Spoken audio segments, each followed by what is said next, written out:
saying it is Grook is there. If you just go, you see. If you go there, you'll see it. Oh, our attention has been drawn to a story in circulation that the African Democratic Congress (ADC) is in talks with another political party, specifically the People's Redemption Party (PRP), in anticipation of its court judgment. We would like to state categorically that this is not true. The coalition leadership is not having any such conversation with any political party at the moment. We are truly committed to ensuring blah, blah, blah, blah, blah, blah, blah, blah, blah. Therefore, any suggestion that we are considering abandoning the ADC is preemptive and speculative and should be ignored.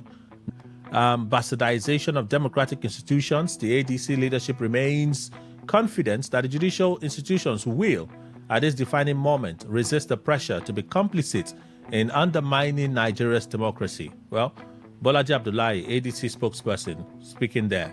Okay, so now I'll take you through the stories and channels to reach out. So we always like to hear from you, like the one I just read. I didn't say his name. Okay, he still has not said his name. 0810-9510-951. Again, 0810-9510-951. So you can call this number, all right, when we open the phone lines to take your reaction. 0701-9339-962. Again, 0701-9339-962. So send messages via this number to us, traditional SMS, WhatsApp message, and then voice messages via WhatsApp. Please keep your voice messages to 60 seconds. If you do 61 seconds, I will play 60 seconds and I will not play the 1 second extra. I'm that stingy. Yeah. So please, let's just comply, yeah? So we can listen to you and listen to the next person. Please. So there you have it, the channel to reach out to us for WhatsApp and text. On Facebook, you can be part of our conversations. Facebook and X, you would find Opinion Poll and the General Post. On Facebook and X, you will find Opinion Poll and the General Post at Today951.1fm. Today951.1fm.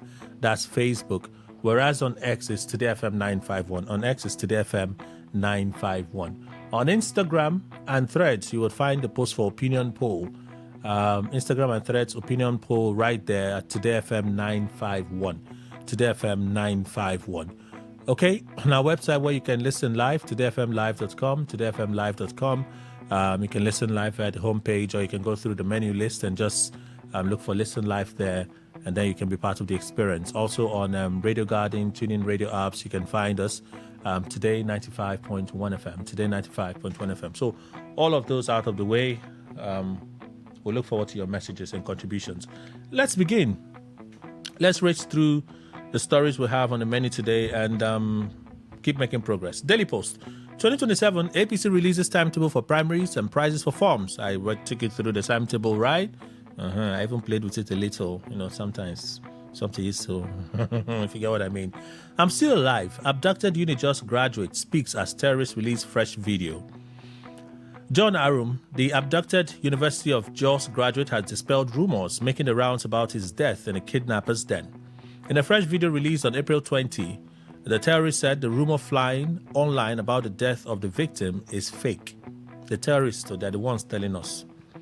In the video, the victim could also be heard saying, "Today is April 20, 2026, and I am alive. They demanded 10 million naira for my release, and 6 million naira have been paid.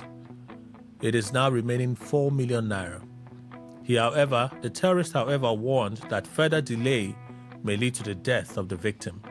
A disturbing footage of the young graduate has flooded the internet recently, raising concerns about his safety in the kidnapper's den. We like what you're doing. Scatter ADC more, but the Bia Miller to ADC rep." Well, we've talked about it. You listen to him, so let's move on. You'll get back your due, okay? You will get your due. Come back. Wike tells aggrieved PDP members. So they had their NEC meeting, and Wike made some remarks which you listen to. Abi, let's roll this story over. Tribune reveals Amopiton has no X account, says INEC. All the alleged posts, replies, or statements attributed to Professor Joash Amopiton, chairman of the Independent National Electoral Commission, INEC, on X are fraudulent, forensically unverifiable, technically impossible, and part of a coordinated disinformation campaign, an independent forensic investigation report has revealed. The report conclusively established that he does not operate any personal X account. In a detailed forensic report released on Monday yesterday, INEC investigators identified several anomalies. According to the report, one of the most critical pieces of evidence was a timestamp anomaly. The alleged reply credited to the fake account was posted 30 minutes before the original post it supposedly responded to, a scenario described as technically impossible on any digital platform. This finding strongly indicates digital manipulation. Investigators carried out extensive verification using platform recovery tools, email linkage checks, and phone number analysis. The findings confirm that there is no connection between the fake X account and Professor Amopiton's verified email or phone number. Claims based on BVN and OPay data were described as misleading and logically flawed. Data breach records circulated online were also found to be unrelated and lacked any direct link to the alleged account. Further checks showing or using the Wayback Machine showed no record of the account and its post before April 2026, contradicting claims that it had been active since 2022. In addition, the alleged reply does not exist on the Live X platform, reinforcing the conclusion that it was never posted. So this part alone, if Grook is saying that no, the account provided by INEC is false, Grook would know. Grook would be able to track at least post history, replies and stuff. So you see this one, I don't need too much to think about it. See this part. When I talk about the BVN, all of those things, that's different. But this one, further checks using Wayback Machine shows no record of the account or its post before April 2026, contradicting claims that it had been active since 2022. In addition, the alleged reply does not exist on the Live X platform, reinforcing the conclusion that it was never posted. If Grook is saying no, this is not correct, then I'm likely to believe that's AI technology, because that's where the AI will be stronger in tracking things like this. So if it's flagging it already as false, that's the first problem. INEC also disclosed that on the same day the screenshots went viral. The account was renamed from Joash Amopiton to Sunday Vibe 00, set to private and labeled a parody account. This sequence of actions was identified as a deliberate attempt to erase digital traces and evade detection. The investigation uncovered a broader impersonation network, including multiple fake Facebook and Instagram accounts using Professor Amopiton's identity, recycled profile images across platforms, and systematic misuse of publicly available personal data. INEC concluded that the incident is part of a coordinated effort to manipulate public perception. The Commission urged Nigerians and the media to verify social media content before sharing, emphasizing that viral content is not necessarily authentic. It also highlighted the growing risk posed by artificial intelligence and digital manipulation. The case has been referred to law enforcement agencies for further investigation and possible prosecution under Nigeria's Cybercrimes Act. Authorities are expected to trace those responsible for creating and circulating the fake account.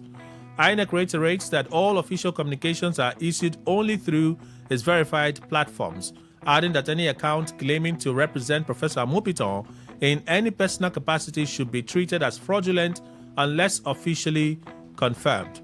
Providing background to the report, Adedayo Oketola, the Chief Press Secretary, Media Advisor to the INEC Chairman, recalled that on April 10, 2026, Professor Amopiton's attention was drawn to posts and screenshots on social media claiming he operated an X account with the title at Josh Amopiton, and made a partisan post, "Victory is Sure," in reply to Dayo Israel. He said shortly after, more screenshots appeared online showing emails, phone numbers, OPay and BVN verification data, and data breach records linking Professor Amopiton to the X account.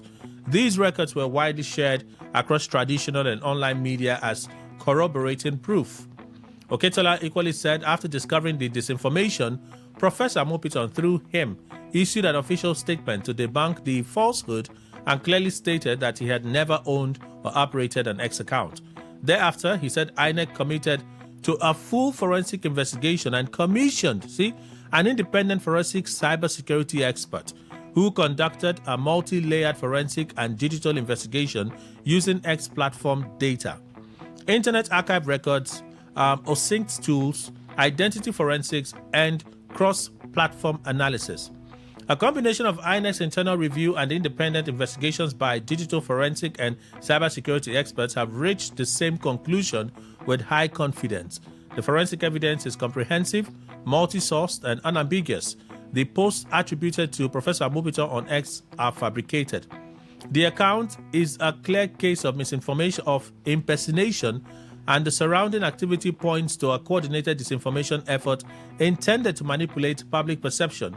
One of the independent investigators described it as a coordinated digital impersonation and disinformation campaign. The statement reads in part. So another thing that is striking for me here is there's no mention of the name of the cybersecurity experts that undertook this test. No name. So this is what I would have thought, and I'm going to ask panelists. This is what I would have thought, right? You want to be open and transparent. We commissioned this firm, cybersecurity firm, to investigate this matter. If you want to know more about what they have said, there's a link to visit and see their methodology in coming to the conclusion that they got to.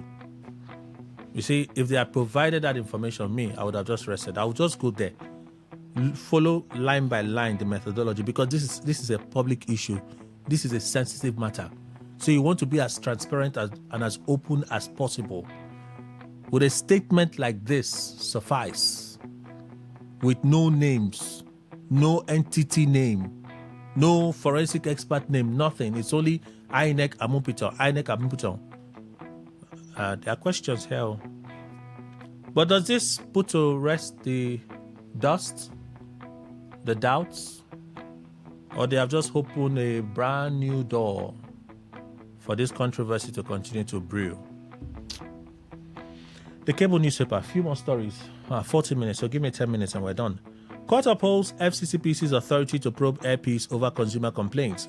A federal high court in Abuja has affirmed the authority of the Federal Competition and Consumer Protection Commission, FCCPC, to investigate consumer complaints and issue summons in the exercise of its statutory mandate. In a statement, give me a moment. In a statement on Monday, the Commission said the judgment followed the dismissal of a suit filed by Airpeace Limited, challenging the agency's powers to investigate complaints against the airline. The Commission said the judgment delivered by James Omotosho affirmed its powers under the Federal Competition and Consumer Protection Act 2018 to receive complaints, access matters brought before it, and take lawful steps, including investigations where necessary. Reacting to the ruling, Tunji Bello, Executive Vice Chairman and Chief Executive Officer of FCCPC, said the decision provides clarity on the importance of regulatory oversight in protecting consumers and promoting fair market practices. The judgment provides useful clarity on the importance of regulatory oversight in protecting consumers and promoting fair market practices. He also said the case arose from complaints relating to unrefunded ticket fares, cancelled flights, and other service concerns affecting passengers. Consumers who pay for services are entitled to fair treatment, transparency, and redress in accordance with applicable law. Bello added that investigations conducted by the Commission are administrative processes intended to establish facts and determine whether further action was required. Investigation in an administrative process intends to establish facts and determine whether further action is warranted. It does not amount to finding of liability or wrongdoing.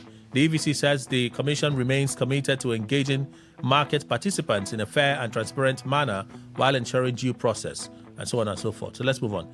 FCCPC again clarifies position on lending service regulation, says no ban on airtime or data credit, because some people say MTN, they've stopped their lending service. You can borrow data and credit from MTN. Then I've just been hearing that they've stopped it. So, and they're linking it to FCCPC. So hence this clarification. The Federal Competition and Consumer Protection Commission, FCCPC, says it has not banned airtime borrowing or data advance services in Nigeria. The statement comes a few days after MTN Nigeria said it was suspending its airtime and data credit advance service, popularly known as Extra Time, in compliance with the Digital, Electronic, Online, or Non-Traditional DION consumer lending regulations. That DION is also being challenged in courts, I'm aware. The regulations were officially gazetted and took effect on July 21, 2025. In September 2025, FCCPC said the rules issued under the Federal Competition and Consumer Protection Act 2018 would serve as a comprehensive framework for registration, transparency, and ethical loan recovery. In November 2025, FCCPC set January 5, 2026 as deadline for full compliance with the regulations. We know that the court has even asked them to halt it. Yes, they've been asked to halt it. But this is April, so that action was January, so April. Okay. Providing clarity in the statement on Friday, the Commission said claims circulating in some media reports and social media posts suggest it shut down such services as incorrect.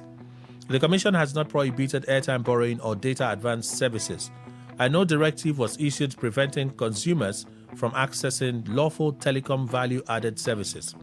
The FCCPC said its intervention in the sector followed complaints from consumers over opaque charges, unexplained deductions, aggressive recovery practices, and poor disclosure standards.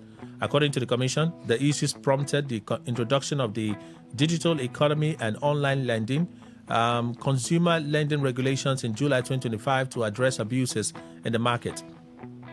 The primary aim is to promote a fairer and more transparent system by mandating proper registration, responsible lending conduct, clear disclosure of fees and terms, accessible consumer complaint channels, data protection safeguards, stronger accountability for third-party partners, and effective regulatory oversight. That's the summary. The rest is technical. Let's move on. Terrorists attack military base in Kwara, kill 3 soldiers.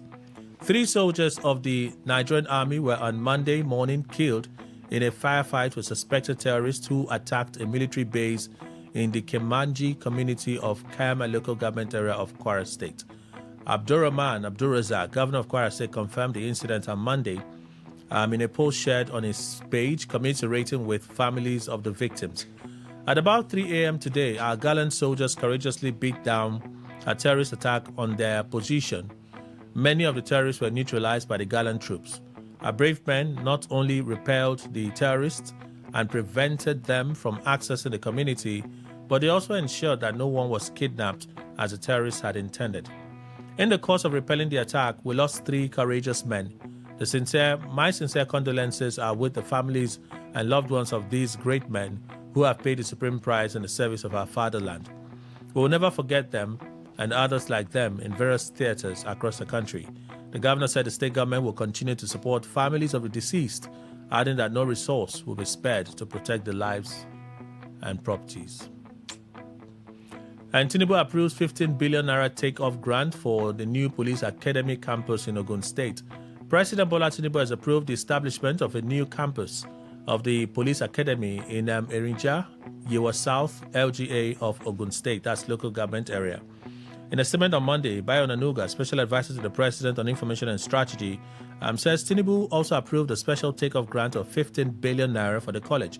The President's approval was in fulfillment of the provisions of the Nigeria Police Academy Establishment Act 2021, particularly with respect to the expansion of the police academy based in Wudil, Kano State, into multiple campuses across the country. Onanuga says the fund will be sourced from the 2026 allocation of the Tertiary Education Trust Fund to finance priority infrastructure at academic facilities, student accommodation, and core training assets.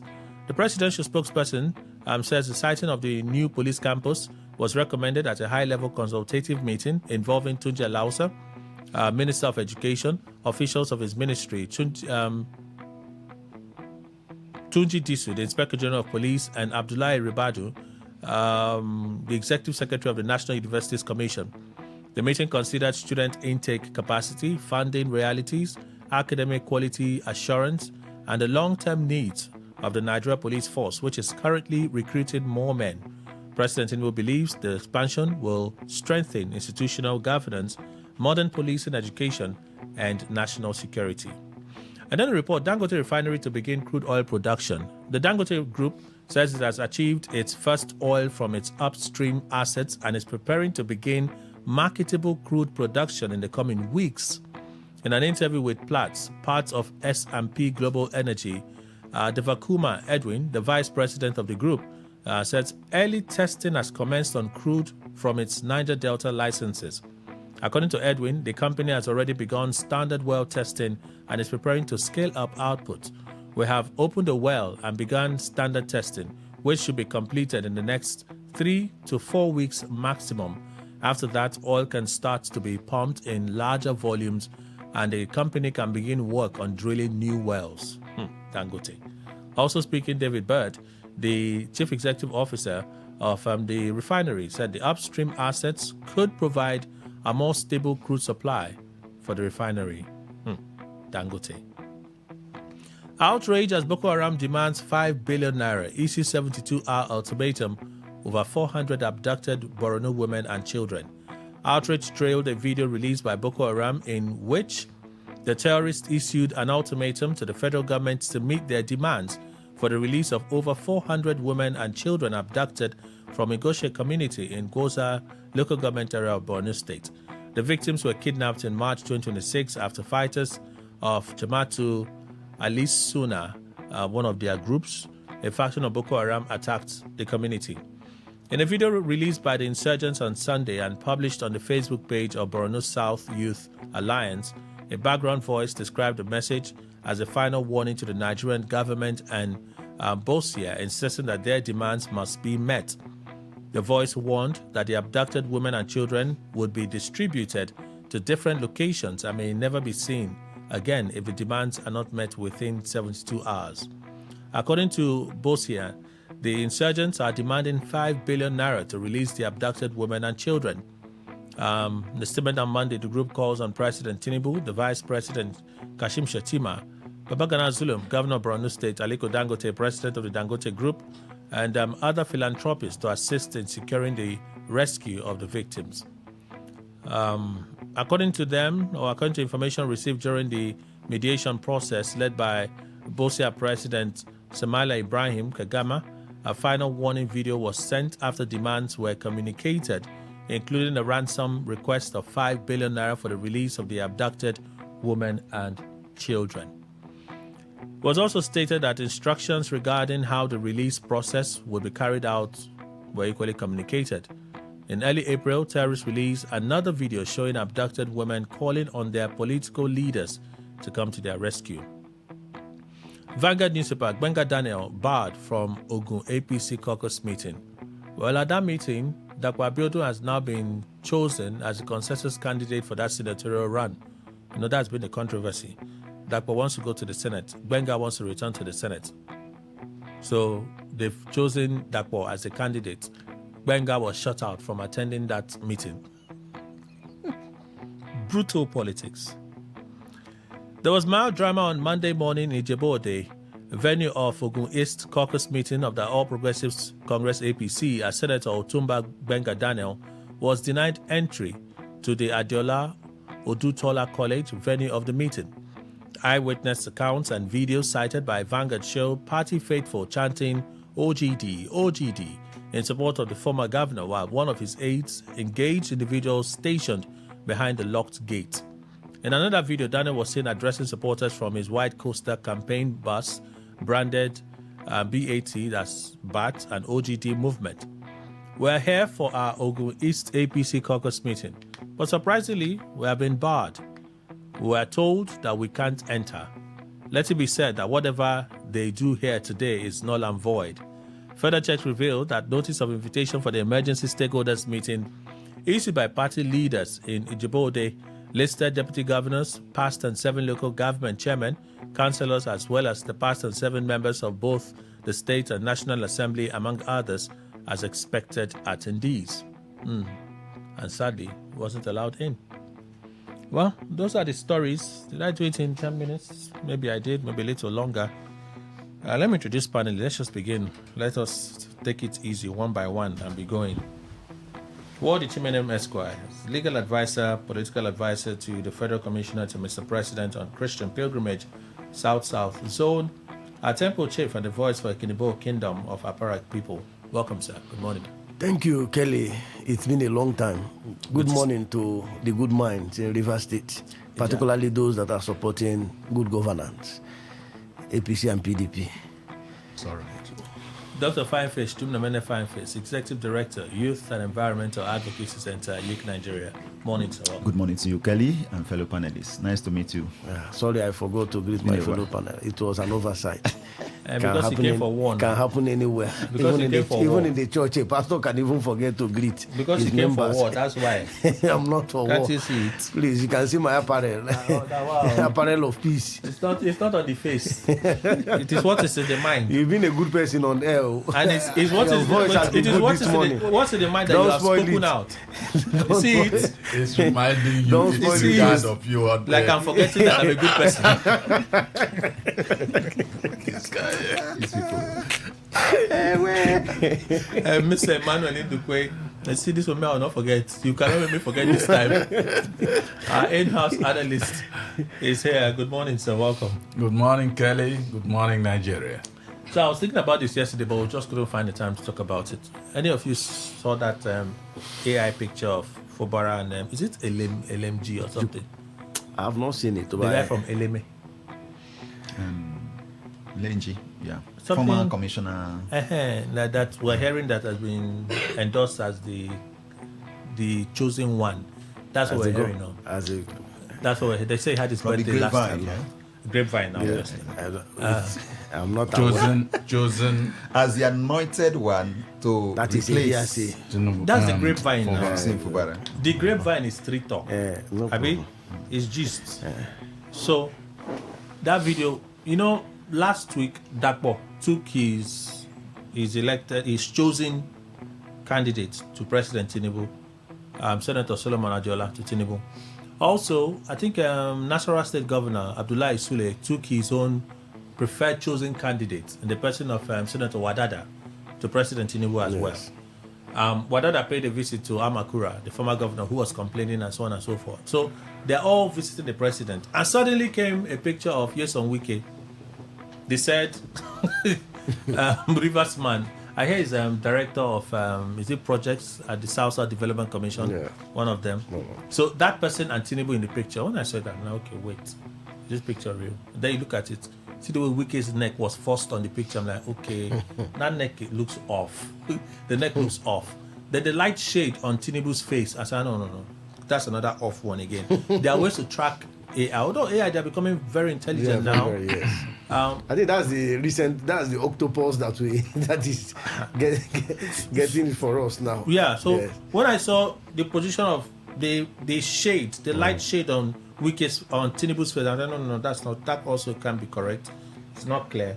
And then LMG's, is it LMG or so? I think it's LMG. I think I can't remember the name, but his posture too, I'm like, no, this picture is AI. But it was widely circulated on social media that Wike are taking him to Tinubu and so on and so forth. I said, this one are fake news. Marcus Lenji. Marcus said yes. I said, these are fake news. They're not going anywhere. It's fake news. It's AI generated. But while I thought of that going viral, something started coming to mind. The APC, they've gone ahead to announce timetable for their election. Don't start for APC, literally. That's what it means. And it started yesterday. Yeah. Election has started in the APC. The APC and the Tinubu government said they were going to do a formal welcome party for Fubara to the APC. They didn't do it. They went to Kanu for Abba Yusuf. They went to, I think, Kebbi State for, not Kebbi State, Taraba State for Abu Kefas. They went there for Abu Kefas. The vice president went there for Abu Kefas. There's a recent defection too that they went, but they didn't do for Fubara. Are you surprised, Dr. Fineface? No, I'm not surprised, but I'm not Even though surprised. they said that the reason that they've not done Fubara's zone is because of the Ramadan, that they needed to attend to people in the north first, right? But when you look at the proximity of events now, they're entering election mode now. Do you still expect that they would come do a welcome party for Fubara? They might still come if they want to, or they join it as part of the flag off of the campaign or the grand finale of the campaign in Rivers. They use the opportunity to welcome, but I don't know how they want to plan it. But then I think it's somehow worrisome that he wasn't officially welcomed into the party like other governors have also enjoyed the same rights and privileges. They did for Tonyedire too. Yeah. They did for Wori. They did for all of them. Yeah. Fubara. Like I said, former governor of Delta State, Okowa was. Yeah. Okowa was part of the Wori thing, so they all did it together. Like I said in one of my interviews, I think to one of the national dailies on this very matter, I did say that maybe, you see, when it has to do with welcoming a governor that has defected into a party, it is always the responsibility of the state chapter of the party to arrange that event, put everything together, and then invite the national officials, like led by the vice president, to come and welcome the governor into the party. But as we have in Rivers State today, as it is in Rivers State today, that cohesion, in fact, that quote-unquote welcoming of the governor into the fold of the APC is not really there. Because who is the APC chairman fronting the whole game that is happening? It's Tony Okocha. And we know how one or two things have happened before the time he defected. But then, haven't defected. Which Tony Okocha? Okay, Emeka Beke. Which Tony Okocha? Okay, two. There are two. Okay. No, Tony Okocha obviously is the chairman of the APC in Rivers State. But when it comes to who calls the shots, why you call it Tony Okocha like you don't know? That's what I'm saying. Who calls the shots? Who? Please tell us. Who? At least we have it on public records That Tinubu said to Fubara on anything political in the state, refer to who? Yes, on Wiki. Oh, okay. Tinubu said it to Fubara when they had their last peace meeting. But doesn't mean that they all. Leave all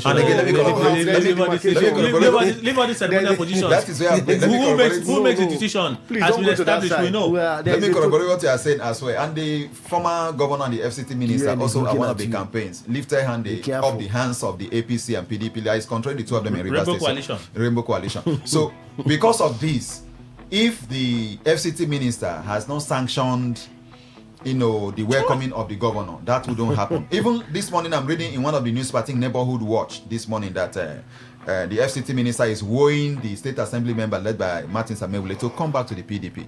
It's in the Neighborhood Watch this morning. You believe him? You believe him? It's a newspaper publication. If they are passed through the editorial, then maybe... He just made a general statement, so newspapers can coin whatever they want to coin from it.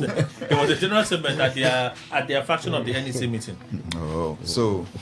These things are on the ground. So since the state is not working with the governor, they are not in very smooth relationship. They are unable to put the party together. Remember, he will be the one to bring the money that they will use and put together the party and then invite national office. So all of these have not happened. But I know quite well that if they are together, working together, and the peace existing between them is not a graveyard peace, then all of this would have been easier. The state's national and the federal, national working committee member cannot come to the state and arrange a party for them to welcome their governor. It is the state that will do that. So everything that is delaying the welcoming of the governor into the APC is within Rivers State. So if we, the Rivers people that are involved in this, agree to say, okay, let's arrange a party to welcome our governor that has defected to our party, it will happen.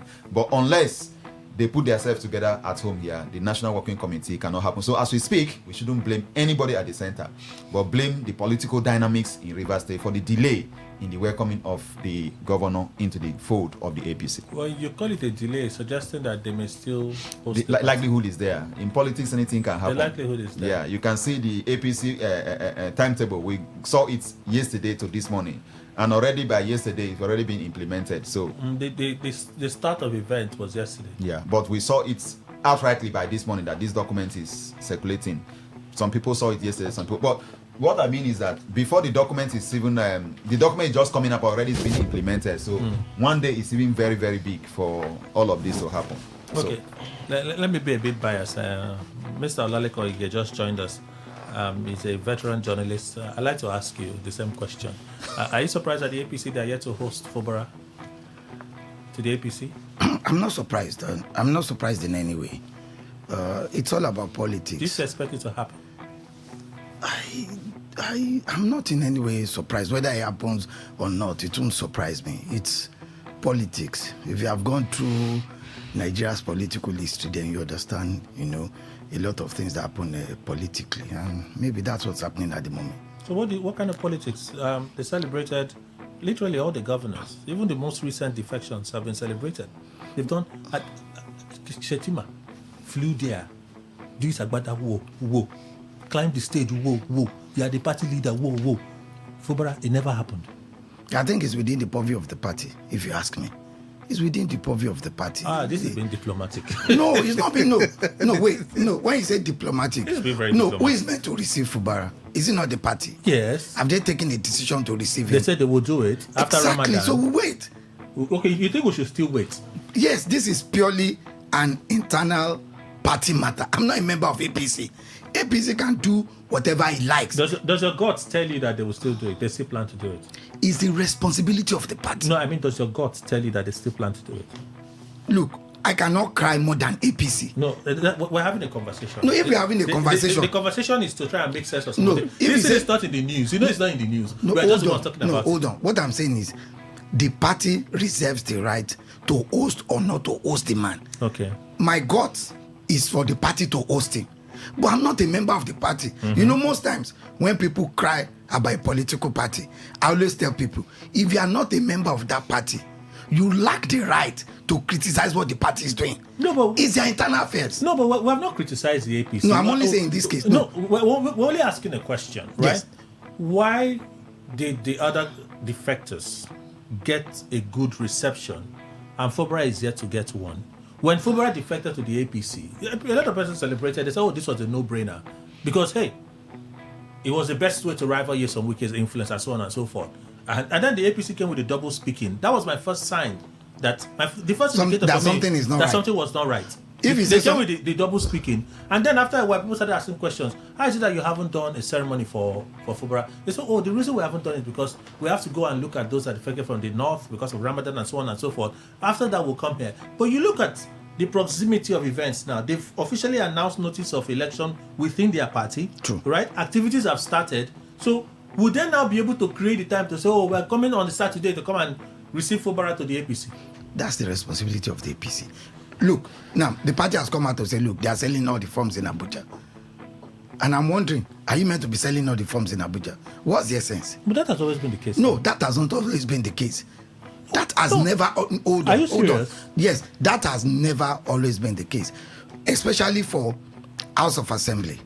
Okay. Those forms are sold at the state party secretariat. Okay, so not for all the positions. Not for now. all the positions. That's why most I got most confused. times, the one you get to buy in Abuja will be governorship or Governorship, president. But Yeah. for Senate, House of Reps, they are sold at the state level. Okay. But this time everything That's is all. there. But this time around, everybody's heading to Abuja. So if you check the recent history of APC and what APC has been up to, they seem to have agreed. I do not know whether amongst the party leadership that look, they will get most of the positions by way of consensus. So maybe in traveling to Abuja to go and buy form, you may be convinced to say, look, you don't need to Don't buy bother. that. Now, these are. Or maybe they'll collect the money and still. Maybe they'll collect the money and No. put it in You the know, room. this will be party affairs. This will be. That's what I'm saying. Look, it's within the purview of the party to do whatever it likes. The Electoral Act has said there can be only two ways to choose a party's candidate: either by consensus, meaning everybody who buys form must sign, or you go to direct primary. The next We question willingly is, agree. No, You what step if you down. don't even get to see the form to buy? It's possible. Like they did in their convention for elected positions in the party. Okay, so That let me they zoned. Those positions were zoned. They were Those zoned. No, positions were it's not zoned. left for each of the zones. You know, in sharing the national working committee positions, you zone it to each of the geopolitical zones. Then each of the geopolitical zones will now come back home and do their own. No, but it's normal. No, There's I nothing. get what you're saying. Yes. I Okay. totally understand what Now, you're saying. so let's look at what happened in Ekiti State, for example. So there was a major contender against the governor, which everybody believed would have won the governor outright in a primary. So they all bought forms, and of course, by the time the result of the screening came out, the major candidate against the governor of Ekiti State was disqualified. And remember, prior to contesting that primary, all of them had signed that, look, I will abide by the outcome of this primary, and I will not go to court. But this is the responsibility of the party. Howsoever the party wants to do its business, that is the party's business. It's during general elections that some of us can now begin to talk. We say, look, there are a plethora of political parties. So you must not vote for only one political party. On that note, I wanted to leave it for later on, but do you see APC taking a position that they did for Oibaji in Ekiti State, in Rivers? It's possible. A lot of things are being negotiated. Okay, so look at what has happened take a look at what has happened in Ogun State. Dapo Abiodun calls everybody. Benga. No, not between Dapo and Benga. Between Dapo and Yayi, that's Senator Olamilekan Adeola. Now, Ogun West has never produced governor in the history of Ogun State. It has always been between the Central and Ogun East. That is the Egba people and, of course, the Jebu-Remo coalition. Ogun West are the waterside people of Ogun State. So, Dapo Abiodun seems to have been able to convince everybody. Let's bring Yayi, that's Senator Adeola. Remember that Senator Adeola 4 years ago represented Lagos West. He was in Lagos West 4 years ago. So apparently because of the governorship election ambition, sorry to say, moved his voting from Lagos West to Ogun West and contested Ogun West and won to be senator in 2023. So they've adopted him. Everybody's happy in Ogun State. So look, for the first time, we've agreed that Ogun West should have a governor. But I need to take the views of others on this issues before we get into some of those regional politics. Yeah. Chimenim, are you surprised that the party is yet to organize a reception for Fubara? You know, the first time I came here, I told you that, of course, for politics is being played, both at the high level and at the state level, the national level and the state level. And what takes it over is at the national level. And when you look at the pedigree of Fubara, and when you look at his political physiognomy, of course you will know that he's still an infant. And I said it here with due respect. Infant in the sense that politics has nothing to do with the level of the number of years you've spent in civil service. It's another enterprise altogether. And you know what happened in 1962 when the political interregnum started, where there was a problem in Nigeria, where S.A. Akintola and Obafemi Awolowo, of course in Action Group, it snowballed into what we call today the Nigerian Civil War, because it was as a result of that Western fracas. And you saw what happened. It was politics at the highest level. We saw competition at the AG Group. What we are seeing here is that it's asymmetric. The governor only saw what was given to him, but he never knew that it was a very strong fraction, an undefined fraction. And I said, look, the answer will be very difficult. The answer is there. But if he had done a wide consultation, decided to lie low and allow things to be, of course, he would have gotten into the wilderness. Right now, it will be very difficult. Like you say, Rainbow Coalition, Wike is somebody that sees tomorrow. Sorry to say this. It is a wisdom that he has gotten. There are people that God has blessed, and you can't take it away from them. This is what they eat. This is what their enterprise is all about. And he has told you that, look, I don't do any other thing. It is politics that I play. Some of us were in the faction or school of thought, where we say, look, Governor, don't play the realist school. Be of the liberalism. Of course, the likes of Joseph Nye, a man I respect so much, and Emmanuel Kant, said, look, let us cooperate. Nations should cooperate. Instead of going to fight, taking the view of realism, but let us cooperate and see how we can build state. But when you say you want to fight, you want to build armament, are you ready? And when it comes to politics, reverse politics, right now what is going on, we have a protagonist whom nobody can take down. In fact, God has vested a level of interest that you can't even, he's a fortress himself. He permutated, he created Sim. I don't even know Sim. That's politically, you mean, just that politically. He created Sim politically. What politically? Yes, I put it there. I know you're angry. Please, just be patient with your umpire. People may misunderstand you. Yes, I know. It's okay. It's okay. Don't worry, bro. Now, bro. Now, it's not people should, these are vocabulary. Listen, back to center.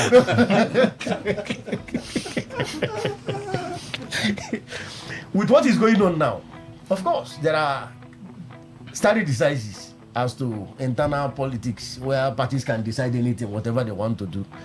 With the Rainbow Coalition, look, I'm not saying that I am a member of PDP. And with what is going on now, of course, the center cannot hold. The governor does not, it's like building a house and you're not living in any of the rooms. The governor is just wondering. And for some of us, there was a premonition before this time. I said, look, let the governor, let him take an early move, reconcile. But the way it is going now, the tidings are dark. So you don't. For me, I don't know. I can't even predict. You don't think it's likely that they will still host him? That reception will hold. Whatever that is going to hold will be ceremonial. And of course, you know what ceremonial is. I don't know his future, political future. Even those surrounding him, I even walking wondering. I met one of his allies the other day. I said, where are you going to? He said, I don't know the party I belong to. So if to that extent, people I've will heard begin that to from many think, people. Say they don't know the party they no, belong to. no, I'm just telling you, they are in disarray. And these are the prayers I told you. I don't do intercessory prayers. People, whoever that knows the governor should tell him to reconcile. You don't play state politics without the national politics. It is at that center. And that is the level that politics has gotten into. No, but Fubara tried to play the national politics. Maybe somehow they weren't sincere. They weren't sincere. Of course. Through which people? Fubara went. It was after a meeting with Tinubu that he came back and announced that That's they what were I'm moving to saying. the APC. People took him to that place. There were people that. No, it's very possible. You are saying if you say it's national politics, he didn't play it well. Even as a okay, He didn't play it well. Okay, he didn't play it well, and I'm sure my senior here, who is a veteran, will understand what I'm. He didn't play it well. If he had played it well, played alongside, you can't play politics without godfatherism. And when I said it here, to some persons it became an apostasy to their ears. I said, look, you must be loyal. The only way he would have played it well was what is happening now is that there is a level of prodigality within him.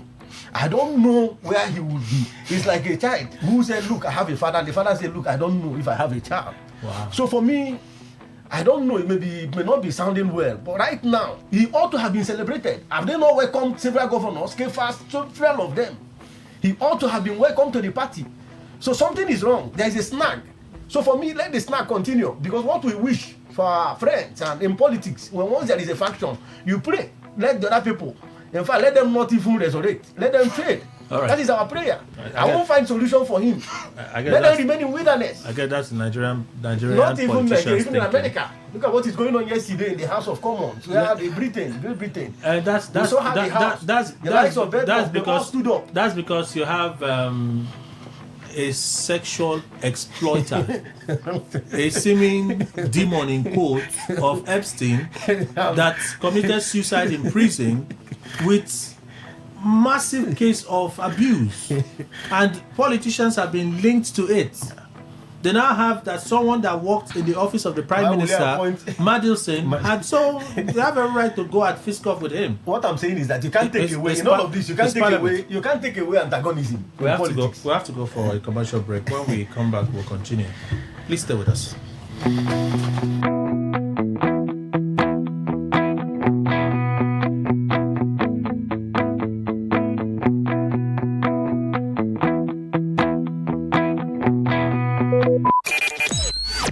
Talk radio. I listen to a lot of talk radio. 95.1 FM.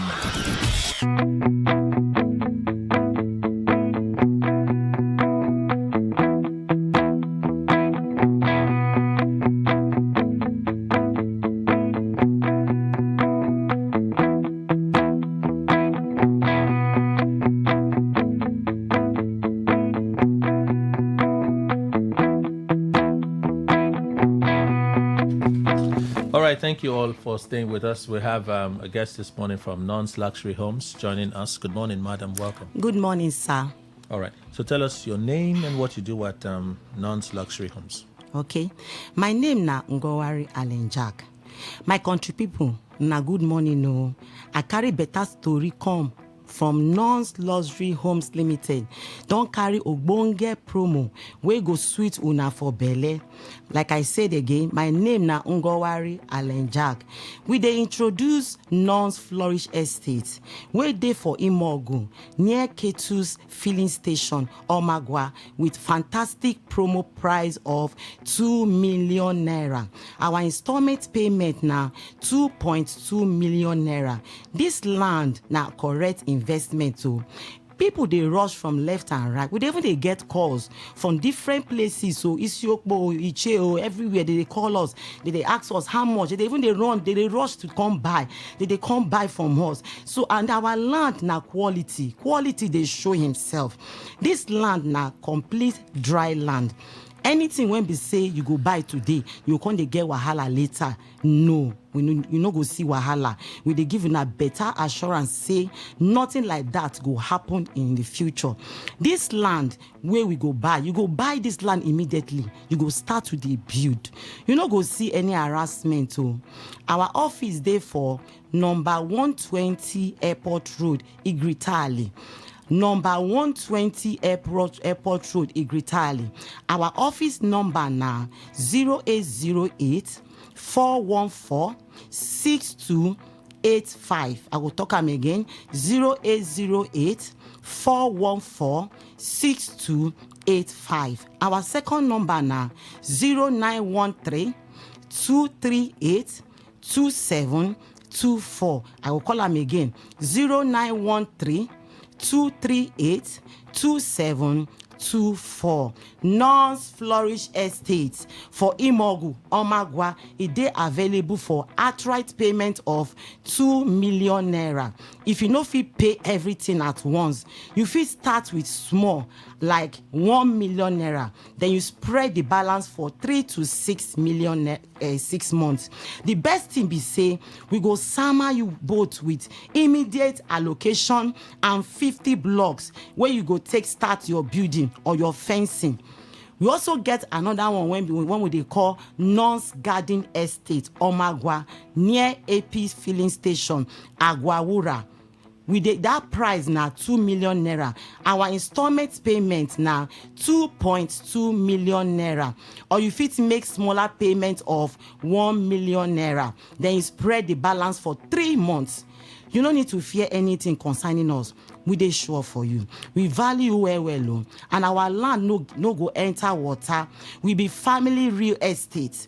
We take you like ourselves. So assurance cover you. Our number again being 0808 414 26885. I will call them again 0808 414 6285. Our second number now 0913 238 2724. I will call them again 0913 238 2724. Our office address now number 120 Airport Road, Igritali, Port Harcourt. My people, you know I reach for you to become landlord of yourself. Why you no carry that money when you go pay for house, for rent? Why you no gather that money? Carry and come Nons Garden Estate. You know they tire you to become landlord. Landlord is a very good thing, no. Instead of you to waste your life as a youth, you enjoy your youth. Then at the end of the day, you can't go back to the village. My brother, check am now. Get a CB. Abi, you won't make your children the answer say, Papa, Mama, waiting you keep for us. No, now. I be landlord, no, they sweet you to become landlord. So my brother, now make I dey tell una say, make una rush, oh, this land there, now hot cake for everybody, hot cake. No allow make landlord, they use you to they cash out to land na asset. If you buy, in within a month, the land don't appreciate, it don't increase. That money when you take buy am, if you want sell am again, the money don't increase. Our inspection days now, Monday to Saturday, from 10 a.m. to 4 p.m. Remember, land where you buy today, like I talked before, they increase for value within just 1 month. We no get hidden fees, we no get community wahala. Just come, see and buy, and start your building straight away. Our office number now 0808 414 6285. I will call them again 0808 414 6285. Our second number now 0913 238 2724. I will call them again 0913 238 2724. My brother, the longer you dey wait, the more time you dey lose. Oh. Remember, our land dey for 5 minutes drive from airport roundabout, and the land get better road access. No allow soap enter your eye, where you dey look for cheap land follow who know road. We dey look forward to seeing you. Like I talked before, to become a landlord na good thing, no, not because so that money when you dey save, when you dey take invest for other places, other things, why you no use am come our office for number 120 Airport Road, Igritali. So we dey wait for una. We dey give free deed of conveyance and instant allocation with 50 blocks. I go call our number again. Na 0808 414 6285. Our number again be 080 41 6285. Our second number na 0913 238 2724. I will call am again 0913 238 2724. So we dey wait for now so that we'll carry on go show the land. Thank you. All right. When are your inspection days? Our inspection days is Mondays to Friday to Saturday by 10 a.m. to 4 p.m. Okay. How much are the properties selling for again? The property is for 2 million naira. The installment is 2.2 million naira. Okay. For the installment, how much is the least amount you can pay? 1 million naira, the least amount. Then you stretch it between 3 months to 6 months. For both properties? Both properties. Their locations? Their allocations, we give instant allocations. Okay. The locations of the property? Okay. The location for Nonce Garden Estate, e dey for Omagwa near AP Fillings, AP Junction, Agwawura. Then the second one we dey call Nonce Flourish Estate, if dey for Imogu or Omagwa. All right. Phone numbers again and final word before we go. Our phone numbers again na 0808 414 6285. Our number again be 0808 414 6285. Our second number na 0913 238 2724. I go call am again 0913 238 2724. My country people, we dey wait for now. Bring that money when you don't invest on, when you don't keep aside. Come buy land. Time no dey wait for anybody. Thank you very much. Thank you so much. Guest from Nonce Luxury Homes joining us at this time. The news update next. Please stay with us.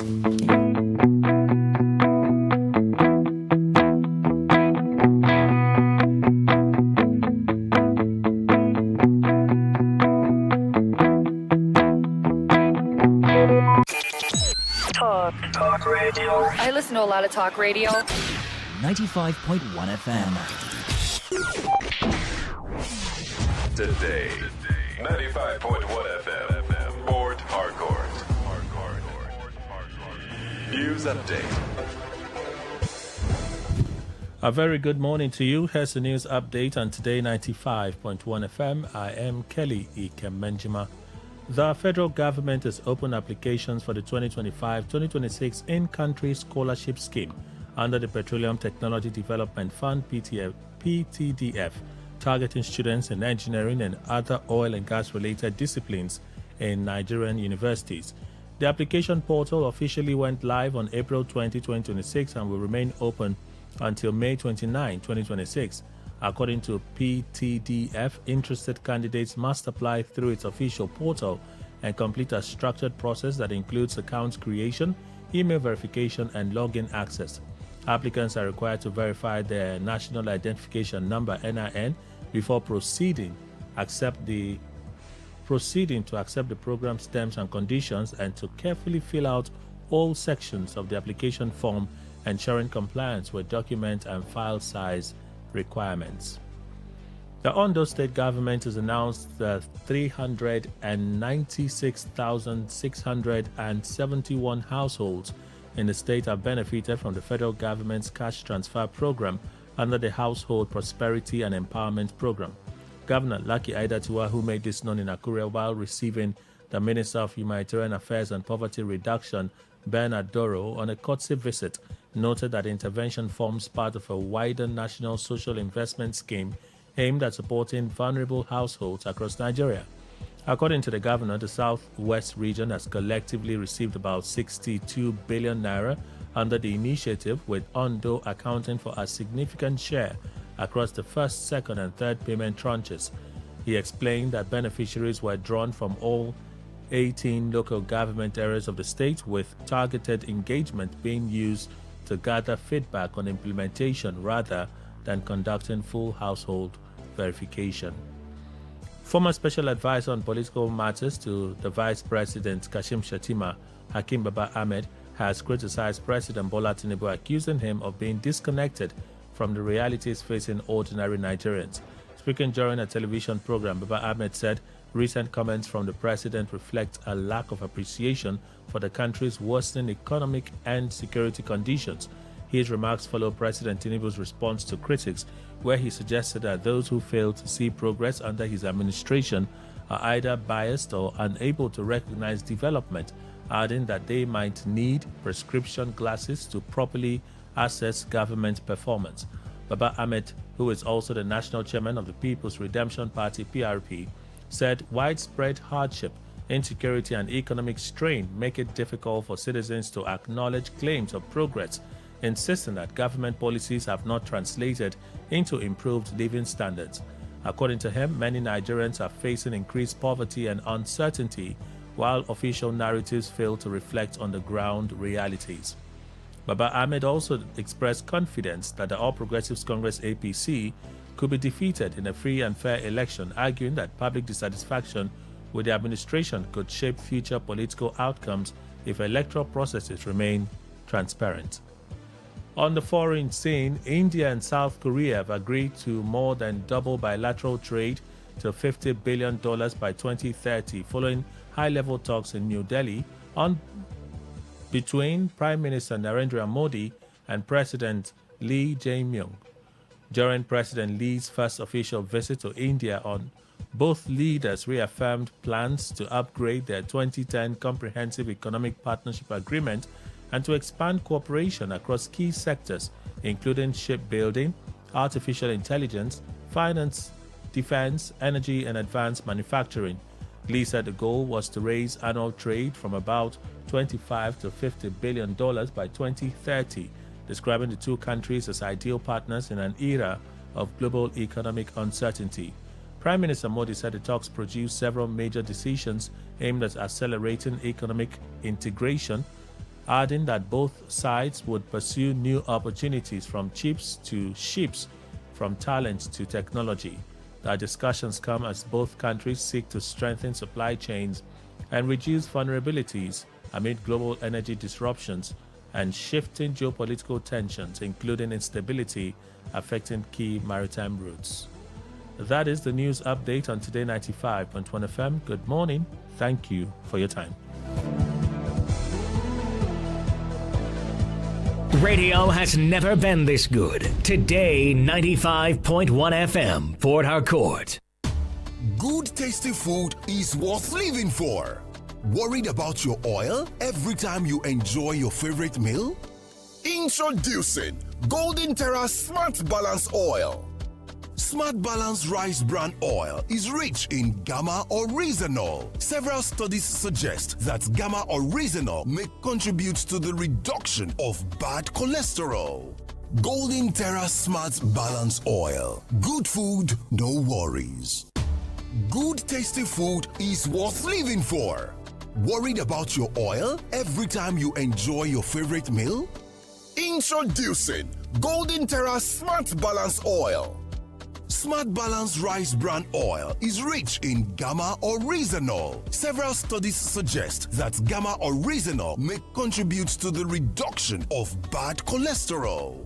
Golden Terra Smart Balance Oil. Good food, no worries. Hit the road, fill your drive. Ignite the vibe, stay locked. Today 95.1 FM, radio on the go. Please listen to this infomercial.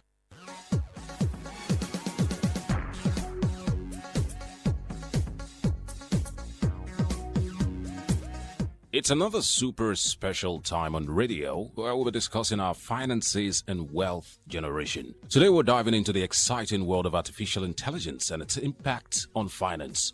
Joining us to discuss all these and more is a leading expert in AI and one of the speakers at the upcoming Raleigh Academy AI Money Expo. This man is an extraordinary gentleman. He's an e-trader, an online entrepreneur. He was trained at the London Business School. He attended the London School of Business and Finance and the London Academy of Trading. He has certification in technical analysis from Cyprus. He has gathered over 15 years of experience in the financial trading and technical analysis sector and has consistently organized several hours of webinars, seminars, workshops, and coachings on trading and financial market analysis. Well, this man is a master of his trade. There's no other than Michael Akinwale. Michael, thanks for joining us. Thank you so much. Beautiful time to be here, I can tell you. So let's start from the scratch. For those who may be hearing this for the first time, the AI Money Expo. Tell us more about it. And why is this such a big deal? Okay, in the tech and finance the AI Money world Expo today? is one of the largest global events focused on interaction between artificial intelligence and financial technology, or when we talk about the interaction between artificial intelligence and money as we know it today. All right, and so what we're doing with the AI Money Expo is to bring together innovators, investors, and industry leaders to explore how AI is transforming everything from banking to investing to personal finance management, or in short, how AI is actually accelerating the rate at which we can actually make money now. AI is no longer a big deal. It's no longer a buzzword. It's actually reshaping how we interact with money. And so we're putting this event together to actually get people to use AI. So it's an event that people should actually have no reason to miss. That sounds really fascinating. Can you give us examples of how AI is currently being used in money making in several industries and how it's helping to accelerate wealth creation? I'd really love to know more about that. Absolutely. Let me give you several examples how AI is transforming, and not just transforming, but disrupting every area of business and how we make money. And I'm going to be listing several of them, all right? And because of time, I will focus on explaining maybe one or two of them. We have AI now, what we call AI-powered content creation. We have what we call AI-powered stock or online trading and investing. We have AI-powered e-commerce, AI-powered freelance and gig economy. We have AI right now in online education and coaching. We have AI in affiliate marketing. We have AI in digital art and NFTs. We have AI in online marketplaces. We have AI in coding and app development. All right, so there are several of them. I think there's almost no sort of business right now where we don't have AI. But let me now break it down to explain how you can actually make money, or how AI is helping people to accelerate money making. And I'm going to be starting with, let's say, content creation. So you are a blogger, for instance, and based on your blogging skill, personally, maybe what you can write is 2 good articles a week. All right, and let's say you are focused on maybe fitness. So every week you write 2 articles, and with those 2 articles you're able to get maybe just a small income. But with a very good AI now, and there's a particular one which we use for content creation now called Jasper. You can check it out, Jasper AI. You can actually write 10 to 20 posts every week easily with that AI. So instead of writing just 2, now you are writing 20. And if you know what you are doing, you'll be getting an average of 50 monthly visitors visiting your blog. And if you are promoting what I say like fitness, you can actually be earning as much as $5,000 a month from your blog. All right, with this content creation worked on by AI. So what AI is doing actually is accelerating the rate at which people make money in that area. Now let's go to online stock-driven trading, or what I call online trading and investing. Right now, AI can analyze vast amount of data in a second. So while a human being will sit down for 3 hours, 4 hours analyzing the market, AI will do this instant in microseconds. And there are several platforms and AI platforms where investors are now going to get AI advice and AI strategies and all of that. All right, so if you are a stock trader, for instance, before you have to sit down, look at the market, you place buy, you place sell. Guess what? You won't believe it now. You can actually tell an AI, explain your strategy to an AI, and tell the AI to convert that strategy to a computer code that will be doing what they call automated trading on your behalf. So, and you don't have to be a programmer. So while you are sleeping now, that your same strategy that would have been working for you while you are awake, You've now told an AI to convert into a computer code. So while you are sleeping, you are actually making money. I keep telling anybody who cares to listen, there is no better time to be alive. Anybody who is broke now is broke because he wants to be broke. Why? AI can actually help you to make money now. And that's why we are putting together the AI Money Expo. Come and discover how in all these businesses you can begin to use AI to make money faster. Okay, so I like the part where you said, if you don't want to make money, it's your fault. It's because you don't want to, because in this age, there are loads and loads of opportunities to make money. My worry or my concern is, if money making has become so easy with AI, why is it that everyone is not making the money they want, Michael? Okay, the truth is that when we talk actually about AI or artificial intelligence, it's not automatic money, because some people just assume that immediately you have the AI, that means it's automatic money. It's not. Okay. All right? Just the same way, if you have a car, doesn't mean you'll be able to drive. You still have to learn how to, drive the car and learn the highway code. So in the same way, there are some basic skills you need to interact with the AIs to get the best result with the AIs. The same way, there are some basic skills you need to get to be able to use AI to make money, which is why we are having the AI Money Expo. We're going to be showing you the skills that you actually need to have to actually maximize the use of AIs. Secondly is the fact that there are different AIs for different businesses.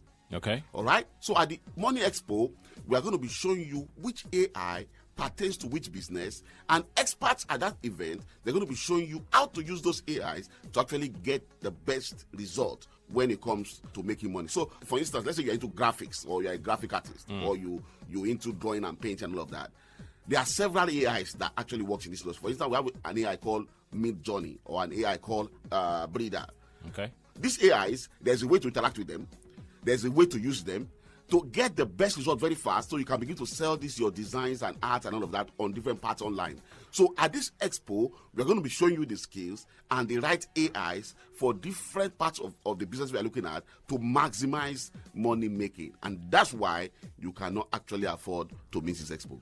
Interesting. This is beginning to make more and more sense to Absolutely. me. Now, what else is unique about the AI Money Expo? And why is it a must for everyone to attend? Okay, there are several reasons why it's a must attend. Number one, like I said, is that we're bringing experts in every area of AI in different parts of different businesses and making money. So that's number one. There are experts that are coming to show you how these things work. Secondly is that we're going to be giving out different gifts that allow you to maximize the use of AI. So for instance, at this event, we're going to be giving out laptops, televisions, phones, tablets, smartwatches, power bank, t-shirts. We are going to be putting books and AIs in flash drive, and we're also going to be serving light refreshment, all right? Because we're going to be spending some time at this event. So these are two major reasons, the gifts and the experts, why you cannot afford not to be at this Riley Academy AI Money Expo. Okay, I like the part where item 7 will be involved. Really interesting. Yeah. Who can attend this event, and are there requirements to be a part of it? Well, this event is coming absolutely free for Nigerians. Anybody listening to me right now, you are interested in how you can use AI to maximize your life and money making right now, you have to be at this expo. You have no excuse. It's free of charge. Secondly is that as long as you need the knowledge and the skill to begin to use AI to make money now, be at this event. There's no requirement. You can be a businessman, you can be an employee, you can be a lecturer, you can be a student, a man, a woman, retiree, even housewife. As long as you need a change, you need a transformation, it's free of charge. Be at this event. I'll be there, and I'm looking forward to seeing you. Now, tell us the dates, venue, and time of the AI Money Expo and how participants can register to attend. The Riley Academy AI Money Expo is going to be taking place for just one day. One very important day right here in the city of Port Harcourt. And the date this event is going to be taking place is this week Thursday, the 23rd of April, 2026. Mean that again, this week Thursday, the 23rd of April, 2026. And the time is going to be at 10 a.m. prompt. 10 a.m. prompt. The venue of the event, right here in the city of Port Harcourt, is going to be at Kasoni International Hotel and Suites. Kasoni International Hotel and Suites, number 6, Presbyterian Close, off Stadium Road, opposite RCCG, right here in the city of Port Harcourt. Kasoni International Hotels and Suites. Kasoni International Hotel and Suites, number 6, Presbyterian Close, off Stadium Road, opposite RCCG. If you're on Stadium Road, you can actually see the Kasoni International Hotel right from Stadium Road. So it's a very popular place, I can tell you. You cannot miss it. It's very important that you register for this event so we know you are coming and guess what? So we can prepare for you. And the is very simple. Send an SMS to a phone number and then your seat will be reserved. So take your phone right now. Let me show you how to register. If you want to register to reserve your seat to be at this AI Money Expo, send an SMS to the word PH1. PH is short for Port Harcourt, and the amount to this phone number 091 6466 0000. Let me take that phone number again 091 6466 0000. Let me take that phone number again 091 6466 0000. Let me take that phone number again 091 6466 0000. Thank you. Now, Michael, what else would participants benefit at this expo? Well, like I told you earlier, the event is already power packed. We already have free gifts. We already have experts that are going to be there. All right. But like our Cultural Rally Academy, there's still a lot you're going to be getting. Number one is that the first 100 people to register to be at this event, you're going to be going home with what we are calling the AI Business Education Library. The Rally Academy AI Business Education Library. In this library, we have videos, we have materials that can allow you to begin to learn more about AIs when you get home, because education is a continuum. It doesn't really end. So, and the more you develop yourself, the better you become and the more you are earning. All right. So that's the first thing. Secondly is that we're going to be giving out big cash prizes. When it comes to these businesses, you need some little capital to start. So for every participant at this event, we're going to be giving out as much to the tune of 1.5 million naira. Let me say that again. We're going to be giving to the tune of 1.5 million naira to participants at this event for them to start their businesses. And apart from the 1.5% bonus, which goes for everybody, we're going to be giving out special bonuses to a few people also. People are going to be going to 150% bonus, 175% bonus, 200% bonus. So it's an event that is knowledge packed, information packed, and also gift packed. So begin to register right now. Be at Real Academy AI Money Expo, and I can tell you, the year is still a little bit fresh. We can make this year 2026 a very great year. Interesting. So it's an expo where you can learn, not just learn, you can also get loads and loads of freebies. Yeah, absolutely. Can you tell us again the dates, venue, and time of the AI Money Expo and how participants can register to attend? The Real Academy AI Money Expo is going to be taking place for just one day. One very important day right here in the city of Port Harcourt. And the date this event is going to be taking place is this week Thursday, the 23rd of April, 2026. Remember that again, this week Thursday, the 23rd of April, 2026. And the time is going to be at 10 a.m. prompt. 10 a.m. prompt. The venue of the event, right here in the city of Port Harcourt, is going to be at Kasoni International Hotel and Suites. Kasoni International Hotel and Suites, number 6, Presbyterian Close, off Stadium Road, opposite RCCG, right here in the city of Port Harcourt. Kasoni International Hotels and Suites. Kasoni International Hotel and Suites, number 6, Presbyterian Close, off Stadium Road, opposite RCCG. If you're on Stadium Road, you can actually see the Kasoni International Hotel right from Stadium Road. So it's a very popular place, I can tell you. You cannot miss it. It's very important that you register for this event so we know you are coming. And guess what? So we can prepare for you. And the register is very simple. Send an SMS to a phone number and then your seat will be reserved. So take your phone right now. Let me show you how to register. If you want to register to reserve your seat to be at this AI Money Expo, send an SMS to the word PH1. PH is short for Port Harcourt, and the amount to this phone number 091 6466 0000. Let me take that phone number again 091 6466 0000. Let me take that phone number again 091 6466 0000. Let me take that phone number again 091 6466 0000. Thank you. All right. AI Money Expo. I mean, I like that thing you said earlier. If you're not making money, it means you don't want to make money, because there are loads and loads of avenues that you can make money this time. Be a part of the expo. Michael, thank you very much for coming on the program today. Thank you so much for having me. It was a beautiful time. See you at the expo, and let's make more money. Bye for now.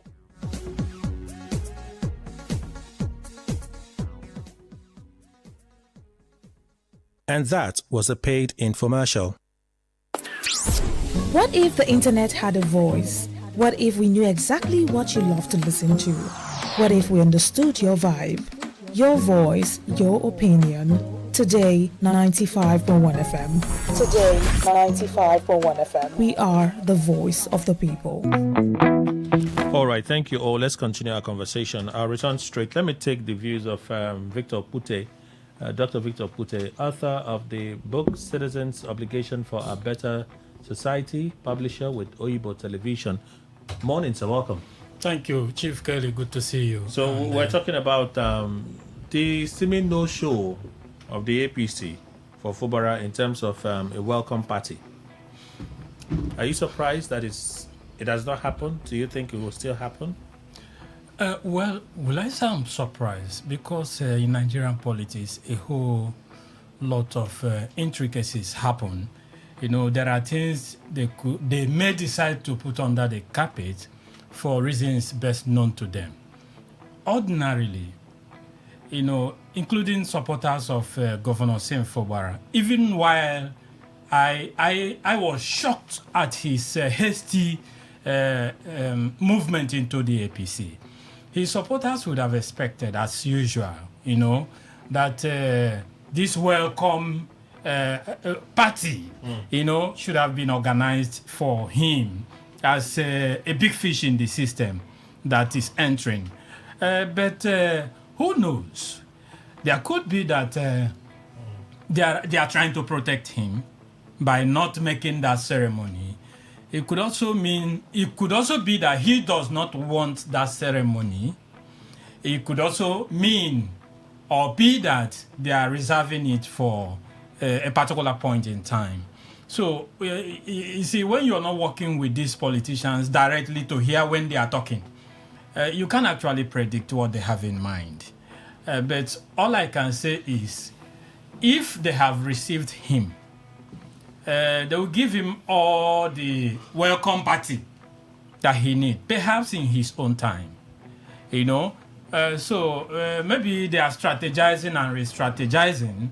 Maybe they don't want to offend anybody in the system.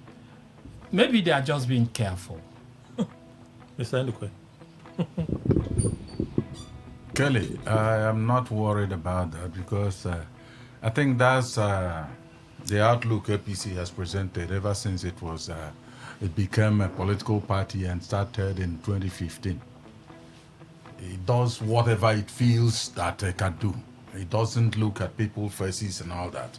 So long as you are not found within the inner caucus, they can just do to others the way they choose and then to that particular person anyhow they want.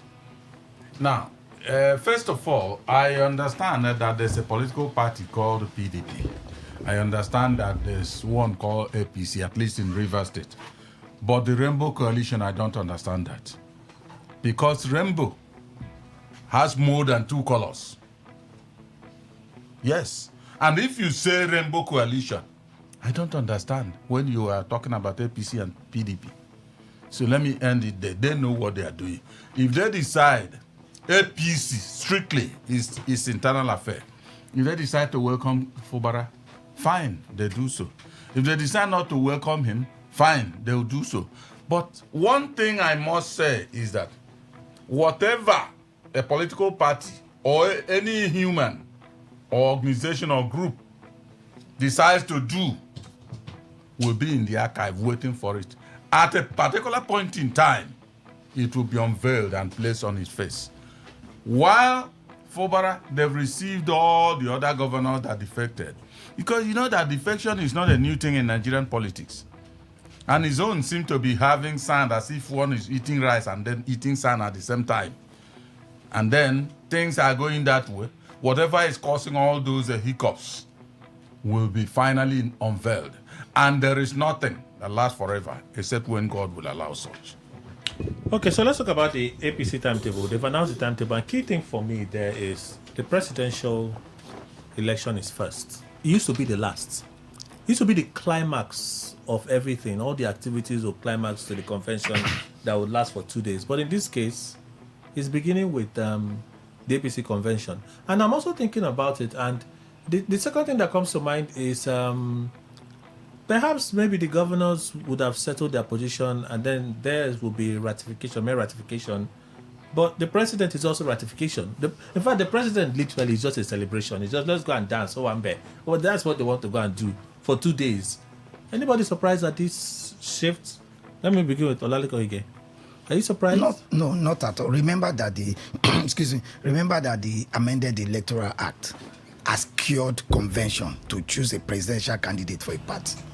Now it is either by direct primary or consensus candidature. Now that of presidential ticket for APC, you can be 95% certain that it will come by way of consensus. 95%? Yes, 95, because nobody will contest against the president. Sorry. Okay, so so you can be rest assured that there will be consensus candidature. And what does that mean? Each of the states chapters will just vote, look, on your mandate, we stand. And once they stand on that mandate, it means nobody is contesting against Bola Ahmed Tinubu. Okay. So let's first of all take care of that first. Okay. Now that we have assured, I'm only trying to put myself into the minds of APC members now. Look, now that we are assured that our president has the mandate for a second term at least to go to the general election, let's now come back home. Coming back home is where you now settle the issue of governorship, Senate, reps, and assembly. And if you have looked at the recent history, governorship is the last. No, if you have looked at the recent history of APC seemed determined to ensure that almost all the positions are gotten by consensus candidature. Yes. Just check their recent history. Yes. So if that be the case, it means that a lot of consensus candidatures will come along the line for Senate, for reps, for assembly. And you know why the governor is the last? Because it's the biggest cake of them all. So that when all of the consensuses have been consensed, then we can ask, okay, governor, this is what we do.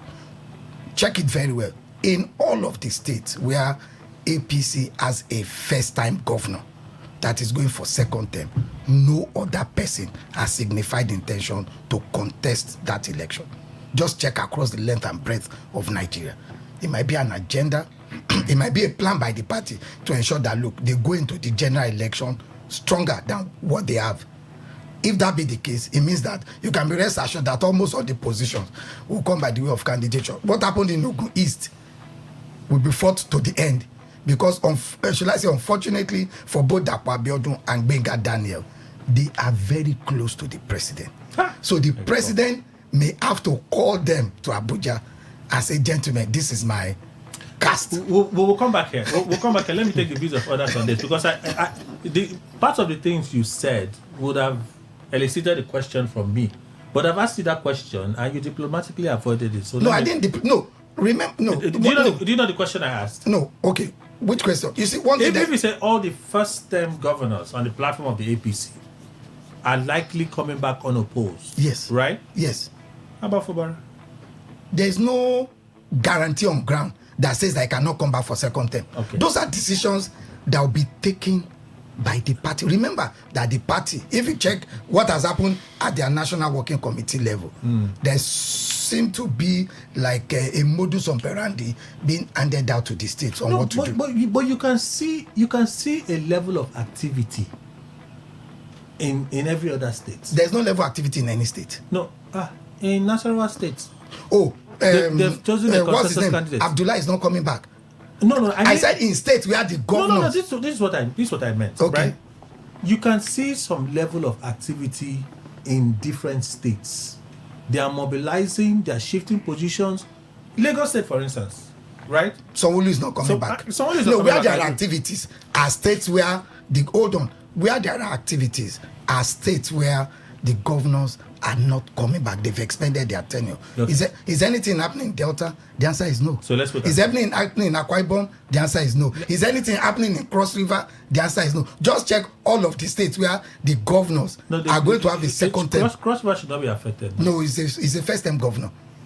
He's a first-time governor. He succeeded our professor. Yes, the BB grammar guy. Yes. Okay. Dr. Pipes. He succeeded. Professor Ben Ayade. Yes. Yeah, I think I've seen the timetable, and I think, as you said, the presidential primary is coming up first. Yeah, let's conclude from there. That's where the tension won't be there. Just to come and enjoy the Abuja hotel, everything. They confirm that, and then they come back to the main issues. So basically, they want to make sure that they go into election without a lot of crisis. There are also provisions for appeal for those who may have one or two issues, relating to this. But that's going to be very minimal. I believe those appeal provisions are just for formalities, basically, very few cases. So, well, it's all here, and it's set for the game to go on. One key issue I was wondering when I saw the timetable and was going through it this morning is the fact that State Assembly member will have to pay 1 million the same with the House of Reps member, for expression of interest. 1 million. Okay. And they wanted to arrive at 10 million for the House of Reps member and then 6 million for the State Assembly member. So I think they would have made it a bit just. They would have still arrived at the 9 million, but make the expression of interest for House of Reps member to be 2 million. Because what we have then is 1 million for State Assembly, 1 million for House of Reps, and then 3 million for, senatorial seats. So they would have made that 2 million for House of Reps, and then 8 million for the form, and they still arrive at the 10 million. Because now the State Assembly member will be wondering why he has to pay the same with House of Reps member for expression of interest. It's fine. And I also checked and saw under the form that the statement that those who are contesting as youth, women, person with disabilities, we have to pay the expression of interest form amount and then 50% of the nomination form. So I think it's a welcome development. So you don't suspect anything that they have brought the governorship primaries last? Yeah, They've completely reversed the order. Yes, because you see, that is where the contentions are going to be at the governorship level. In fact, the two elections I'm seeing there, the two positions are presidency and governorship. The rest are just something that you cannot really give attention, but then you give it attention because it's something that has to be. But the governorship is being brought last so that all other would have secured their tickets, and then they are now strong to look at who they vote for or who becomes the governor at their state level. So they are trying to skew whoever is coming at that position. But then be that as it may, it has happened. So the governors, those who want to come back, will have to work very hard. Because Ige was talking about the various one-time governors across the country that are coming back and no activities in their state. I think today we can also say Rivers State is a APC state. The governor is an APC governor.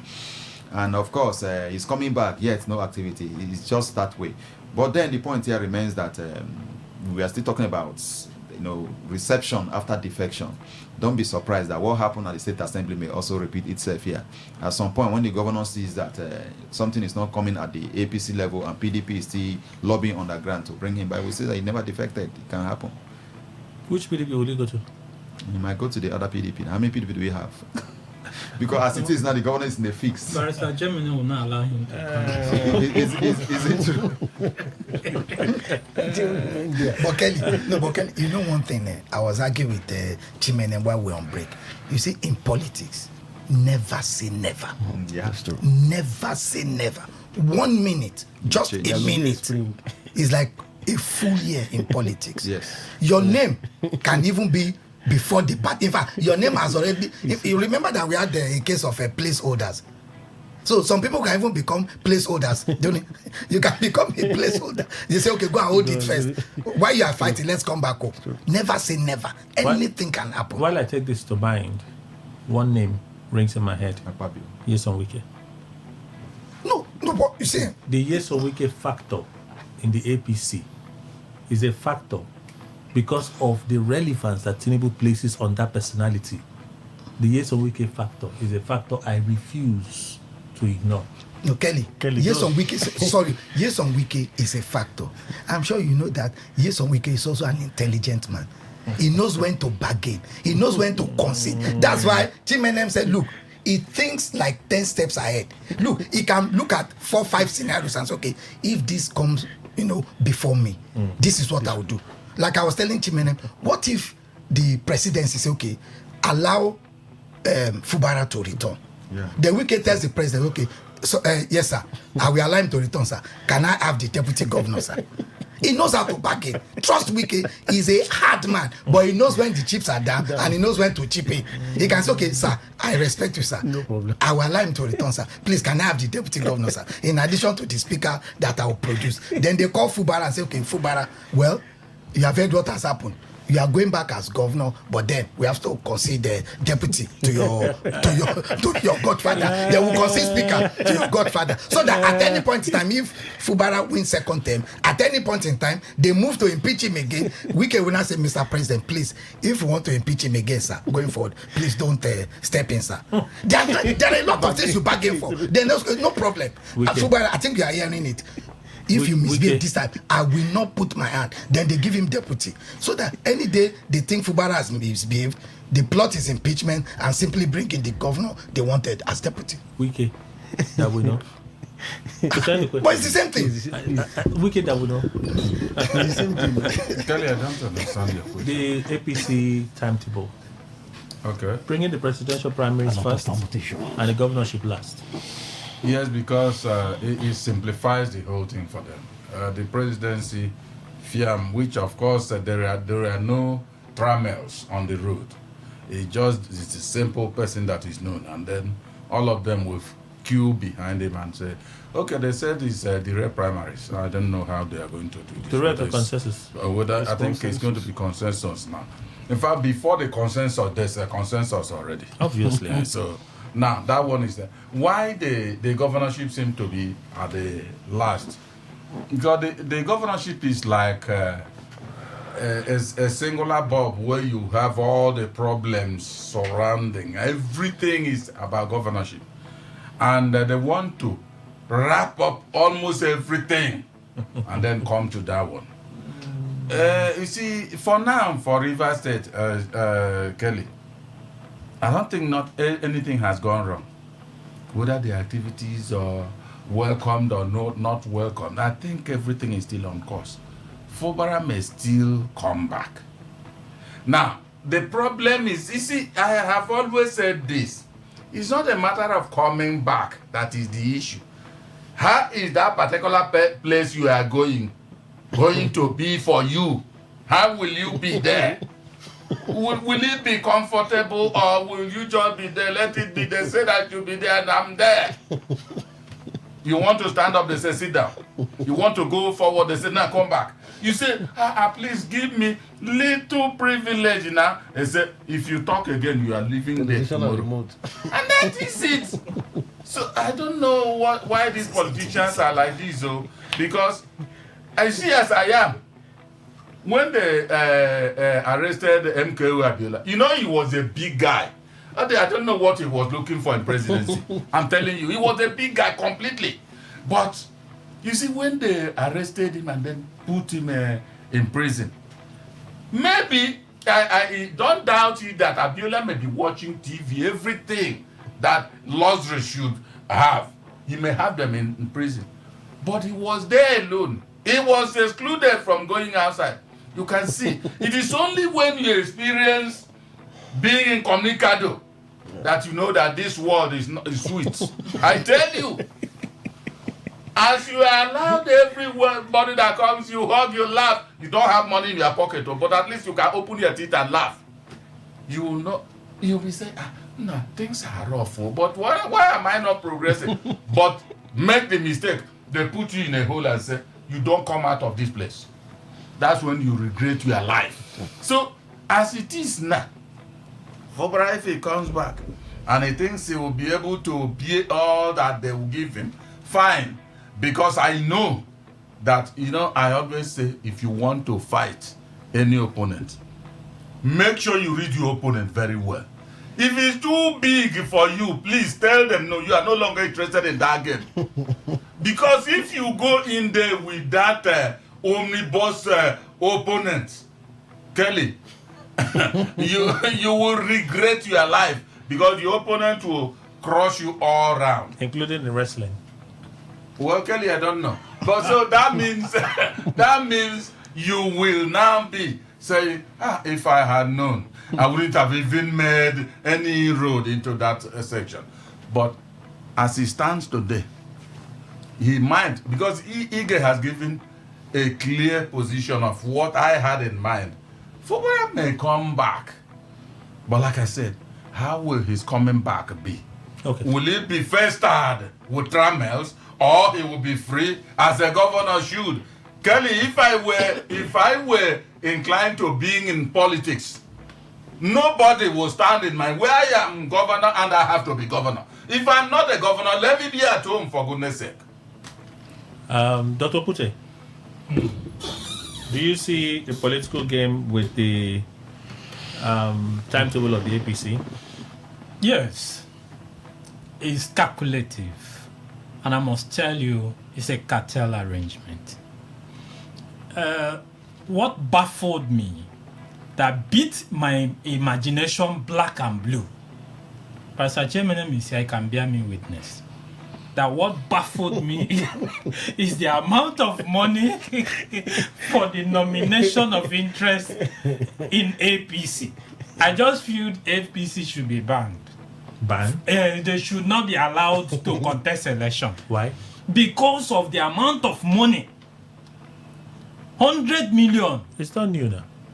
They didn't even increase. I'm surprised they didn't increase. It's ambiguous. that's the last amount now. They are making their time the same amount, 100 million now. I mean, how can inflation did not affect it? How can an ordinary person, an ordinary man, but you know that they are not ordinary. An ordinary man cannot aspire to be president of Nigeria. What about governor? What Governor about is the 50 state million. assembly? Governor is 50 million. The state assembly is very expensive. It's 10 million now. Is it not 10 million? Is it 6 million. 6 million, yes. 5 million and 1 million. So it's expensive. 6 million. Of course. How much will you use to run election? You know, these are people that want to go and serve. Yes. To deliver service to the people. So if they have this humongous amount to just pick a form, are they not going to make gains? They are going to return back that money in double fold. There's a way we look at these things, and I try to differ sometimes, right? If I have an ambition, and that ambition is to serve a group of people, why can't that people support me to pursue that ambition if they believe that I'm fit for that position? I can deliver. What does it mean? People can contribute to my election. Yes. That's what happens overseas. Yeah. They are doing it. They do fundraising. People donate money. It is recorded that these people donated money. It is recorded. This donation is for election purpose. So if somebody says he's popular, why can't he go back to his constituents and say, support me for this election? They are not donating 100 million. 1,000 naira. 500 naira from constituents. You're saying someone who says he's popular and he has good following cannot raise 6 million to buy from, cannot be sponsored for his election. They are raising. They are doing it now. They are doing it. Okay, having said that, now for them putting the governorship election last is calculative. You know, the president, I think, to me, he wants to remain in power. That's why they are calculating all these things in their own favor. Why can't the presidential election be the last one?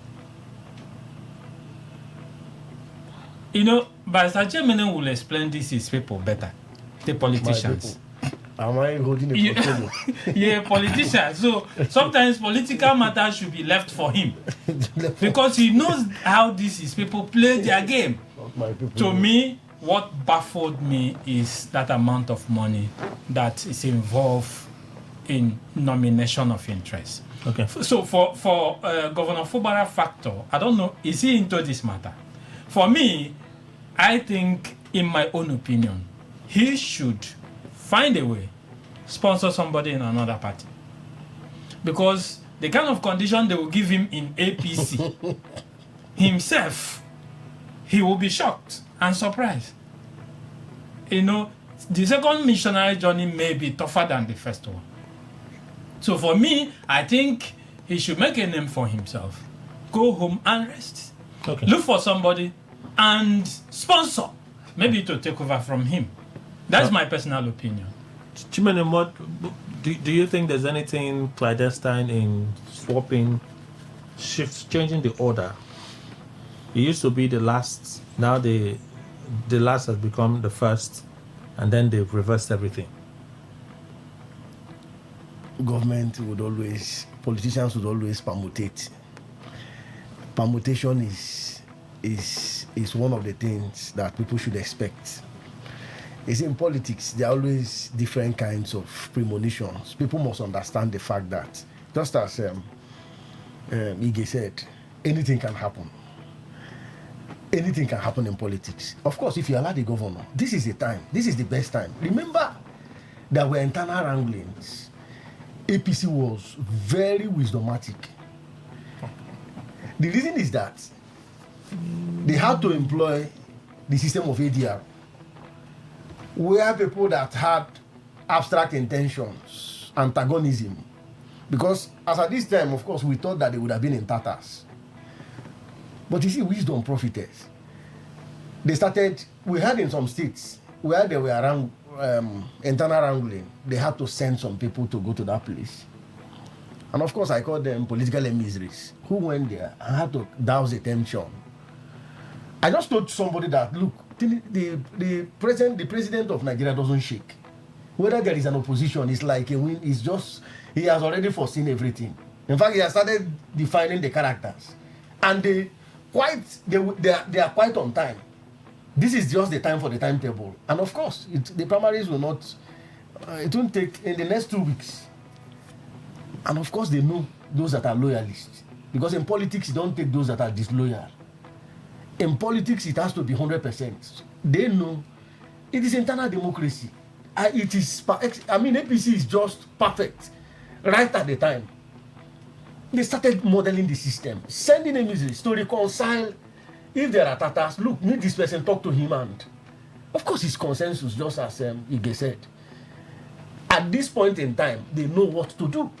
It's not like one party I don't want to call now. They have a very fake acronym, which we are praying that they should remain in tatters, since they wish to be in tatters. You can't just come from a party and you think you hijack the system. Nothing is kept in place. So it is on time. And I don't know when people say, look, that these things are just, the money and all the rest. I think I tend to differ from my friend Opute.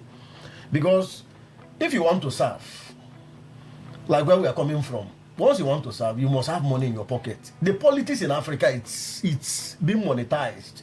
There is no place in Africa, even in South Africa, if you want to contest election, you must have money.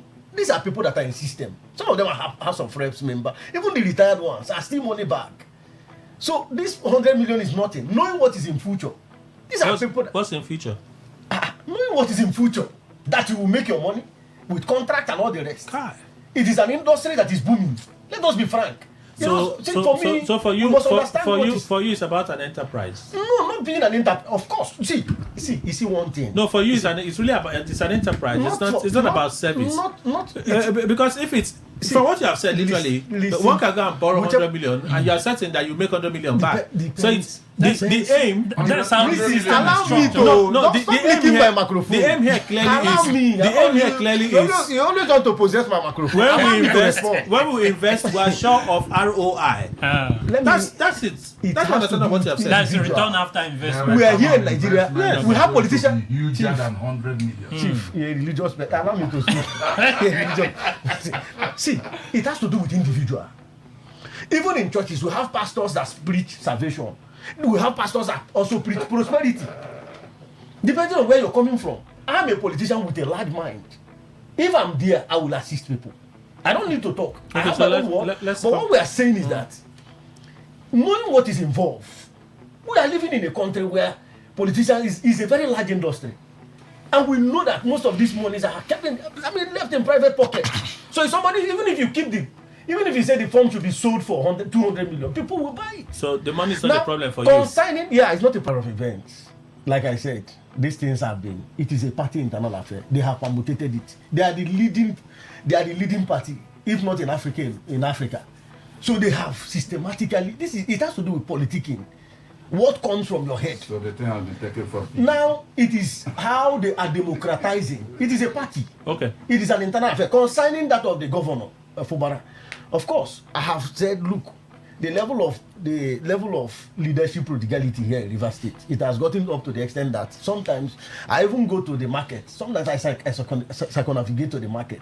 There is no money in Rivers. Things are not moving, unlike the last administration. So for me, I think Rivers State is moribund when it comes to leadership.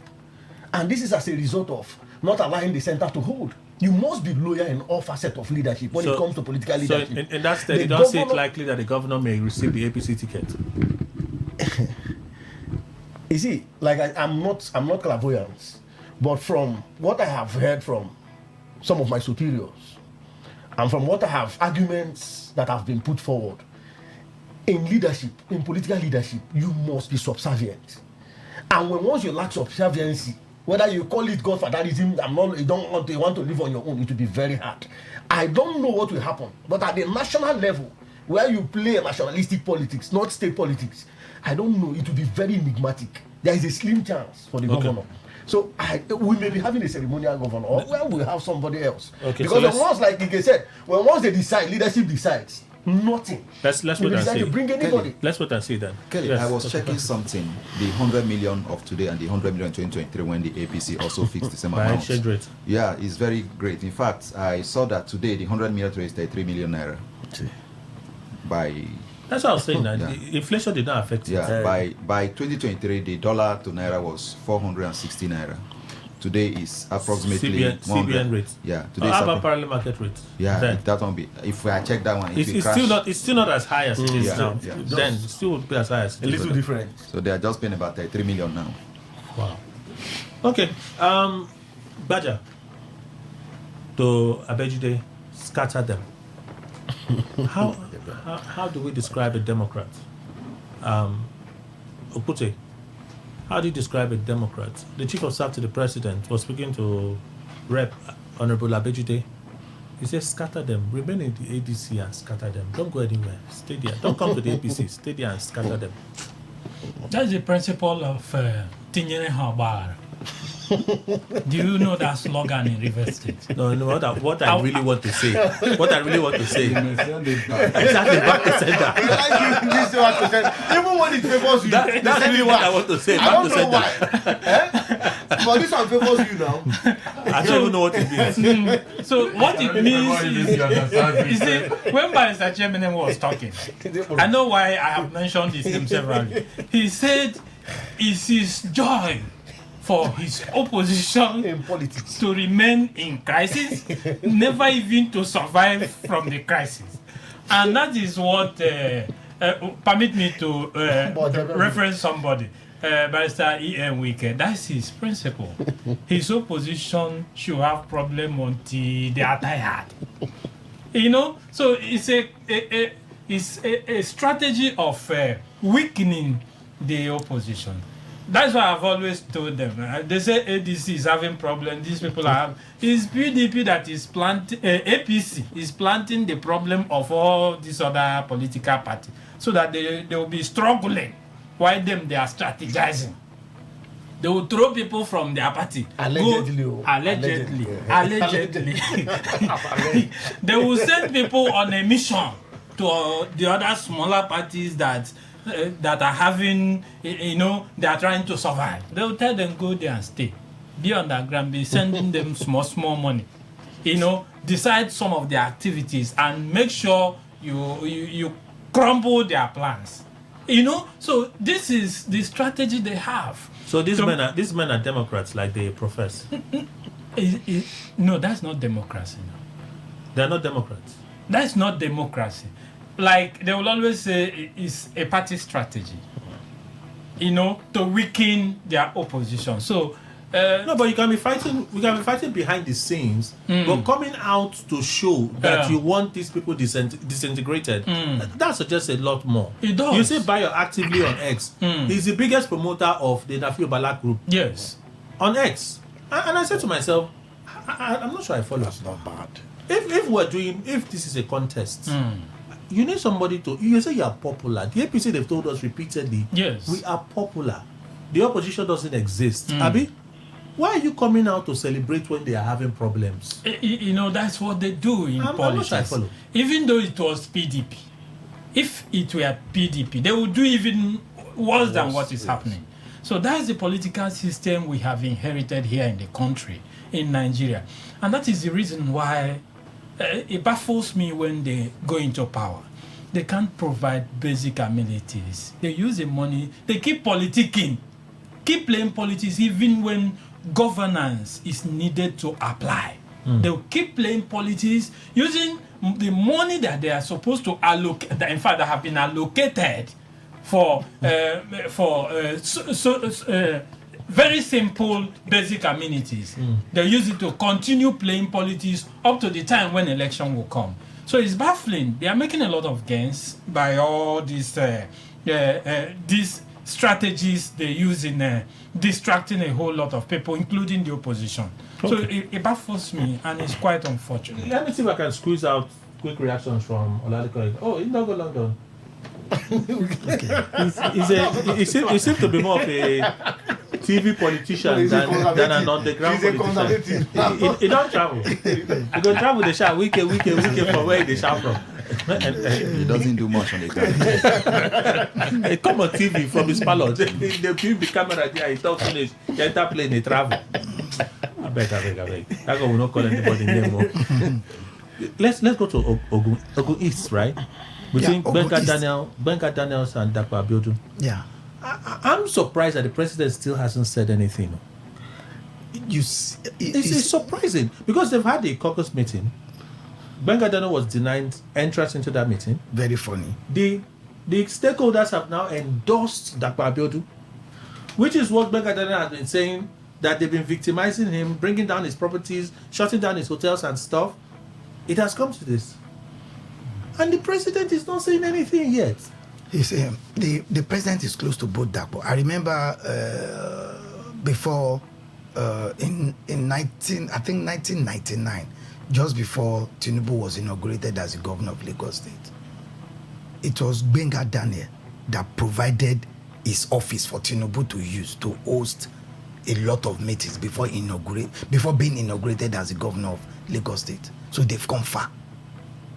Tinubu, Benga Daniels left Atiku, who is a friend. I know. To support Tinubu in 2023. That's what I'm saying. Remember how Benga Daniel became governor after they signed a treaty with Obasanjo in 2003 as to how Southwest should support Obasanjo, while Obasanjo will support AD. You understand? To also win governorship in the Southwest. Only Tinubu was intelligent enough and cried then and said, look, this will backfire. Hold your state. A lot of them didn't believe it. But by the time election ended, only Tinubu survived the onslaught. That brought in Benga Daniel to replace Segun Oshoba. They've come some distance. Now, remember that Tinubu...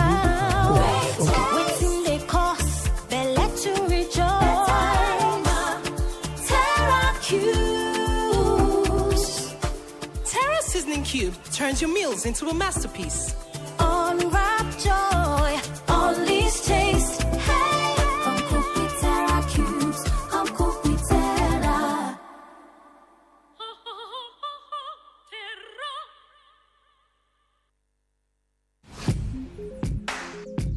Looking to grow your business? Ready to elevate your brand and reach the right audience? This is your moment to take your brand to the next level with Today 95.1 FM. Your trusted voice, reaching thousands of listeners every single day. From startups to established brands, we create powerful advertising solutions that boost your visibility and drive real growth. Our affordable advertising packages are designed to give your business maximum visibility and real results. Don't just advertise where people are listening. Call us today on 0818-389-2850 or visit our station to book your slot now at Today FM Drive off East West Road, Obiapo. Today FM 95.1. Your voice, your market, your success.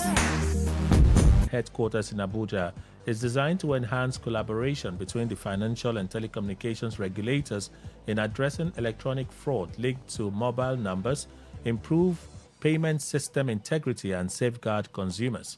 Speaking at the event, CBN Governor Olayemi Cardoso described the initiative as a practical statement of national interest, stressing that growing reliance on digital financial services requires stronger interagency coordination to protect users and maintain system stability. Cardoso noted that the partnership would improve fraud detection through shared intelligence and the introduction of the Telecom Identity Risk Management Portal, which will enable real-time verification of the mobile numbers across banks and fintech institutions. The Joint Admissions and Matriculation Board, JAMB, has announced the release of results for candidates who sat the 2026 Unified Tertiary Matriculation Examination, UTME, on Friday. The disclosure was made in a statement by the board spokesperson Fabian Benjamin, who confirmed the affected candidates can now check their scores through the board's standard result checking channels. According to the statement, candidates are to send UTME results via SMS to 55019 or 66019 using the phone number used during registration. The latest release continues JAMB's phased publication of results since the nationwide computer-based examination began on April 16, with over 2 million candidates participating. Results from Thursday's candidates were released first, followed by a combined batch for Friday, April 17 and Saturday, April 18. However, the latter release experienced delays, sparking frustration among candidates after JAMB missed its initial projected timeline. On the foreign scene, Russia's Federal Security Service, Federal Security Service, FSB, says it has arrested a German woman in the southern city of Pyatzgush over an alleged plot to attack a security services facility. The agency said the woman, born in 1969, was found carrying a backpack containing an improvised explosive device and accused Ukraine of orchestrating the plan.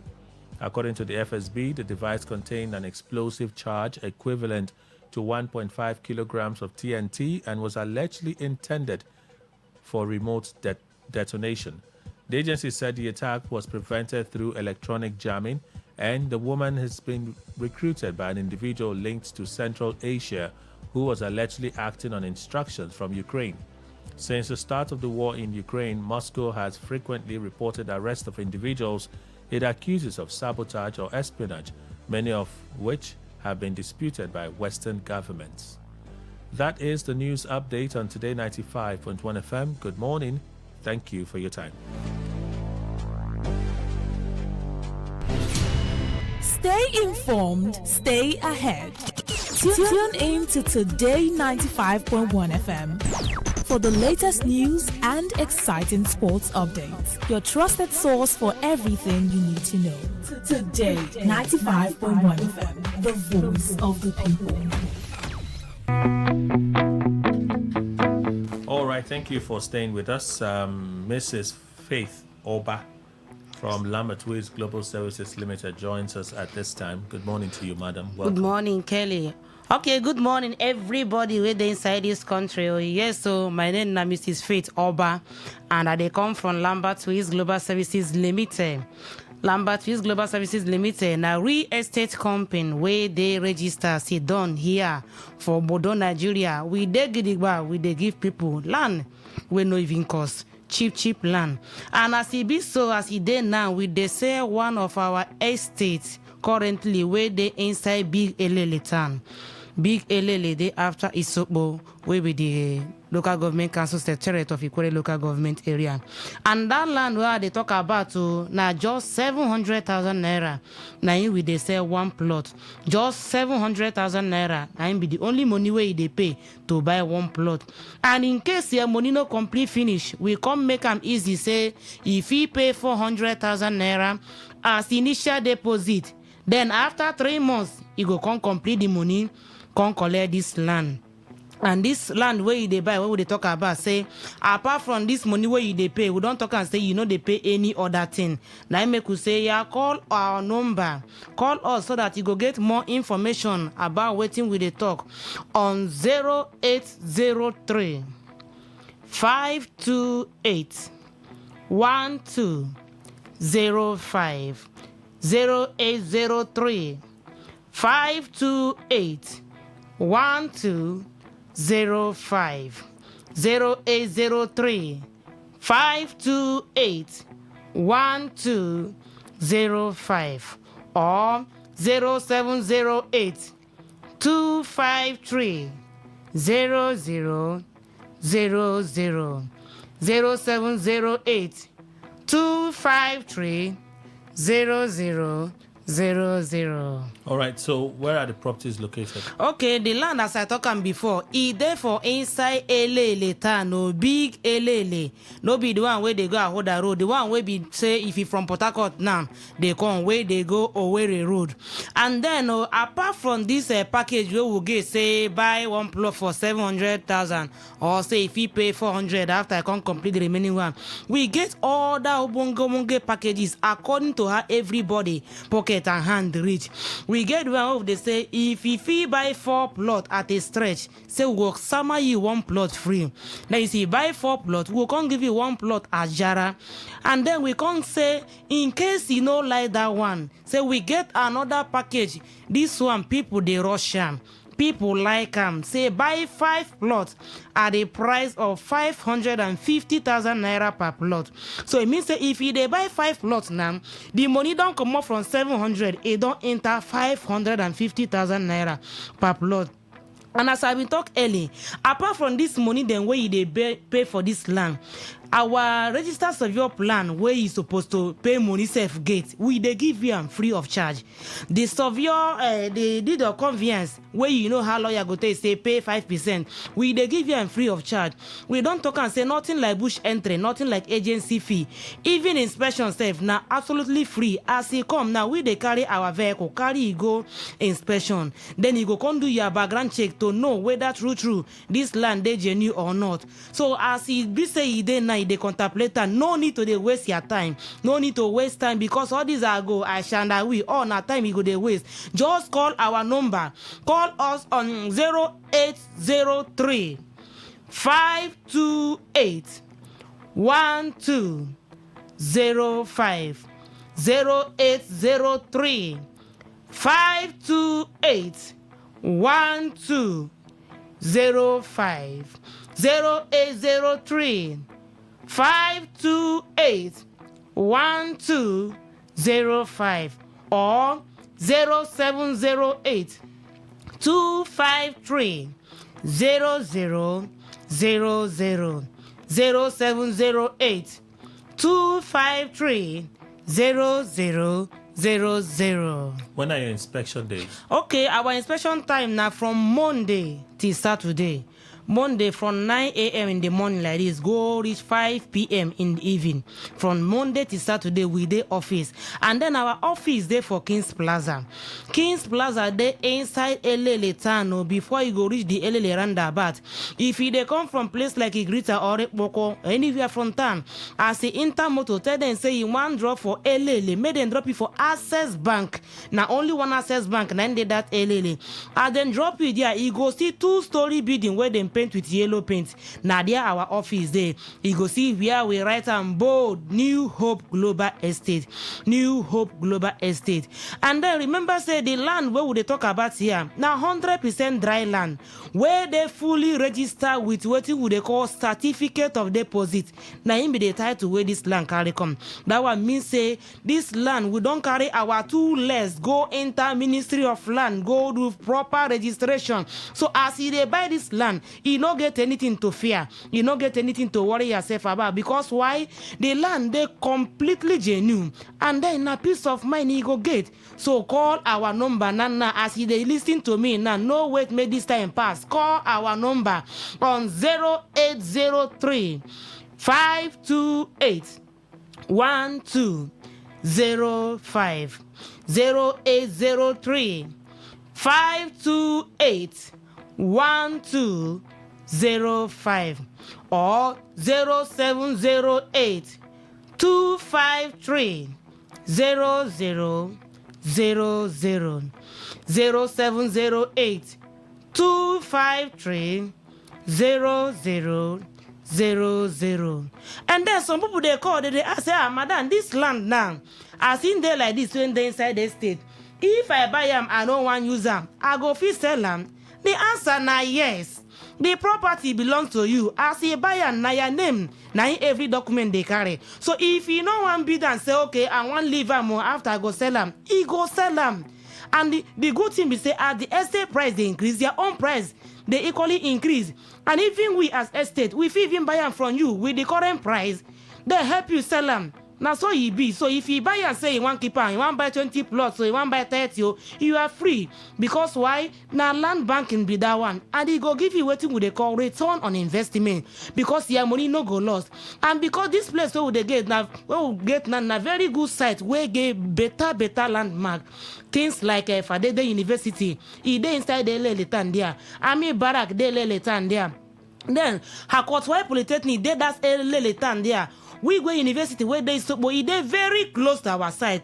And then even Port Harcourt International Airport, all these things, things where we say you go help your market say in case you invest your money for this kind of property. So you no go even lost. So we say make you call our number as he dey hot on 0803 528 1205 0803 528 1205 or 0708 253 0000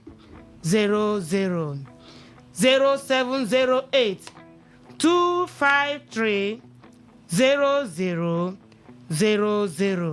And also remember say as real estate where they very reliable and trustworthy, we they do waiting with they call instant allocation.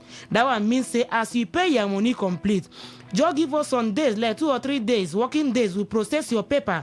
And as the moment the paper don't come, we don't carry it goes site. We go show you from our layout, from our road 1 to 10. If you choose, we give you 2 bags of cement instantly so that you go feed do your yellow form to secure your place. And then if you don't want cement, we'll give you 50 pieces of block so that you go feed use them. Run your yellow form. Instant allocation. Now be say you don't buy land. No story. No be say you buy land for January and stay say na December then go do mass allocation. No. As you come one by one, would they give you your land. So wait till you the wait again. Call our number for the very last time. Make you no come say you know hear me well. Call 0803 528 1205 0803 528 1205 or 0708 253 0000 0708 253 0000. Thank you, madam, for making the time to be here. Thank you so much, Kelly. We'll return to our conversation in a bit. Please stay with us.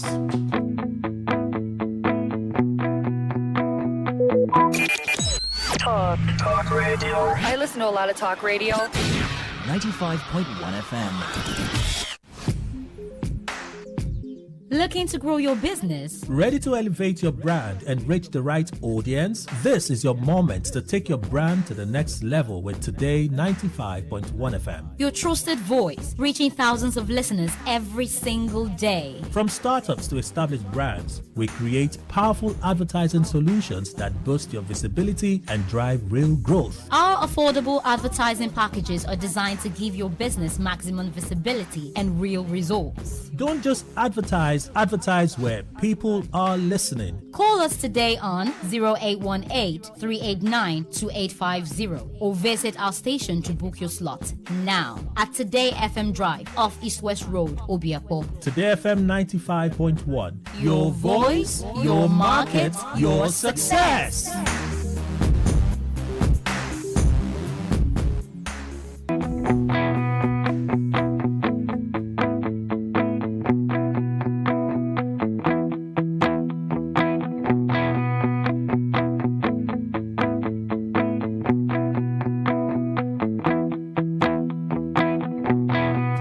All right, thank you all for staying with us. We'll return to that conversation with Ige, but we have Dr. Fineface in the studio. Let me take his views about Baja's statement. Baja to Rep Ajibade, stay in the ADC, scatter them. Yeah, I don't know. I'm really surprised to hear him say that. Already we know that that is what they are doing, that in almost every other political party in the country, there are those from the APC staying there to destabilize the party. We can also liken that to what is happening in the PDP. We can also liken that to what is happening in the ADC and all of the way that destabilization are going on. So he doesn't need to tell us. He doesn't need to say it. We know. Because it was even in this state many, many years ago that we do hear about moles. In every political party, you have moles, people that are planted, there to destabilize the party. And as it is today, if you are playing opposition and you are in your party and you have capacity to destabilize your party for the ruling party, you just reach out to them and they fund you to go and do that. That happens a lot. What is happening in the Labour Party, we all know that the hands of the Labour Party, we know that the hands of the APC is also there, destabilizing them. So these are just things that we know. So you shouldn't be saying it because it's like exposing what they are doing underground that we already know and heating up the polity. Because as it is today, he might endanger even the life of the person he's telling to stay in the ADC and destabilize them. Because whatever the person does there now will be as if he's playing out the card of the Gbajabia Miller. So it ought not to have been so. So people should watch their comments in the polity. It doesn't add up at all because what he has just said is like a call for crisis between the ADC and the candidate, the person he's talking to. So it's not very good. Let me go back to Mr. Ike. Yes. So first we're talking about the impasse in Ogun State. Yes. Between former governor and the current governor. Yes. I'm wondering how the president, or why the president was yet to react to this issue. But, like I was saying, that look, the president is close to both of them. Interestingly, why Dapo Abiodun is an Ijebu man, Benga Daniel is a Remo man. Now, for long, the Ijebus have always said, look, Remo are part and parcel of them. But Remo people say they are a distinct group. You understand? Interestingly, only those two ethnic groups, Remo and Ijebu, occupy Ogun East. Interestingly, only two of them. But the Ijebus have more population than the Remo. For emphasis, late Obafemi Awolowo is a Remo man. So you understand, late Tai Sholari is a Remo man. So they've produced some, outstanding Nigerians. So you understand the background of where this is all coming from. Dapo Abiodun is the current governor. Benga Daniel spent 2 terms in office as a governor. Dapo Abiodun has been able to successfully sell Yayi, that is Leko Adeola, to become a successor. Now, he's also trying to now sell himself to Ogun East people, the stakeholders. And it's surprising for me that Dapo Abiodun will call a meeting of stakeholders and shut out the incumbent senator and a 2-time governor of that state. To me, that is a reckless thing for Dapo Abiodun to have done. But maybe it was the only way to convene that meeting without any fallout. But I'm sure he knows that if Benga Daniel had been at the meeting, it would have been difficult. Exactly. Very difficult to convince other stakeholders, to say, look, support me. At least there would have been a platform of trying to convince the people. Okay, so let both of us talk. Then let the people decide. So Dapo Abiodun already knows that Benga Daniel is loved by the people of Ogun East because Benga Daniel was only elected in 2023. So he's serving his first term. So he already knows what will have happened in that meeting. So it's now left for the party hierarchy, particularly the president. The president has a very strong connection with Ogun State. Very strong. Remember, it was in Ogun State that I said Emiloko. It was in Ogun State. Remember too, the president is one of the reasons why the Ijebus have not been able to choose another king after the late Awujale died. The president is one of the key reasons. So he has sufficient interest in Ogun East politics, especially Ogun East, because he was close to the late Awujale. The late Awujale was his personal friend, and it was there he stated the issue of Elo Farabale. Emiloko means go and relax. It is my turn. And truly, it was still there that he scolded that one. Of course. So you understand why I said the president has sufficient interest in Ogun State. One of his core allies in the southwest is from Ogun State, and that's the former governor Olusegun Oshoba. He has enormous. Remember that Ogun State has about I think 2 or 3 ministers in his cabinet. He has sufficient, so he knows what is happening in Ogun State. That's why I said only the president will resolve this, and I'm sure he will have a way to say, look, if the president might even say, Dapo, you succeeded in producing a successor. Go and rest with that one. Allow Benga Daniel to go for second term. We'll look for a place for you when we win. Exactly. Or if we win. No, if we win, they can even make him a senator from Ogun State. A minister from Ogun State. It's possible. They can still give him a ministerial position. Or he might even tell Benga, then, okay, relax, don't worry. We'll give you a ministerial position if we win in 2027. There are a lot of bargaining chips on the table of the president. Okay, let's come to Femi's statement. Femi to Rep Ajibade. To Bejide. Is it Bejide? Yes, Bejide. Bejide na the guy from Kogi State now, from Yagba. Yes. It's Bejide na, on the platform of ADC. Yeah, it's not a Bejide. No, I'm only trying to shorten it. Oh.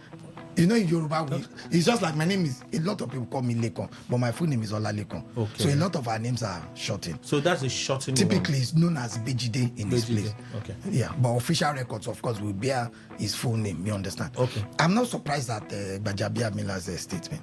It's I'm not surprised in the sense that, you know, since 1999, we've inherited bad politics in Nigeria. Pre-1999, we didn't have much of, you know, statements like this. Let's scatter the other part. You know, we've had a checkered history when it comes to politics. Not because even in the immediately after independence, not because we didn't have people that decamp from one party to the other, but there was this kind of finesse, you know, with their statement. There was this kind of guile about the way and manner, you know, they respond to and all of that. But since 1999, especially from 2003, you know, the kind of politics we play now speak to our character. This is a character deficiency that is emerging. I see no reason why you should be a member of a political party and another party is paying you to sabotage your own party. It speaks to the character of Nigerians. That's the truth. We have a situation where somebody was the running mate to a governorship candidate and he was called and prayers were sent to him. After he received the prayers, he abandoned the ticket and resigned as the deputy governorship candidate in a party.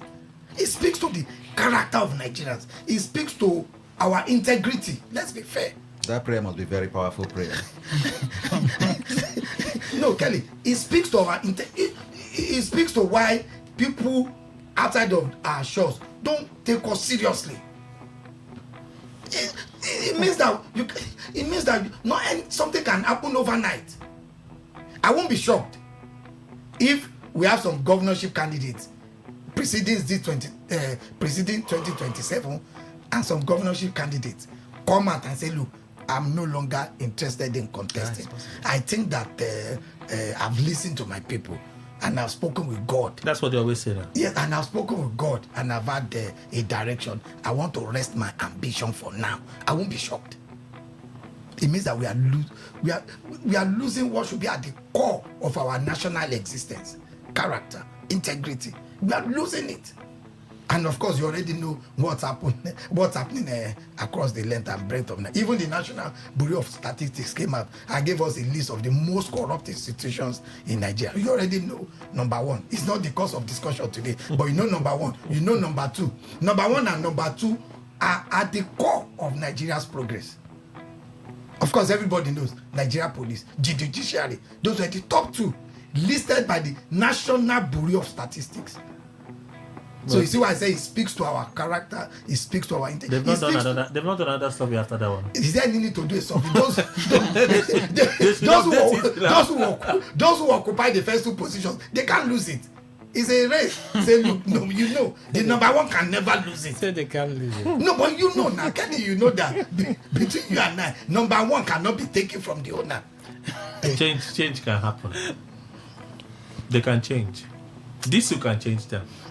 Kelly, this you can change them. Kelly, you know the greater tragedy is that we are losing a generation of productive Nigerians traveling abroad. They also leave Nigeria empty. A generation of productive people. We are shipping them away. And as they're going, they're doing great things. And they're not going to come back. They even prefer to stay in the prison. It's a statement made by an autocrat and not a Democrat. Because for me, I always say it, and I don't say it with any problem. I am open to any argument on that. There is no democracy in Nigeria. If Gbajabiamila is saying that he's a Democrat, no matter what they may be having, see, there is no human that is whole, A to Z, without any stain. None. This stain I mean in character, to show the fallibility of that man. True. No human. But when you are seeing all those things, say this one is doing like this one is doing like that, as a result, you abandon the tenets of what should guide you as a Democrat. You see, that's why always when I hear in this our democracy say, the one you borrowed or the one that does not exist, how can he say scatter them? Kelly, if you have he said remain there, scatter them. That's it. That's to show you that the kind of democracy. The governor even told you to come to ADC, don't come, stay there, scatter them. That is why. Oh God. That is why with what they call democracy, which I tell them does not exist in Nigeria, when they go for election, you see those that will come, go, you run and leave everything. They will carry all that people have suffered and then voted. If you were the official, the highest official in that polling unit as we are going, you hear the result of your polling unit that you've not finished everything about. You hear it on air. You see, Kelly, for me, Nigeria is a movie. Incidentally, we have Nollywood movie in Nigeria. That is just what it is. Once it starts, you know what. Who will tell me there's democracy? Even all these things we are seeing. All this one they tell you is our prayer. Let there be problem with that. Is it how it happens in other places? They do their own without being at least pointed. Because politics, I have said it, has a evil in it. Not evil of maybe voodooism or so. That one may be there for those who do that kind of thing. But I am saying the evil of treachery. It exists there. That one is known. But when you come out openly to do it as if it's the standard bearer in terms of principles for the parties, then you know that this is no longer democracy. And that was why when Claude Ake, late Professor Claude Ake lived, he said, this is a country of democracy without Democrats. See, when you claim to be you are practicing democracy and you don't have Democrats, you are not. You see, like we are seeing here now, when this thing they are battling with ADC and all that thing, this is getting out of the line from democracy to autocracy. It is what we want. And I said, Kelly, remember my principle, which may be wrong because I'm a human, I don't know everything. But I said, anything you see that people are doing and the authorities who also are supposed to know, keep quiet, then the authorities know about it. How can Baja, he is the chief of staff to the president, come out and then give that kind of order? Not in a hidden place, so he just mentioned it publicly. But that's just on the side. That's just on the side. I remember. Unfortunately, I remember he's a former speaker. The side is in former speaker. He comprised himself as the longest serving member in the House of Reps. Exactly. The findings confirmed there is no connection between the fake X account and Professor Mupiton's verified email or phone number. Claims based on BVN and OPE data were described as misleading and logically flawed. Data breach records circulated online were also found to be unrelated and lacked any direct link to the alleged account.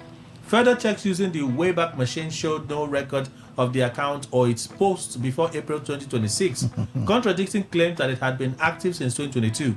In addition, the alleged reply does not exist on the Live X platform, reinforcing the conclusion that it was never posted. This is INEC chairman spokesperson, if I can put it that way, responding. They said they set up forensic investigation, analysis. They got cybersecurity experts to analyze the X footprints to confirm if indeed that post was by Amupiton, and they say it's all fake. Does it put to rest the dust that this matter has raised? Dr. Putin? Well, that matter from Ebenezer from the beginning was dead on arrival. That even though that tweet was not fake, even though it was real. How sure are you that they're just saying that it's a fake? That's what they have said. Who determined it? Was it an independent investigation that was carried out? Was it not INEC investigating INEC? INEC said they got cybersecurity expert. From where? I don't know. But they said they got cybersecurity experts. They have cybersecurity experts that they also employ working with them. So maybe they would have confirmed whatever they said they should confirm for them. But let's, Chief Olaleko Igwe was talking about integrity. The integrity of us as individuals who belongs to the nation Nigeria. And the integrity of those who have opportunity to man the affairs of institutions in Nigeria. Integrity is the key word. See, for me, the INEC chairman, if he has so much pressure from the public, spotting at character issues for whatever reason and all that, and he feels that this noise, maybe allegations would dent his image. If it is overseas, just resign and go your way. Say for you can say for your health reasons or your integrity sake that you're no longer interested. But let's say if those manning institutions like INEC has done the best they can to maintain their both personal integrity and the institution integrity, standing on the ground of, let me use the word righteousness, without mingling with political affairs and all that, people will not bother saying that INEC chairman should be elected by Nigerians. So for me, all these investigations, me investigating myself, I cannot indict myself for whatever reason, because I'm the one investigating myself. If I indict myself, I will go in for it. So if anybody, any institution want to be investigated, allow independent investigators to go in. What would you have liked that they named the cybersecurity company that carried out the forensic investigation? They would not want to name. No, that. would that have assured you better that INEC may have done a thorough job? No. Maybe the National Assembly would have come in and say, okay, we'll get independent experts to investigate this. So if National Assembly investigated, but they didn't tell you who did it, was consulted to carry out the analysis, would you have been satisfied? No, I will not also be satisfied.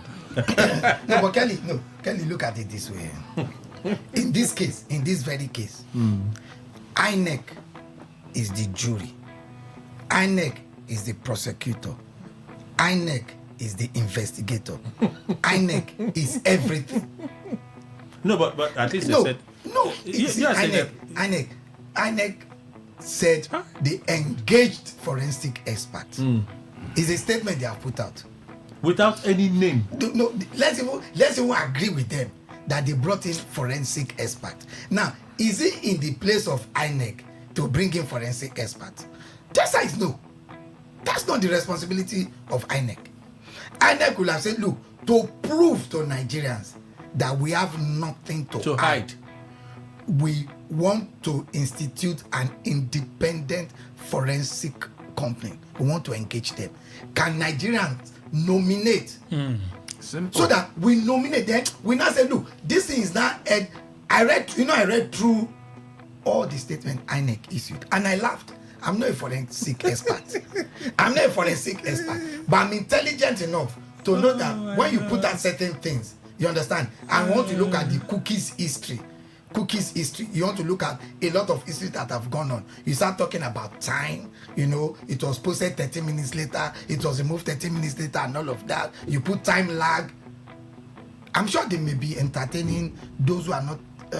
You see that time, that lag, that entire timeline. Yes. That even group is faulting. No, wait. No, they may be entertaining those who may not be discerning enough.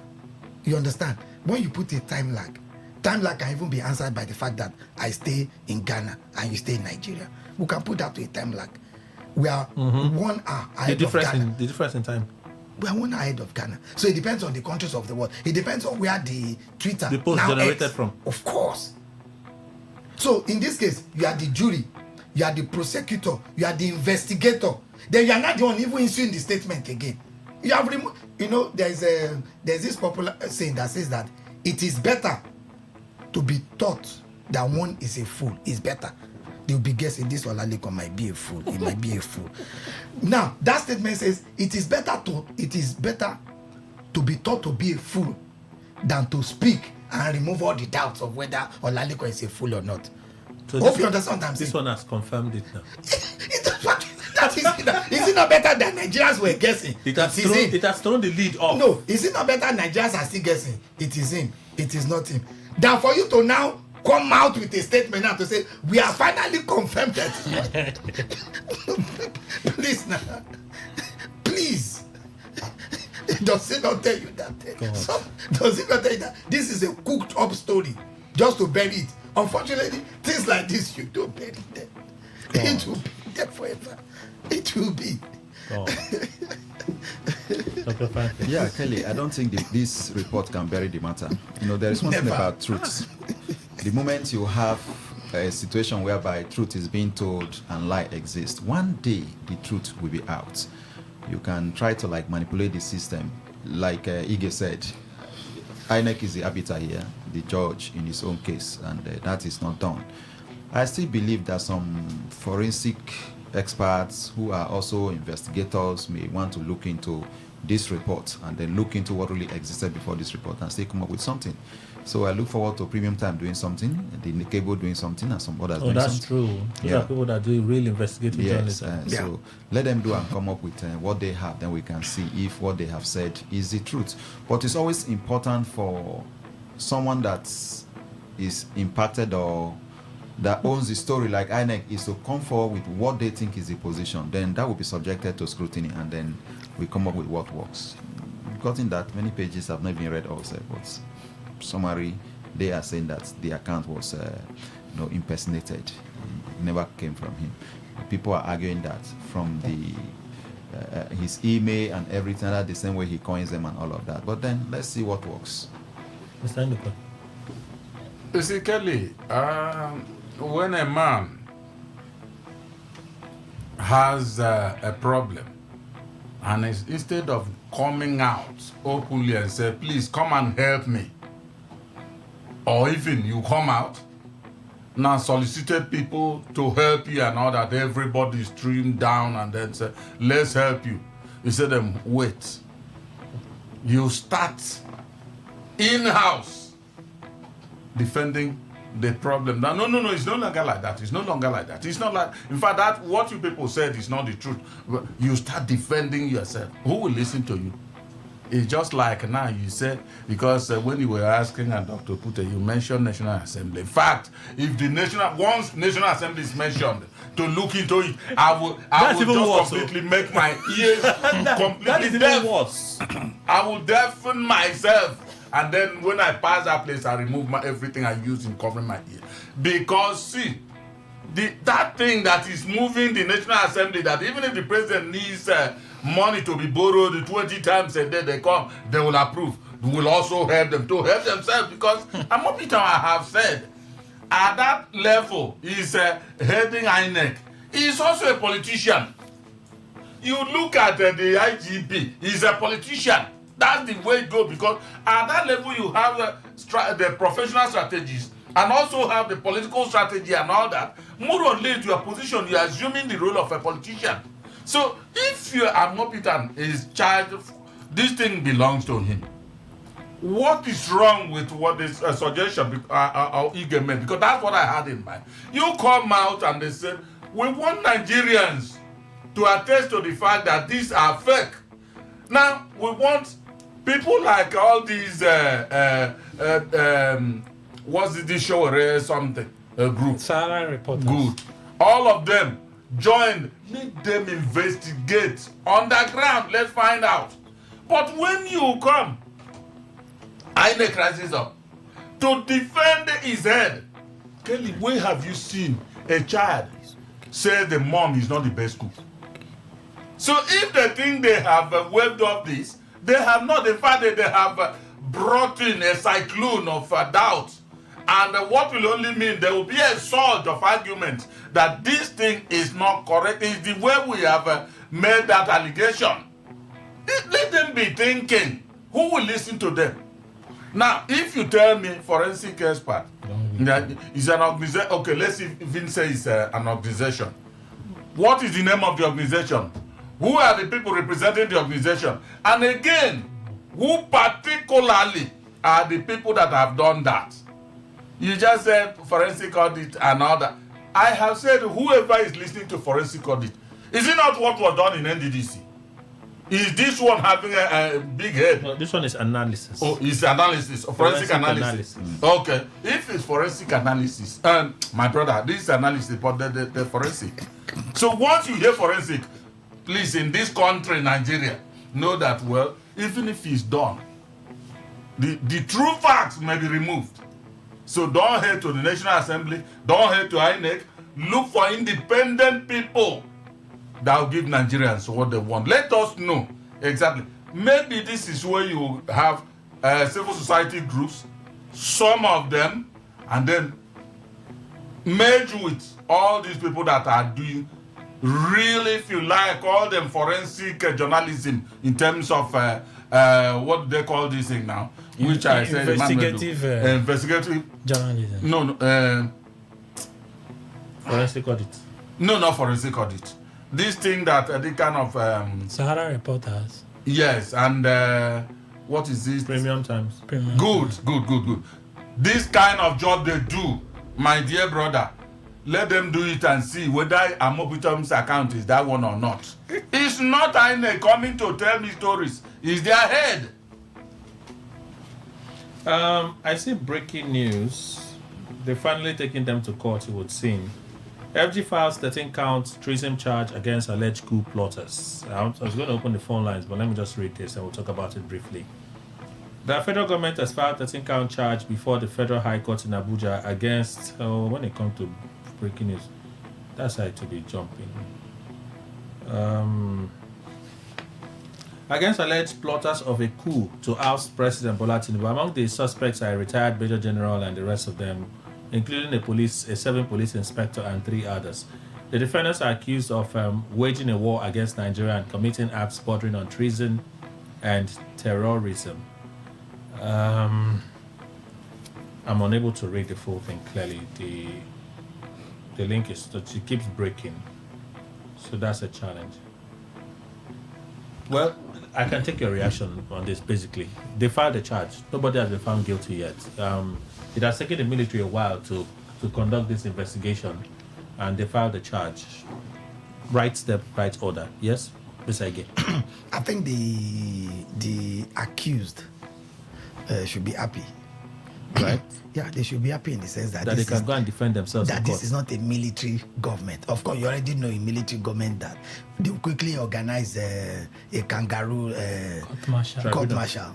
And of course, you are gone before you know it. But now this will take a long time.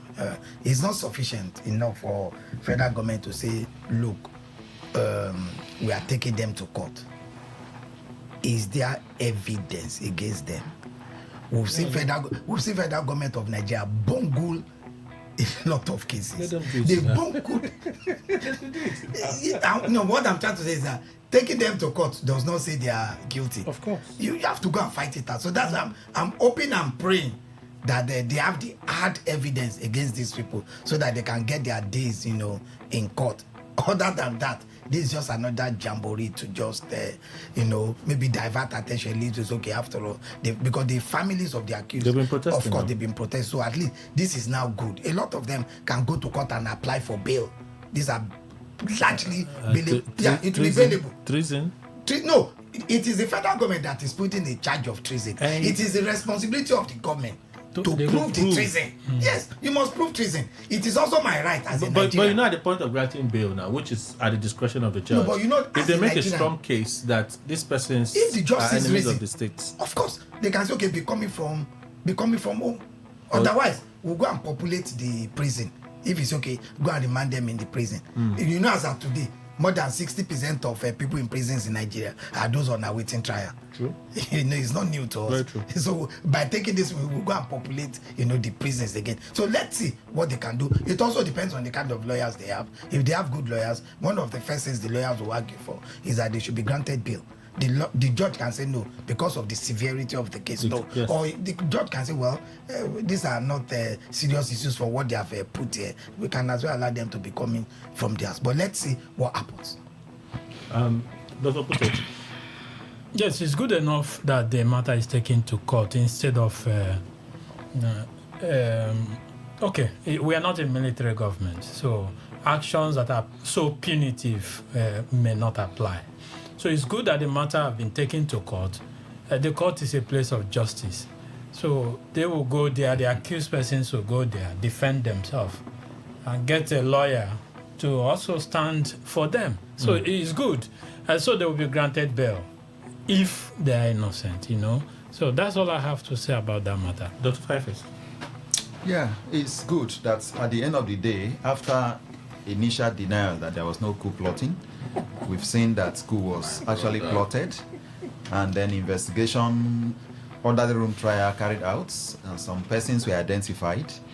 Now, those who were identified as being behind the coup plotting are now arraigned in courts, and this is happening. Well, I know it's a treasonable offense, and the charges will be treasonable charges, but then I think that to a very large extent they might have bail and then continue to go from their houses to the trial court, and then at the end of the day we'll have a pronouncement of the courts. But then everything will end at the Supreme Court, right? Very likely. Appeals. Yeah. So what we have started today may likely last for the next 15-20 years. My God. Except what we normally have about... it may not take that long, though.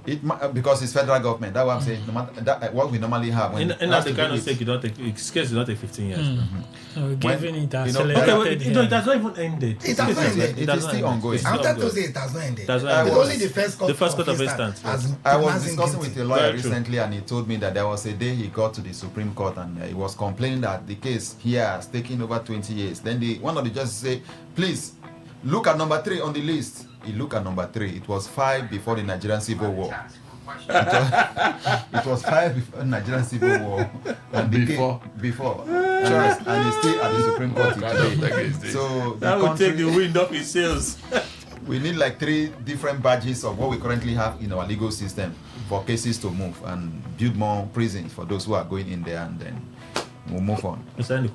Kelly, let them go to court and then trash it. Let's see who carries the can. Because when this thing was raised, on this platform I said, when both federal government and the army and all that were saying, in fact, they were evasive as to the authenticity of the people and all that. They were saying as if they were phantom people and all that. I said, but all that they have given, if you look at the sequence, some people committed this offense, and then truly we are going to see exactly when it starts unfolding. They have finally agreed now, taking them to court. Well, it's good that they are not going through a court martial, military court martial. I tell you, all the people filed out, they may not be completely involved in the whole thing. 08109510951. Let's take your reactions. Calls, messages, all the platforms activated now. All right, so it's over to you. 60 seconds, please remember. Good morning, Today 95.1. Hello, Bakale. Good morning, sir. Morning. My name is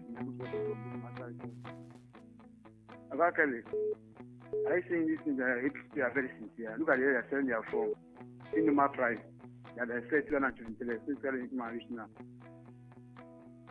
I want to tell our president, thank you very much for contesting a second tenure. But my prayer is come to second tenure, so our mind will be rest. All right, Nebu, I suppose you're done. Good morning, Today 95.1. Hello, good morning. Morning, sir. Yeah, my name is Ralph from Ruboku. Hello? We can hear you. Please go on. Okay. Kelly, first and foremost, I want to ask, who did Tinubu supposed to appoint, and how did he supposed to appoint somebody as an INEC boss? Is there anybody in Nigeria that's not a member of the political party or has sentiment for a political party You see, they know that Nigeria will always be arguing. They would just throw something on us, and we leave the necessary thing, what we're supposed to do. What is the opposition party supposed to do by now? Is to fight for a proper reform where the president only cannot just appoint INEC boss. Look at Senegal. We were rejoicing about the election in Senegal for recent. It is not the president there that appoints the INEC or whatever they call it. All right. Now, your point is made. Thank you so much for your understanding. Today 95.1. Good morning. Good morning, Kelly and the guest. This is Nelson calling from Greater. Nelson, please go on. Let me react to the INEC just as people have analyzed. To me, I think that sometimes these people think that Nigerians are just fools, that they will just come out and just say anything and we will believe. I don't understand. Even the person, see, they may even, I don't know what they take us for, number one. Then let me conclude with this one that you say is breaking news. Now, they say I steal something, I stole from you, and you say I did not steal. People were saying, insisting that I steal.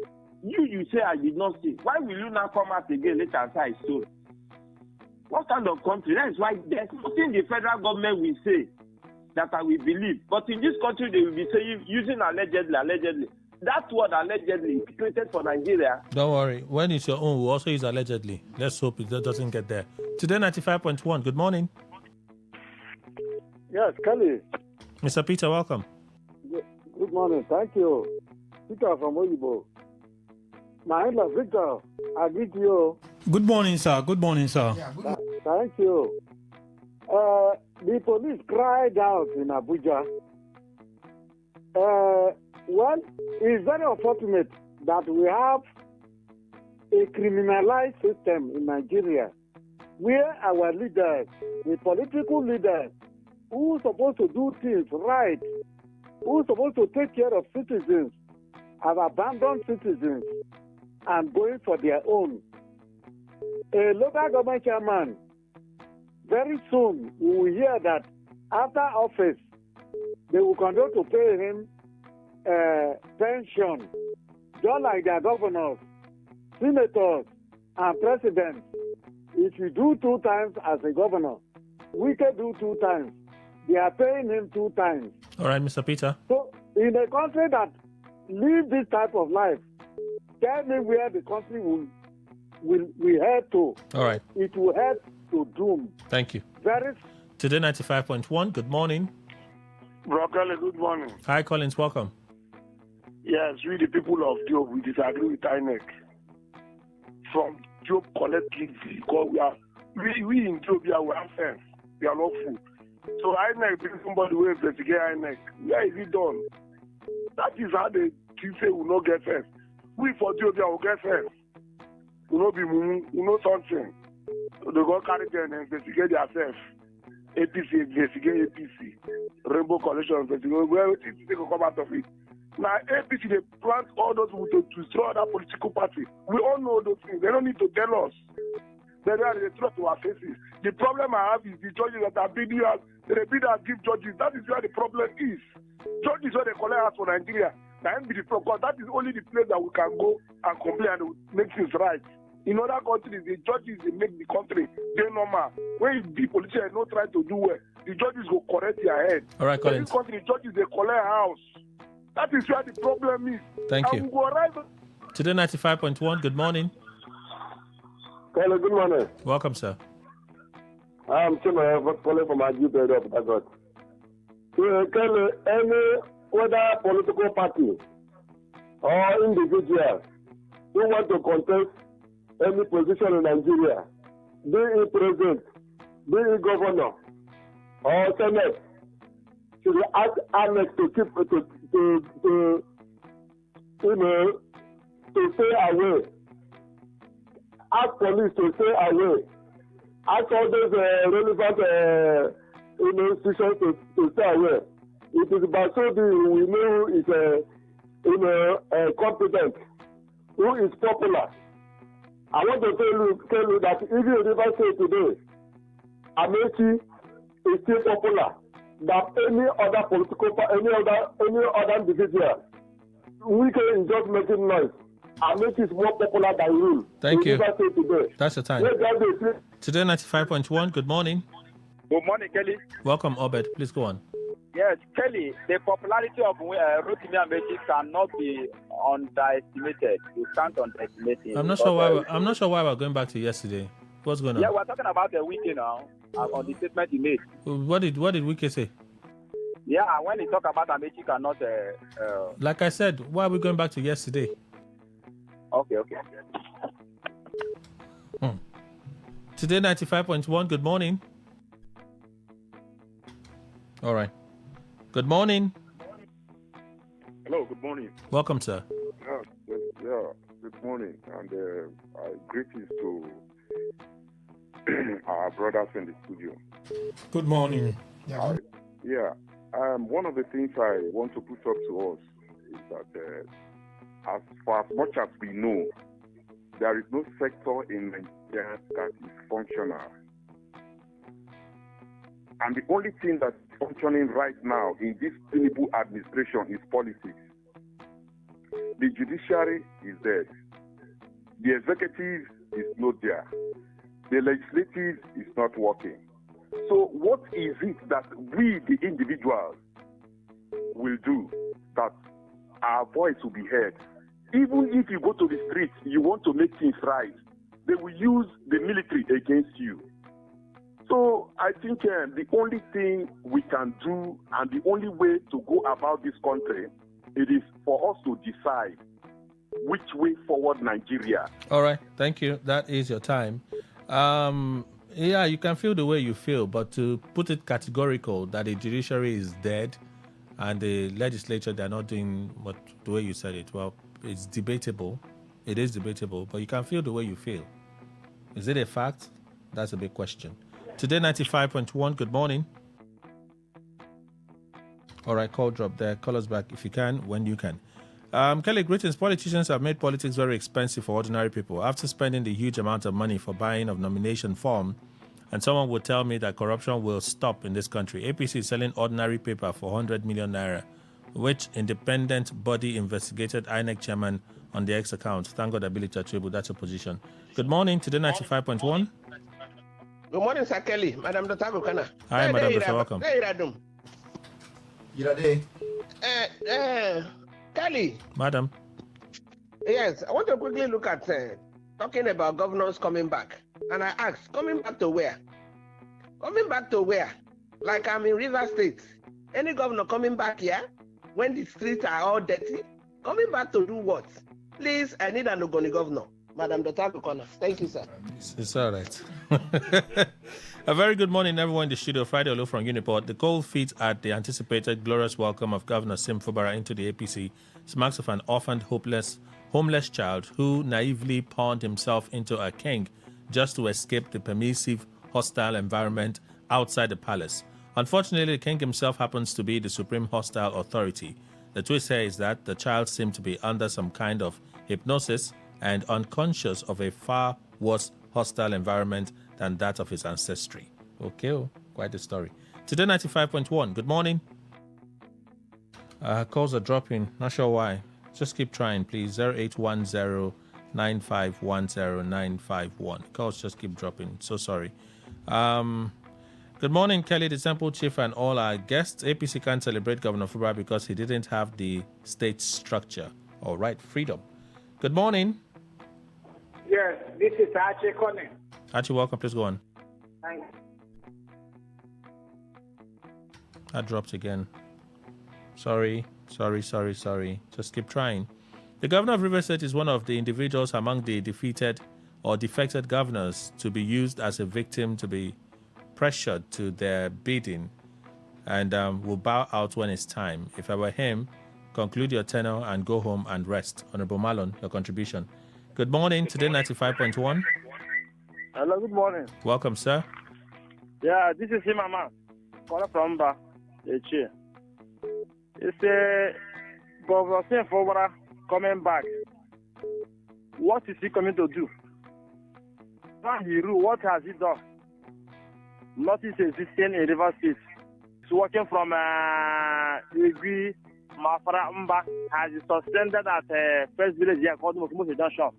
While what of Mba? What of Ndash? What of other area? So what is it in terms of human capital development, employment? What has it done? Look at employment of 5,000. They are giving test based on man no man. But you have people who study education. How can they be giving text message based on man no man? It's unfortunate. So same for us should go and relax and look for ward chairman. Just simple. Did you say ward chairman? Did you say Mama, did you say ward chairman? Yes, you should go back and look for ward chairman because government will not fit him because he has no man. Wow, he has the charisma to ginger River State. You should go and look for ward chairman and rule. Well, that's radical, man. Good morning, Today 95.1. Hi, Kelly, good morning. Hi, Miriam, welcome. I greet everyone in the studio. This is your cracker woman. Good morning. Let me look at Governor Same and River State. I think what is happening in River State is beyond Governor Same. Whether they take him out or they keep him, I want to ask River people, is this what you want? You people are just sitting down, looking at Governor Sim as the Minister Wike and thinking it's just a football match between Arsenal and Chelsea. But this is about River State, about the ownership of River State. Is this what you want? That tomorrow they will bring somebody now that will be totally loyal to one person, all the resources of it. So if River people are separate and just think that it is only Governor Sim that will be there to save River people, then Governor Sim, if I'm him, just bow out and allow them. Let whatever happens to River State happen. Because it's not about Governor Sim, he will go and rest, he has made his money. But this, what is happening to River State now, will linger for a long time. When the FCT minister retires, he will put somebody that will be another godfather. All right. Godfatherism has come to stay. Thank you, madam. People will accept it. Thank you, sir. Good morning, Today 95.1. Okay, let's try this one. Good morning. Hello, good morning, Mr. Kelly, Chief Nduku, and the guys in the studio. A blessed one to you and a bad one to all the bad politicians and shine and our wrong institution in this day. Mr. Kelly, you see, when I hear this INEC and what is happening in our nation, this about the motekun of the INEC, the thing surprised me. Now they say technical glitch. Has INEC ever one day come to tell us anything about that technical glitch?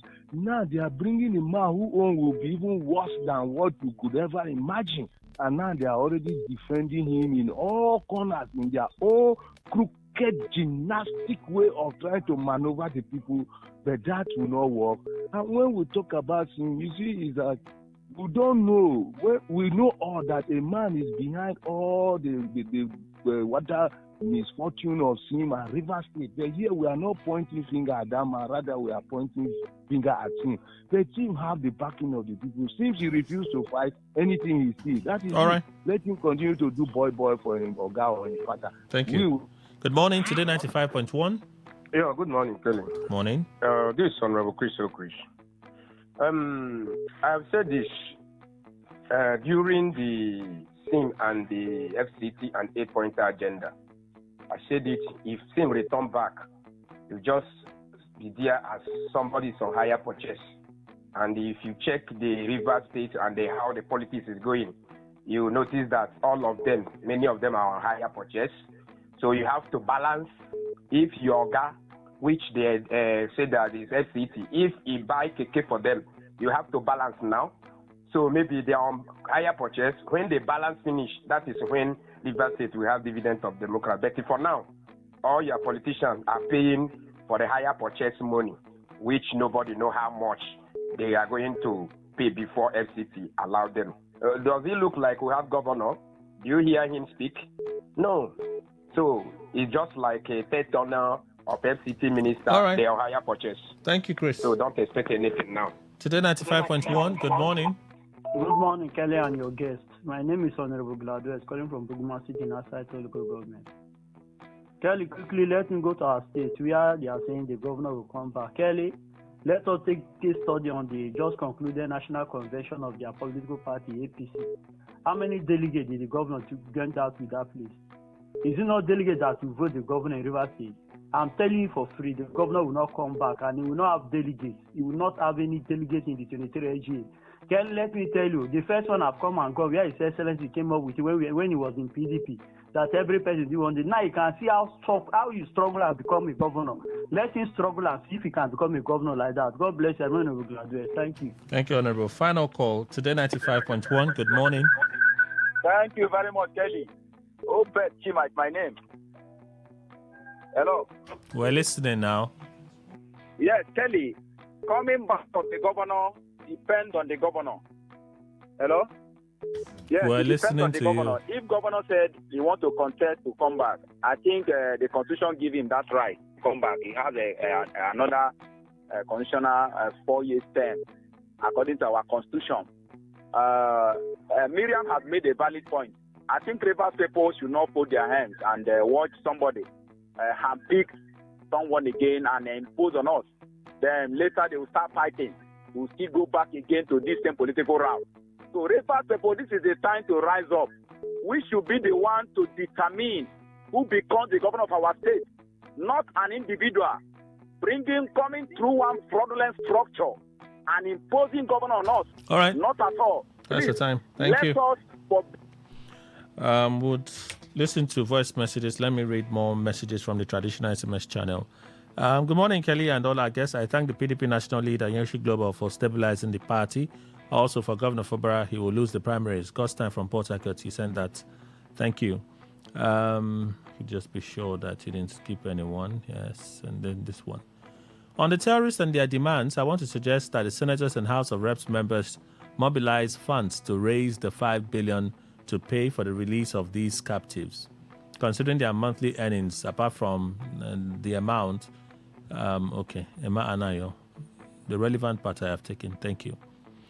What is Gbajabiamila afraid of, if I may ask? These people are a mistake to democracy.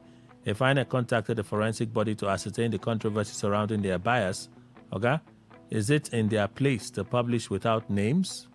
Mr. Dennis, that's your contribution. Tinubu for third term, there is no peace in competition. It's a raw contest. You either keep fighting or you quit. No one will babysit you as opposition. By the way, one-party system is the future for Nigeria with Tinubu and Wike at the helm of affairs, and there's nothing anyone, including Kelly, can do about it.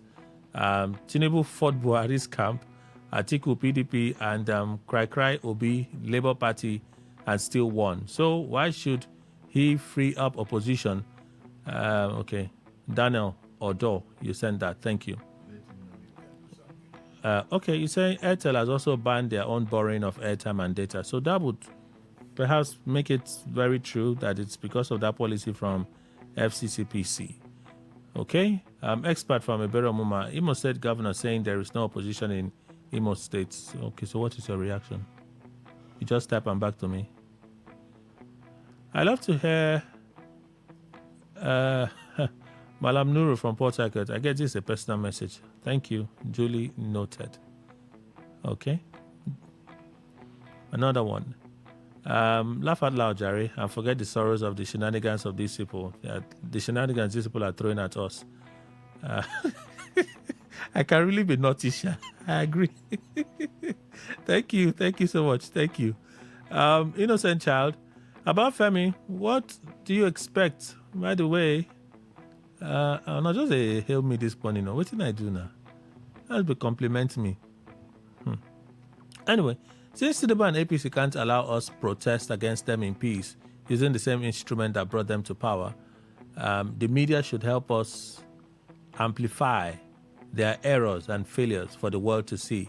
APC will be history come this time next year. You mean them? Innocent child. That's your contribution. Thank you. A very good morning to you. Kelly and my respected guest, Dr. Wago, appointed as Commissioner for Education, is a welcome development. The very first time a proper person meant for such position was appointed since 2015 for the right thing to be done. The right people should be given appointments based on their profession. Austin George from Rumomoy, that is your contribution. I have to leave here. Let's go to WhatsApp, read from there. It speaks, on Gbaja's statement, it speaks to the character of Nigerians, according to Mr. Ige. We are our own problem. He, the chief of staff, will come out tomorrow to refute the statement or say its meaning was misunderstood. We lack integrity, and that's why it's very difficult for politicians and appointees of government to ever resign for wrongdoings. J. Ajip, you sent this contribution. Thank you. Okay. Kelly, how do you beat a child and expect him not to cry? Blaming Sim for tying his hands behind his back. Governor, Sim, take a bow and go. Save yourself some respect. Didi, that's your contribution. Thank you. All right. So somebody says Dakbo is from Remo. Mr. Ige, somebody is countering that Dakbo is actually from Remo. Both of them, Dakwa and Benga Daniel, are both from Remo. Dakwa is from Iperu, Remo, and then Benga Daniel is from Shagamu. No. Dakwa Biodu is Ijebu. Ijebu. All right. Let's move on. Thank you. There's a level of joy I get whenever I hear the voice of Barrister Chimenem in the studio. May Chukokike bless you, sir. There's nothing guaranteed in politics because a lot can change in a twinkle of an eye. Do you remember the circumstances that surrounded Amaechi's emergence as a PDP flag bearer when he wanted to be governor and how the ticket was reversed in 24 hours and given to him? So it is what it is. Simply goodness from Alakaya, your contribution. Thank you. Politicians have made politics very expensive. Thank God, Ability Atuba. I read the message from you already. Let's move on. Good morning, Kelly and the guests in the studio. Concerning Femi's statement, if PDP during their time operated in the manner APC is currently operating by destroying all opposition political party, would APC have come into existence? APC claimed to have done well and they have all the governors and ministers, yet destroying opposition parties. Frank from Samfield, Borikri, that's your contribution. Good morning to the FM. I believe the reason why the presidential election is fixed first and before others is to test loyalty. The president wants to know who will deliver on the mandate. This coming election will be interesting to watch. Ademola Fumi from Rumokuta Market. Thank you, madam. Sim is coming back in 2027. You can take that to the bank. Wasiu from Rumoparali. Okay. We can now see that the Yes on Wicked group is very much aware of the outcome of the Supreme Court judgment. But Amila is encouraging Leke Abejide. But President Tinubu is calm. Okay, he's claiming not to be afraid. It's okay. Obi Allah promise. That is your contribution. This was Kelly, don't waste your time asking if the governor will come back on the platform of the APC or not. Firstly, is the governor a member of the APC? Yes, no. The question may be funny, but very deep. Since the governor moved to APC, have they welcomed him as their party member? Sim is not a member of any political party and will not come back. Solomon from Igbo-Eche. Okay. Let's move on to the next one. It's crystal clear that this tyranny at the helm of affairs don't want contest of any means, but God will shame them all. Men with funny character, okay? So you love our analysis and perspective right from the days of, all right. Thank you, sir. Michael Sunday, thank you so much. I see your message. I was opportune to visit Riverside Government House Clinic. You sent this one already now, so why are you repeating it again? Is it to raise awareness? Okay. Dr. Pacify. Is it Pacify? If I read it correctly. I see your message. I say thank you. Hey. It's APC is afraid of ADC. That is just the truth. If the court case goes the way of David Mark Group, you will see massive defections from other parties, including APC, because my left leg is telling me that TB will not come back. Okay, that's Tinubu you mean. They will soon release the... Okay. Jaja from Port Harcourt. Thank you. Oh, there. Take away rigging influence from the top. President Tinubu is not popular to even win elections here in Nigeria. Tinubu is only popular for billions and trillions of dollars in borrowing, in loans. If APC government think they are popular, why are they afraid of a contest? I urge President Tinubu to challenge his fellow contestants without the country's treasury. This is where resigning offices before election come to play. Engineer Madi Soki from Ruma Parali Akpo community. That is your contribution. Thank you, sir. I think I read this one. You did not come back to tell me your name. Okay, one voice note. Let's listen to you so we can switch to Facebook and X and take those contributions there, okay? There's a timeline, so we try to operate within that timeline. That allows us to manage the contributions that come in, okay? I think some of you understand that by now. This one. Good morning, Mr. Aguilera. Good morning, the guests in the studio. My name is Ezekiel. Mr. Aguilera, on Governor Fubara's future in the APC, I don't see him getting that ticket at all. I don't see him coming through. You know, he entered an agreement with Yeson Wike, and he failed to keep that agreement. How do you expect him to come back?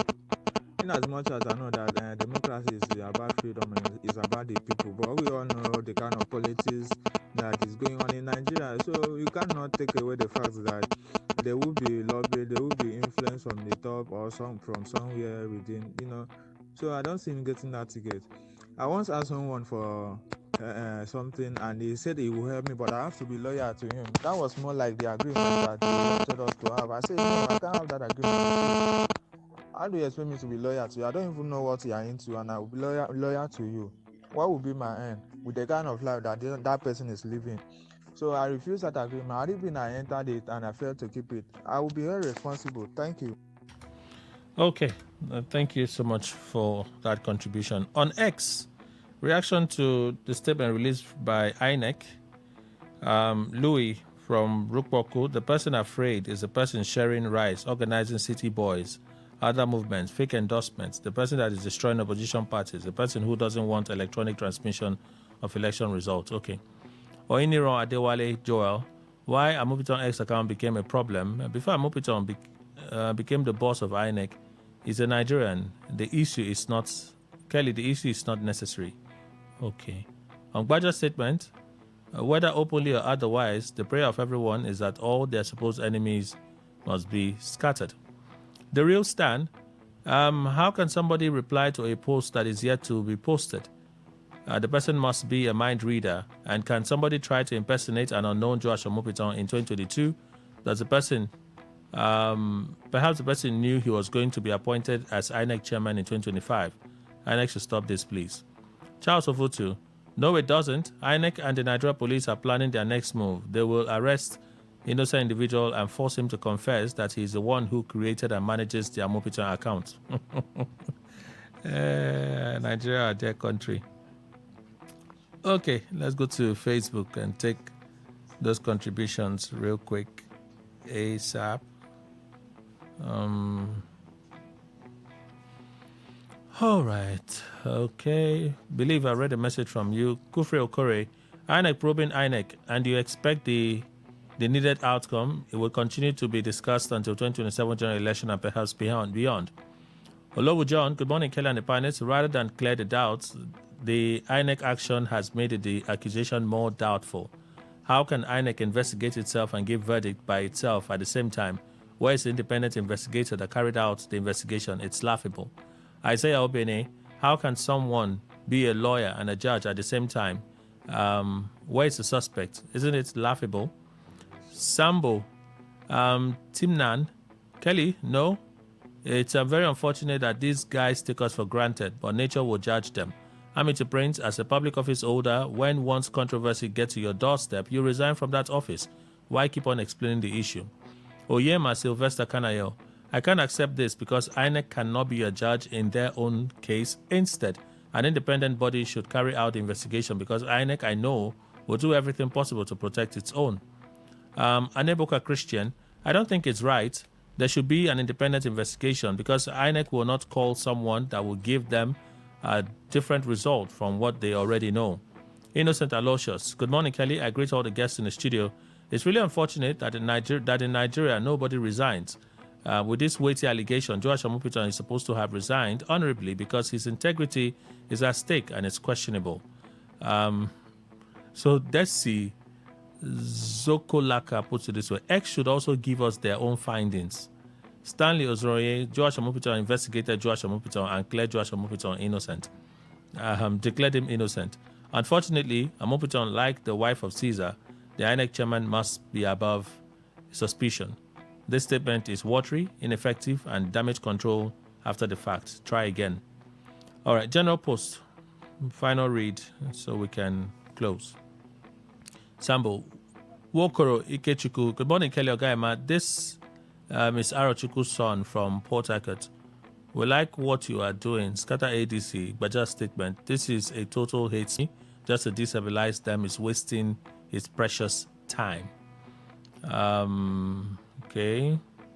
Dr. Mrs. Sema Lebra from Owerri. It takes intellect, self-confidence, creativity, commitment, and power to move a nation forward. Okay, not sure what you're reacting to. Today FM, thanks for the update. May Almighty God bless our land with good leaders. Abdul Ghani Ujimon, you sent that. We have to go. Thank you all for being part of the conversation. Our esteemed listener, we thank you for spending this time with us. Ward Chimenem Esquire, legal advisor, political advisor to the Federal Commissioner to Mr. President on Christian Pilgrimage South Zone, a temple chief and a voice for a Kenibo Kingdom of Apara people. He left already. Chimenem, you have our deepest appreciation. Dr. Fineface, Tumnamene Fineface, Executive Director, Youth and Environmental Advocacy Center, YIC Nigeria. Doctor, thank you. Thank you, Kelly. Good morning once again. Dr. Victor Pute, author of Citizens' Obligation for a Better Society, publisher with Oyibo Television. Thank you, sir. Thank you very much, Chief Kelly. And Mr. Olalikon Ige, veteran journalist. Thank you, sir. Thank you so much. And Mr. Emmanuel Indukwe, our in-house analyst. Thank you, sir. Thank you very much, Kelly. Thank you, Nigeria. That's our show. Peace, everyone.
Ready to turn up the volume and dive into the heartbeat of entertainment? From the hottest celebrity gist to trending music, movie buzz, viral moments, and behind-the-scenes drama. This is where the fun never stops. Tuning to Entertainment Today, only on Today 95.1 FM, Voice of the People, your station for pure entertainment. Weekdays, 11:30 a.m. Entertainment Today, where your favorite stars and stories come alive.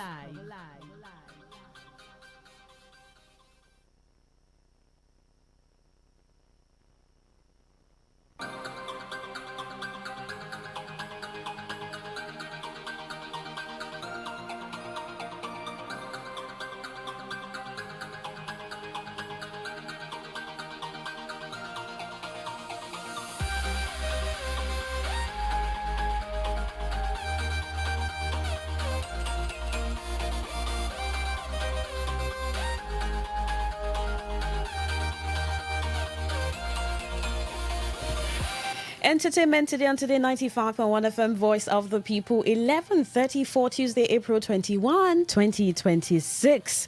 Well, it's a wonderful Tuesday morning. We'll get into stories making the rounds in the world of entertainment on the foreign scene, of course, here in Nigeria. Ira Star said something on the streets that I think is beautiful. I think so. But you tell me what you think, because it's up there on social media, Facebook, Today 95.1 FM. That's the page, Today 95.1 FM, and you can give your thoughts. What do you think about living life without bothering about people's opinion? Take a listen to her. Way less than you thought it would. What matters less, I feel like opinions and people's perception of you doesn't. Trust me, people are living their lives. Everybody's busy. People are hungry. Okay, like stop caring and stop thinking about what people think about you. People are hungry. People are tired. Life is hard. Just do you. Sometimes you're there, you're overthinking, you're like, oh, what does this person think about me? Or did I da-da-da-da? And them, they're just like, am I gonna, like, what's gonna happen today? Like, am I gonna make it home? There's a lot happening in the world. And if you spend your time thinking about, like, what people think about you, you're just gonna waste time. Find yourself, be confident in yourself. Do you, she says, find yourself, be confident. 070193399962. Send a text message, tell me what you think about this. Let's take a commercial. I'll be back. Live Bank Events presents Jokes and Theatre with Angel the Laugh, Guinness World Record holder. Performing Koboko Master, MC Umbakara, Sam Dede, Dennis Pry, MC Monica, Tekena Iyala, GSN, Bunda Ihuo, Dan Kodo, Efiza the British, Conboya Sinclair, Lady IB, MC JP, MC Eddie Young, Mr. Clever, Big Eye Comedy, AK the Comedian, music by Renew International Band. On the Wheels of Steel is DJ Incredible, DJ Euphoria Williams, Demola DSA. Gate is Friday, May 1st, 2026. Venue, Oak Park and Garden Event Center, 1 Stadium Road, Port Harcourt. Time 5 p.m. Tickets are available online at www.tellerafricaticket.com. For inquiries, call 0812-707-6048. Headline sponsor, Godwin Etim Foundation, Caves Global Listen, Pop Cola, Gardenia Resorts, supported by Active Playhouse, J Signature Hotel, Garden City Hotel, Renew Empire, and Teller Africa. Media partner, Today FM.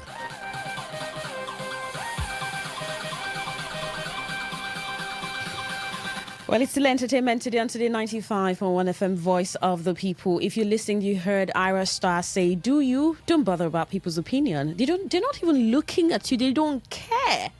What do you think? Drop a comment on Facebook, Today 95.1 FM. Send a text or WhatsApp message to 070193399962. Let's see what's happening on the foreign scene news. A former British reality TV personality was found dead in a drainage ditch in Thailand, a coroner has said.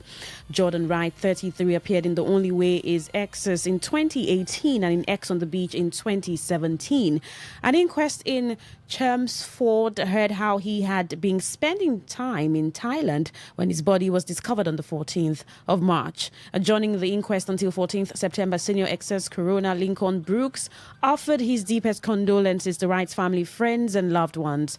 The inquest heard that the body of Wright from Stanford was found in Bang Tao Tu Ale, Talang district in the province of Phuket. His death was confirmed at 12:30 local time and his body was repatriated to Essex. A post-mortem examination was carried out on 13 April at Basildon Hospital, but pathologists were waiting for toxicology results and a report from Thailand, the inquest heard.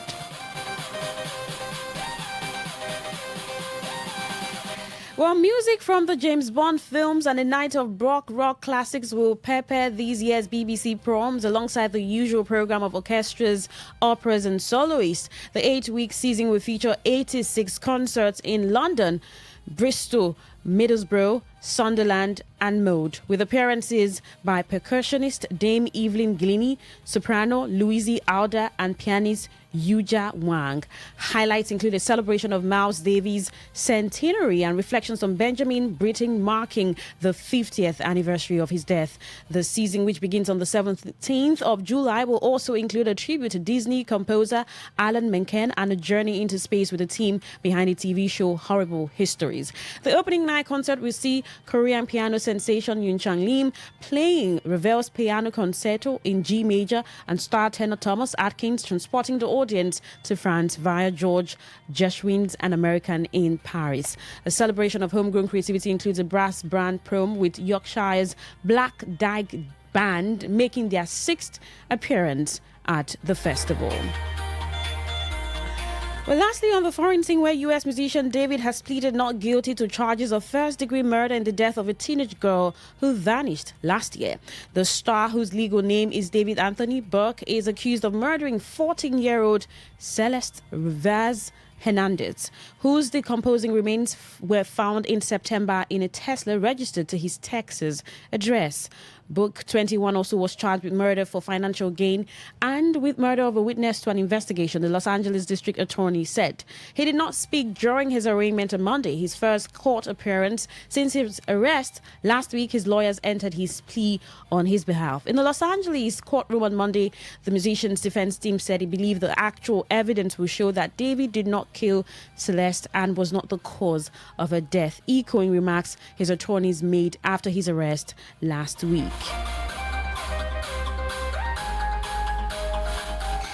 Well, in Nigeria, Bovi and Nomzamo Mbata will host the 12th AMVCAs, marking the end of Ike Osakiodua's 11-year run as the face of the awards show. After 11 consecutive editions under the same host, the African Magic Viewers' Choice Awards is changing the face of its stage. Well, the organizers have announced Nigerian comedian and actor Bovi Ugboma and South African actress Nomzamo Mbata as co-hosts for the 12th edition, scheduled for May 9, 2026 at the Eko Hotel and Suites in Lagos, bringing it to a close Ike Osakiodua's unbroken run as the face of the ceremony since its debut in 2013. Osakodiwa has been a fixture of the AMVCA since the awards launched, hosting every edition across more than a decade. His departure from the role marks the most significant change to the ceremony's presentation since its inception. In his place steps Bovi, one of Nigeria's most recognized stand-up comedians, known for his sharp wit, storytelling and stage command.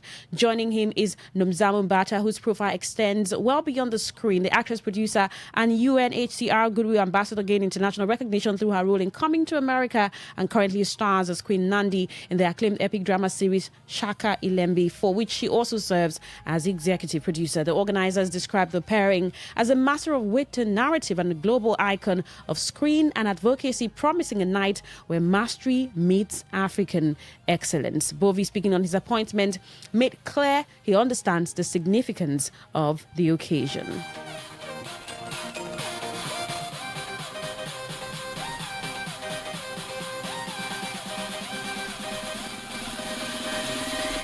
Well, Nigerian music star and one half of the defunct P-Square duo Peter Okoye, popularly known as Mr. P, has stirred reactions on social media after announcing that he's changing his birthday date.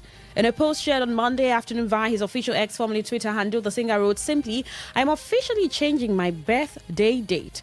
I am making it official. November 18th is no longer my birthday celebration date. Please note that I will not be accepting any messages or gifts on that day. My birthday will now be celebrated on November 30th. This is a personal decision and I truly appreciate your understanding.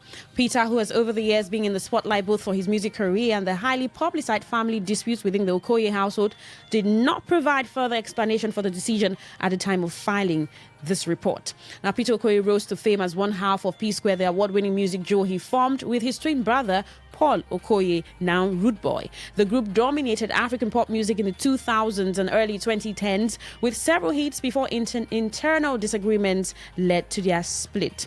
The first major breakdown in the group became public around 2015, largely centered on management disputes involving their elder brother, Jude Okoye, who handled their business affairs. Issues around royalties, creative control, and family interference eventually deepened the rift. By 2017, the group officially disbanded, with both brothers pursuing solo careers under the names Mr. P and Rude Boy, respectively. However, after years of separation, the twins reconciled in November 2021, an emotional reunion that thrilled fans across Africa and beyond. Their reconciliation was marked by joint appearances, performances, and release of new music, although the renewed partnership struggled to reach the commercial heights of their earlier years. Despite the reunion, underlying tensions reportedly resurfaced later, with disagreements over financial transparency, royalty management, and corporate structures linked to their music catalog.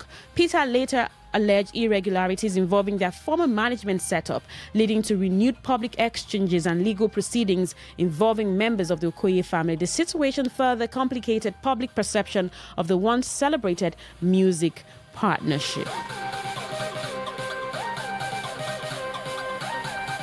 Well, Femi Kuti, a renowned Nigerian musician, songwriter, and the elder son of Afrobeat pioneer Fela Kuti, has revealed why his father's music catalog was not sold. Speaking during an interview on Channels Television's Entertainment Tonight program, the 63-year-old maintained that the catalog remained the family's property. The Grammy-nominated artist added that the catalog was not under the management of international record labels. Opening up about the reasons, he said, "No, we never sold it. So it's under Fela's estate, which the family controls, but we license the music, so we control it. I don't know how many more years we have it right now, but when the years are done, we'll take it over and license it again. My elder sister was strongly opposed to our selling it. She's like the main caretaker. I think we give her honor as she's the oldest." Additionally, the No Cause for Alarm crooner said that not selling his father's catalog was one way to preserve his legacy. He added that the decision not to sell it was unanimous, noting that if they had sold it, nothing would have come to the family. Since Fela died in Lagos on 2nd of August 1997, his name and music have continued to make history.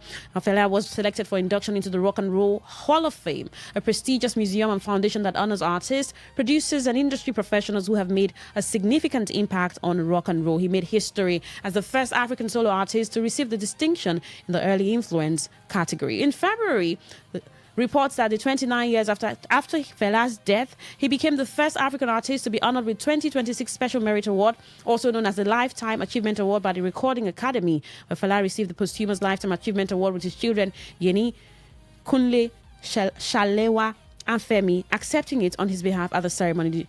Further reported that Fela's 1976 album, Zombie, was inducted into the Grammy Hall of Fame.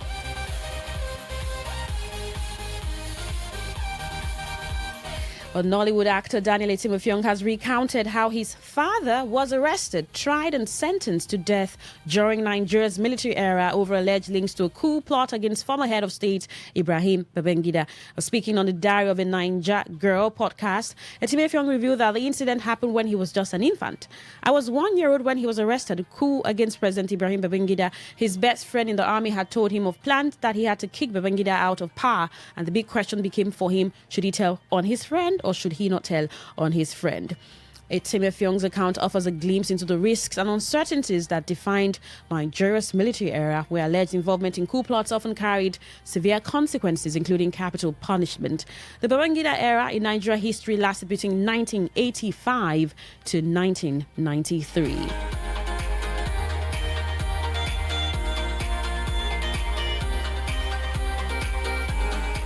Well, you're still listening to Entertainment Today on Today 95.1 FM, Voice of the People. Just again, Ira Star talks about not bothering people's opinion. Let them be. Love yourself. Stay true to yourself. Take a listen to her and let me get your thoughts. Way less than you thought it would. What matters less, I feel like opinions and people's perception of you doesn't. Trust me, people are living their lives. Everybody's busy. People are hungry. Okay? Like, stop caring and stop thinking about what people think about you. People are hungry. People are tired. Life is hard. Just do you. Sometimes you're there, you're overthinking. You're like, oh, what does this person think about me? Or did I da da da da? And them, they're just like, am I gonna, like, what's gonna happen today? Like, am I gonna make it home? There's a lot happening in the world, and if you spend your time thinking about, like, what people think about you, you're just gonna waste time. Do you find yourself? Be confident in yourself. Don't care about the outcome. Just do. Don't be afraid to fail. Fail as many times as you want to. But when you get it right, you're gonna be so proud of yourself. So yeah. And with that, what is your message to the world? Be confident. Be proud of yourself. You're doing amazing, okay? You're doing amazing. It's hard, but you're doing amazing. Never get tired of trying. Keep trying until you get it right. Don't be afraid to fail. And love yourself. And love God. Was that inspiring enough, or there was just much more you got from it? What are your thoughts? Sometimes when people say not bother about other people's opinion, some people think it could be hard, right? It just could be hard because sometimes you bother reality, right? But maybe it should not be too much because there's your boss talking, there's your mother talking, there's just a lot of voices, but your voice needs to stand stronger, or the voice of God. However, what do you think about not bothering people's opinion? Was that inspiring? I mean, she sounded like that was quite some motivation, if you ask me. But send me a message to 0701933962. Send a text or WhatsApp message to that number. You can also drop a comment on Facebook, Today95.1 FM. Meanwhile, there's an opinion of Dawn Wilson this morning I'm going to bother about because it feels good to hear that. We'll take this song, Fizzy Waterside, and when I get back, I want to see your messages. I want to read your comments, and then there's so much more that we'll talk about on the show. Do stay with me.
Entertainment today on Today 95.1 FM, Voice of the People.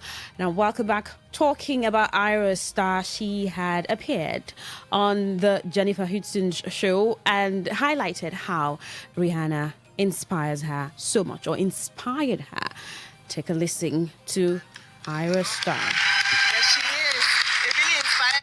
Rihanna is like my number one inspiration. You know, she coming from where she comes from and making it being a global superstar, one of the greatest superstars of our generation.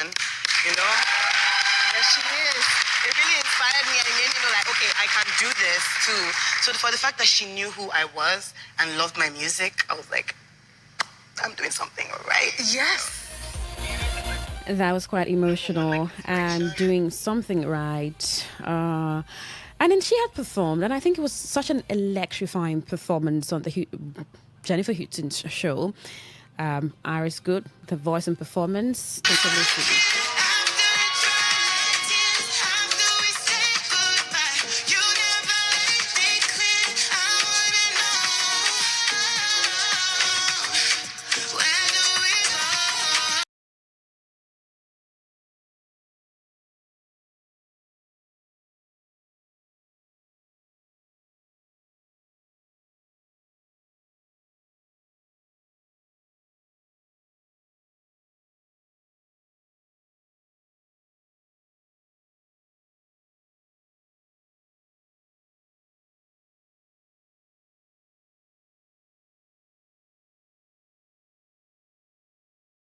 Is coming. I think it's quite an inspiring entertainment today show on Today 95.1 FM because Zoe Saldana's brutal honesty about aging at 47.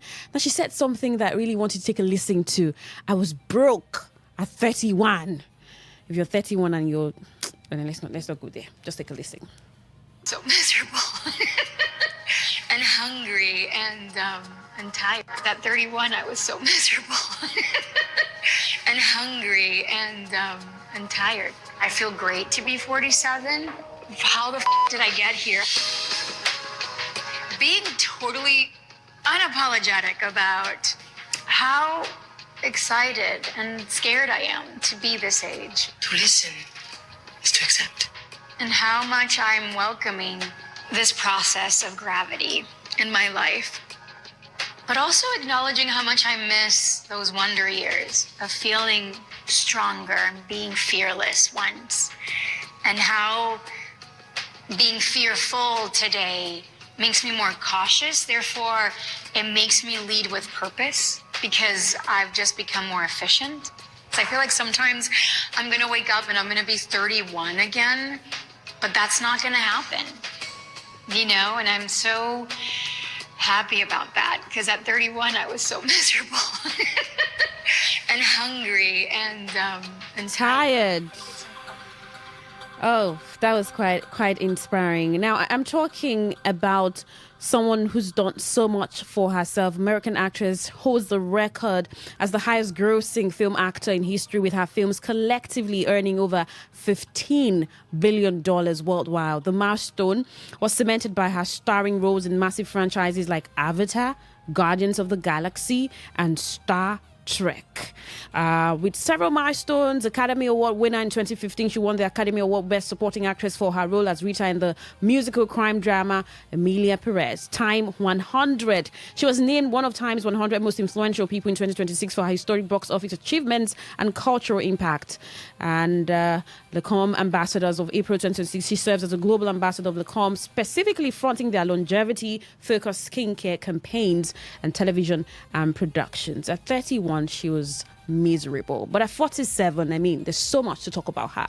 So that's quite some inspiration for you, right? Thank you. Tell me thank you. But that's just to tell you that whatever you're doing, a creative, you're a business person, you're an entertainer, your father, your mother, just keep your heads high and keep believing in yourself. I don't know what's happening between... It's not like I don't know. So much happens between them. But now we see Will Smith say, I retire from trying to make you happy. I challenge you to find happiness on your own. He tells Jada Pinkett Smith.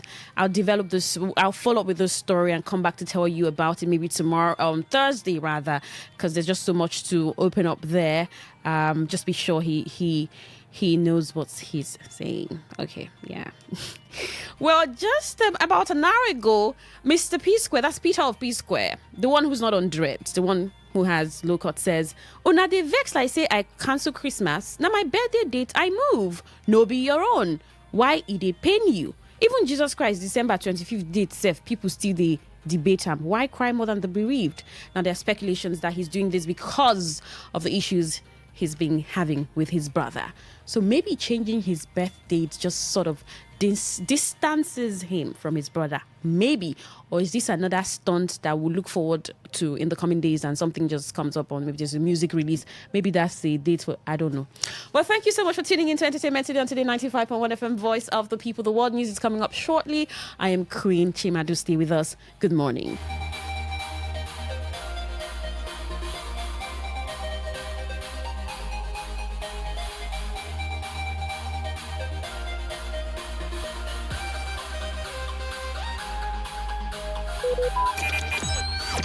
Talk radio. I listen to a lot of talk radio. 95.1 FM. Whether it's happening in Port Harcourt, South South, Nigeria, or around the world, we've got you covered. On air, online, delivering balanced news and unbiased analysis. Today, 95.1 FM. This is Today, 95.1 FM, Port Harcourt. News.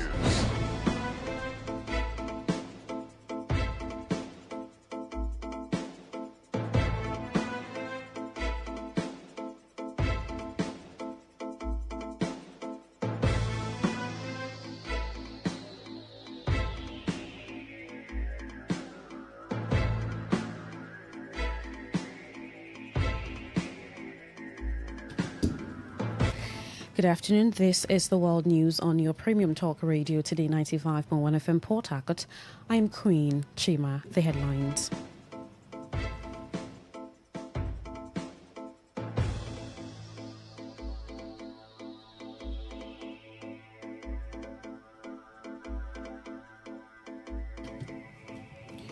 A federal government arraigns 6 over alleged coup plot against President Bola Tinubu. Court admits key exhibits in former AGF Abubakar Malami's 8.7 billion naira money laundering trial. APC fixes May 15 to 16 for presidential primary ahead of 2027 elections. The foreign scene, Japan lifts ban on lethal arms export. Now the detail. The federal government has filed a 13-count charge before the Federal High Court in Abuja against 6 individuals accused of plotting a coup to overthrow President Bola Tinubu. The case marks a significant development amid heightened concerns over national security and political stability. Those charged included a retired Major General, a retired naval captain, a serving police inspector, and 3 other suspects. Details of the allegations are expected to emerge as proceedings commence, with authorities likely to outline the nature of the alleged conspiracy and the roles played by each defendant. The Federal High Court in Abuja has admitted 9 exhibits in the ongoing trial of former Attorney General of the Federation, Abubakar Malami, alongside his wife, Bashir Ashabi, and son, Abdulaziz Malami, over alleged 8.7 billion naira money laundering.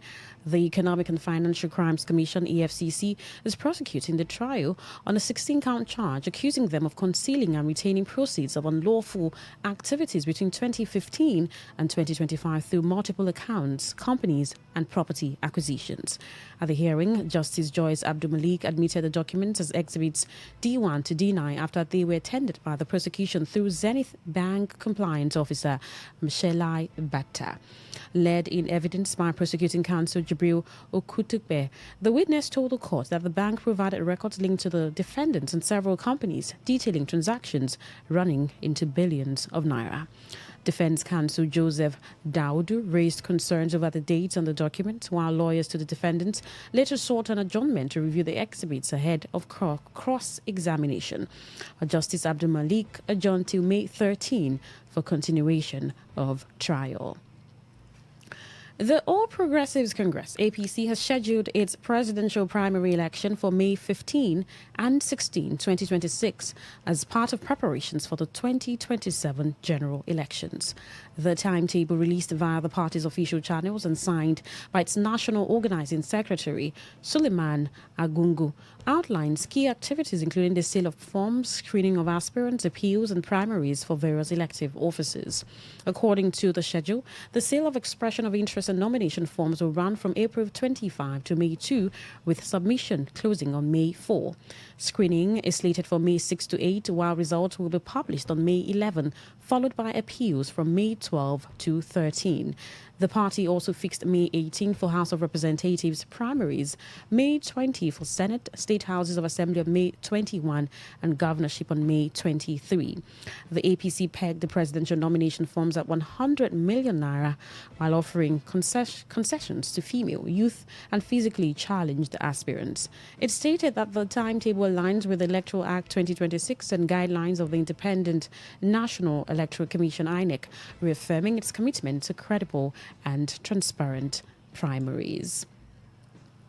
Similarly, the All Progressives Grand Alliance, APGA, has unveiled its provisional timetable for primary elections ahead of the 2027 general elections.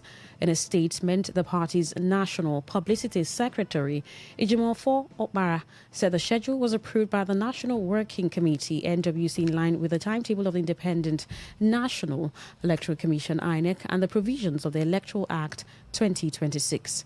According to the timetable, the sale and submission of expression of interest forms will run from April 20 to May 8, scheduled for May 11, National Assembly, May 12, State Houses of Assembly, and May 13, governorship.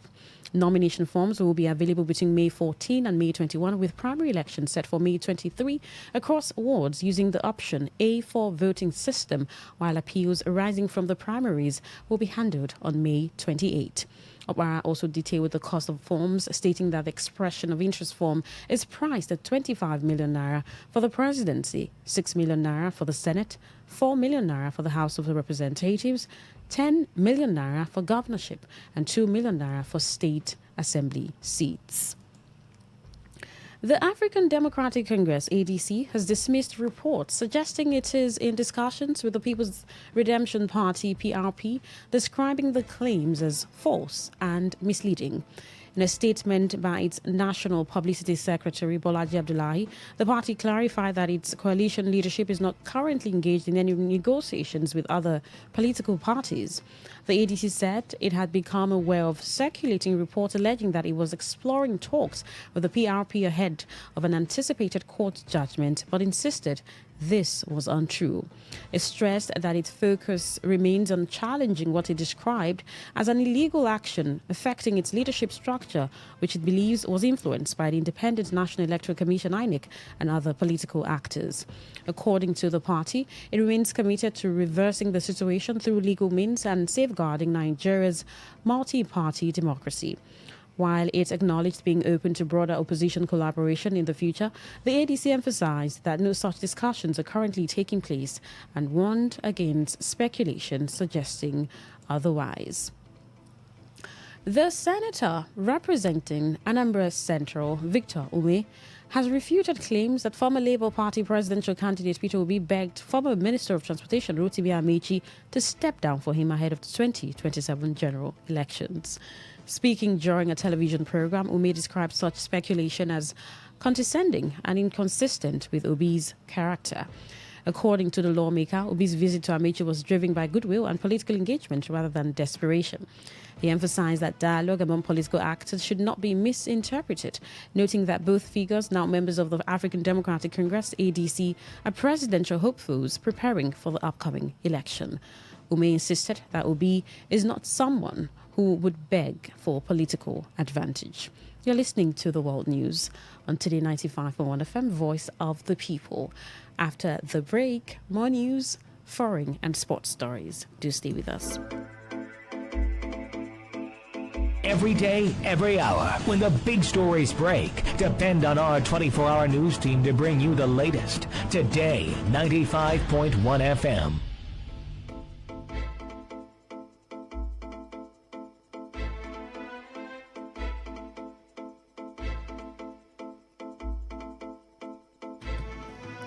Well, thank you so much for staying with us. Now, the rest of our stories.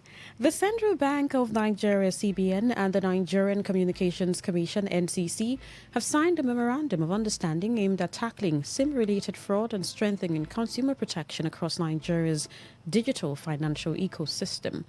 The agreement, signed at the CBN headquarters in Abuja, is designed to enhance collaboration between the financial and telecommunications regulators in addressing electronic fraud linked to mobile numbers, improving payment system integrity, and safeguarding consumers. Speaking at the event, CBN Governor Olayemi Cardoso described the initiative as a practical statement of national interest, stressing that growing reliance on digital financial services requires stronger interagency coordination to protect users and maintain system stability. Cardoso noted that the partnership would improve fraud detection through shared intelligence and the introduction of the Telecom Identity Risk Management Portal, which will enable real-time verification of mobile numbers across banks and fintech institutions. The Orashi National Congress, ONC, has issued an urgent call for proactive measures in response to the federal government's recent flood prediction for 2026, warning that the Orashi region cannot afford to be caught unprepared. The appeal was made by the group's leader, Emeni Ibe, in an interview with Today FM's Olawale Sanusi, addressing the recent briefing by the Minister for Water and Sanitation, Professor Joseph Uzev. Recall that the minister had warned that 33 states and 266 local government areas spanning 14,118 communities nationwide will be impacted by flooding. Ibe expressed deep concern for the Orashi people, which consist of Abua Odua, Ahoda East, Ahoda West, and Oba Ebemandoni local government areas, emphasizing that while last year's flood was relatively mild, the current forecast demands immediate action. About 32 states and 366 local government areas cutting across 3,000 communities are going to be affected by flood. And we are worried about this prediction, and we therefore want to urge for proactive measures by the River State government and Orashi region, especially the local government chairman, to take urgent and proactive measures to mitigate the effect of the 2026 flood warning issued nationwide. Because last year flood was not severe, but from this prediction, we don't want to be taken unaware. Ibe, while specifically calling for the immediate commencement of clearing drainage systems, canals, and all major waterways in the region, urged community stakeholders to collaborate with government efforts, noting it is a critical period for collective action. The River State government, the local government authorities, the sitting of waterways, clearing of waterways, carrying out preventive measures is now. Communities need to also come up. Organizations, CDC, traditional rulers, our people, because these local government areas they have mentioned, 266 in Nigeria. 4 local government areas of Russia are involved, and we are calling on government and relevant agents to wake up from slumber and do the needful response. It should be proactive. A Corps Commander Francis Ajata has officially assumed duty as new Sector Commander of the Federal Road Safety Corps, FRSC, River State Command, following a recent redeployment of senior officers within the Corps. Ajata takes over from Corps Commander Ian Umo, who has retired from active service. Before his posting to River State, Ajata served as Sector Commander in Akwa Ibom State, where he was widely regarded as a seasoned officer with a strong record in road safety administration across different states of the Federation. In his inaugural address, Ajata outlined key priorities for his tenure, including improved operational visibility of the Corps, intensified public enlightenment campaigns, regular training for staff and motorists, prompt emergency response to rescue operations, and swift clearance of road obstructions. In a statement by the Sector Public Education Officer, Chief Route Commander Doris Ebo, Ajata emphasized stronger collaboration with relevant stakeholders to enhance road safety compliance in the state. The Old Boys Association of Sports Institute of Rivers State, Isaka, class of 2001, has congratulated one of its former teachers, Peter Nwago, on his appointment as Commissioner for Education in Rivers State. In a statement signed by its president, Faustina Oputu, the association described the appointment as a reflection of Nwago's years of dedicated service, professionalism, and outstanding contributions to the education sector. The group noted that it takes great pride in his well-earned recognition and his demonstrated leadership capacity and commitment to service. The association expressed confidence that his extensive experience in education will translate into meaningful reforms and impactful policies aimed at improving the standard of education across the state. While also extending its appreciation to the governor of Rivers State, Siminalayi Fubara, for deeming Peter Nwago worthy of the appointment, the group wished him success in his new role and prayed for continued wisdom for the governor as he leads the state to greater heights. On the foreign scene, the government of Japan, led by Prime Minister Sani Takaichi, has approved a major policy shift by lifting its long-standing ban on exporting lethal weapons, marking a significant departure from the country's pacifist stance under its post-World War II constitution. Announcing the decision, Takaichi said the amendment would in principle allow the transfer of all categories of defense equipment, including fighter jets, missiles and warships, to countries that agree to use them in line with the UN Charter. The move reflects growing security concerns, with Takaichi noting that no nation can ensure its safety in isolation amid an increasingly complex global environment. The revised policy is expected to open the door for arms export to at least 17 countries, including Australia, New Zealand, the Philippines and Indonesia, with potential for expansion through future bilateral agreements. The change comes shortly after Japan signed a $7 billion deal for Mitsubishi Heavy Industries to build warships for Australia. While export to active conflict zones will remain restricted, exceptions may apply in cases tied to Japan's national security interests. To end the news, here is a summary of the major stories. The federal government has arraigned 6 people over alleged coup plot against President Bola Tinubu. The Federal High Court in Abuja has admitted key exhibits in former AGF Abubakar Malami's 8.7 billion naira money laundering trial. We told you that the APC has fixed May 15 to 16 for its presidential primary ahead of 2027 general elections. On the foreign scene, you also heard that Japan has lifted its ban on lethal arms exports in historic policy shift. That was the news as edited by Stella Sasongo Curry. For comments and inquiries, please call 0818-389-2850. Send your emails to news@todayfmlive.com.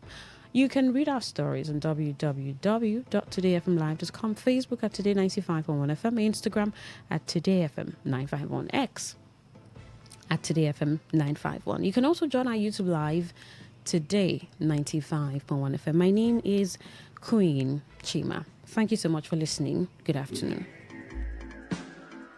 Today's news, today's entertainment, today's sports, today's issues, today on Today 95.1 FM, Port Harcourt. Talk radio. I listen to a lot of talk radio.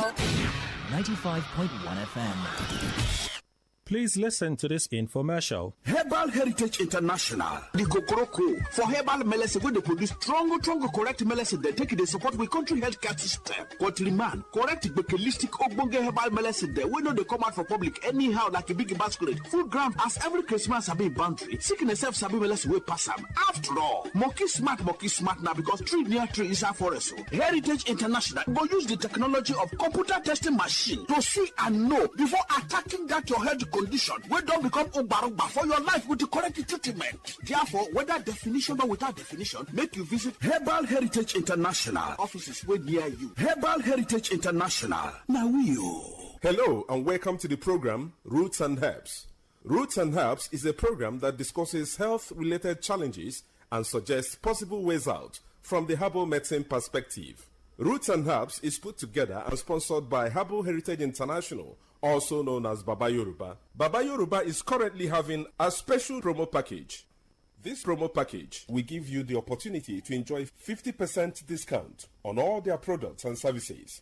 This offer runs while the stock lasts. And at the same time, it will give you the privilege of meeting Baba Yoruba himself at the venue at number 24 Ikwere Road, Mile 1 by Education Bus Stop, Port Harcourt. For details and inquiries, the telephone number to call is 080 33 111 946. I repeat, 080 33 111 946. 080 33 111 946. On today's edition of the program, our topic for discussion is staphylococcal infection. And I have with me in the studio Dr. Otumba Abiodun. Sir, you're welcome to the program. Thank you, Mr. Moderator. Staphylococcal infections do occur in the body system as a result of invasion of Staphylococcus bacteria into the body system. Staphylococcal bacteria are of three different important ones. There is Staphylococcus saprophyticus, there is Staphylococcus aureus, and Staphylococcus epidermidis. Staphylococcus epidermidis is seen on body layers, that is on the skin. It doesn't cause any challenge if immunity is not compromised. But if immunity is compromised, it can result to skin challenges like boils, blisters, and other problems. Staphylococcus saprophyticus can be found easily in the alimentary canal. But if there is no challenge or immunity being compromised, it can live with the body system without causing any problem. The last one, which do attack the body system of human beings, is Staphylococcus aureus. When Staphylococcus aureus is allowed to thrive, whether as a result of immunity being compromised, definitely it is possible for it to pose a serious challenge to the body system. Many things can lower the immunity, part of which can be infections that have stayed too long in the body system, can also lower body's immunity. Malnutrition can lower body's immunity, and at times stress, starvation, and other things can make immunity to become very lowered to the extent that organisms that are able to live in the body system without causing any challenge will now start posing challenge to the body system. Don't forget that drug abuse also have a lot to play under this condition. And when staphylococcal infections are able to thrive in the body system, there can be burning sensation that will be seen as internal heat. There can be serious night sweat that can start draining the body system, and you discover that you start emaciating, you start losing weight. It is possible, as you have lost volumes of water, to affect the blood volume. As a man, the ability of a man to satisfy his woman will disappear from that. When infections are able to thrive in the body system, nerves can be damaged. And when they are damaged, there can be loss of desire for opposite sex in a man that we call poor libido. Under that condition, definitely inability of a man to satisfy his partner has entered. Not only this, when staphylococcal infections are able to stay in the body system for longer period of time, they tend to open window for other infections to thrive as immunity is lowered. And that is why it is possible for one to have repeated boils. It is possible for one to have pimple-like eruptions. Some can even have boils all over the body from the head to toe as a result of manifestations that they get from lowered immunity. And that's why we do tell us that whenever we experience anything that are similar to this, it is very important for one to visit a competent healthcare giver who will be able to evaluate one on the root cause of the challenge and way out to be totally free. And that's why we're saying that in the face of challenges that have to do with staphylococcal infection, it is very important for one to avoid self-medication. Ensure that you are being monitored and given directives to get out of the challenge early enough. As staphylococcal infections can pose challenges in men, the same challenges can be witnessed in women, part of which can be burning sensation or movement in the body system. And a situation where one will start losing water, leading to loss of weight. In fact, if any infection is able to thrive very well in the body system, the whole immunity can be affected. Hormonal system can also change, leading to serious challenges that can even lead to infertility, whether primary or secondary, in women, as the case may be. If one is faced with anything related to what we have mentioned or other things, it is very important for one to visit a competent healthcare giver who will be able to evaluate one on the root cause of the challenge and way out to be totally free. Having all these challenges is not the end of the road. For further inquiries, the number you can call is 080 33 111 946. 080 33 111 946. I repeat, 080 33 111 946. Thank you. All right, you've been listening to the program Roots and Herbs. Roots and Herbs is a program that discusses health-related challenges and suggests possible ways out from the herbal medicine perspective. Roots and Herbs is put together and sponsored by Herbal Heritage International, also known as Baba Yoruba. Baba Yoruba is currently having a special promo package. This promo package will give you the opportunity to enjoy 50% discount on all their products and services. This offer runs while the stock lasts. At number 24 Ikwere Road, Mile 1 by Education Bus Stop, Port Harcourt. For details and inquiries, the telephone number to call is 080 33 111 946. I repeat, 080 33 111 946. 080 33 111 946. Let's take our sponsor's message. Don't go away. We shall be right back. Herbal Heritage International, the Gokoroko for herbal medicine wey dey produce strong, correct medicine dem take dey support we country healthcare system. Country man, correct bekelistic ogbonge herbal medicine dem wey no dey come out for public anyhow like a big masquerade. Full ground as every Christmas sabi boundary. Sickness sef sabi medicine wey pass am. After all, monkey smart na because tree near tree inside forest. Heritage International go use the technology of computer testing machine to see and know before attacking that your health condition wey don become ogbarogba for your life with the correct treatment. Therefore, whether definition or without definition, make you visit Herbal Heritage International offices way near you. Herbal Heritage International. Now You're welcome back to Roots and Herbs. Roots and Herbs is a program that discusses health-related challenges and suggests possible ways out from the herbal medicine perspective. Baba Yoruba is currently having a special promo package. This promo package will give you the opportunity to enjoy 50% discount on all their products and services. This offer runs while the stock lasts. Number 24 Ikwere Road, Mile 1 by Education Bus Stop, Port Harcourt. For details and inquiries, the telephone number to call is 080 33 111 946.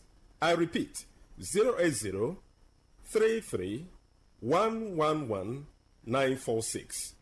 080 33 111 946. Until we come your way again, remain blessed. And that was a paid infomercial. Today 95.1 FM, where news meets insight, sports meets passion, and entertainment meets excellence.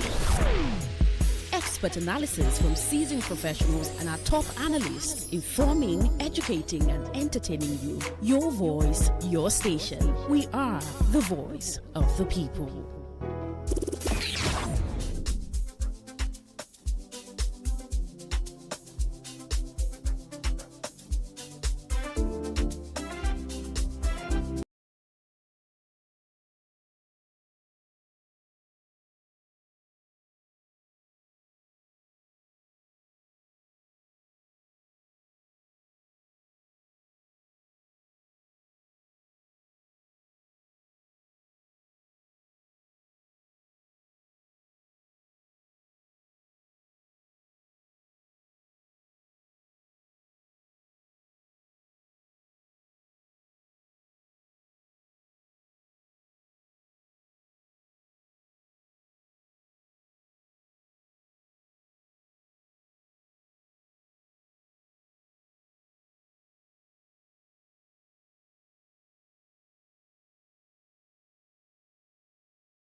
insight. Sports meets passion, and entertainment meets excellence. Expert analysis from seasoned professionals and our top analysts, informing, educating, and entertaining you. Your voice, your station. We are the voice of the people.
Where news meets insight, sports meets passion, and entertainment meets excellence.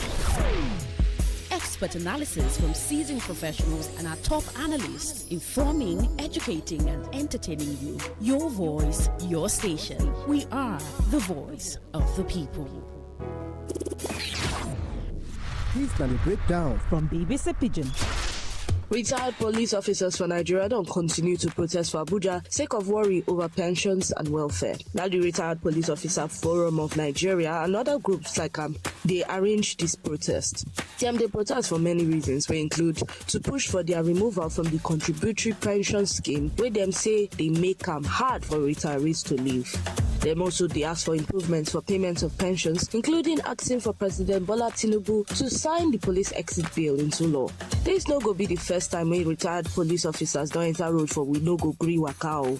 For July 2025, retired officers from all the Nigerian states land for Abuja to ask government to come out them from the CPS. Before 2004, Nigerians they used the Defined Benefit Scheme (DBS) to settle their workers after retirement. The system they require make government pay retirees 300% of their annual gross salary as gratuity and 80% of their last salary as pension. But the system collapsed as money no today to run up. Government can introduce the CPS will require employers and the employee to contribute small to the pension money where the worker go enjoy when he retire. The employer go contribute minimum of 10% of the worker's salary, while the worker go contribute 8% from his salary to make up 18% into the pension scheme. The law make provision for pension fund administrators to they manage the funds and possibly make the money generate more money. Enter our website for bbcpg.com for more story and don't forget to follow us for all our social media accounts, including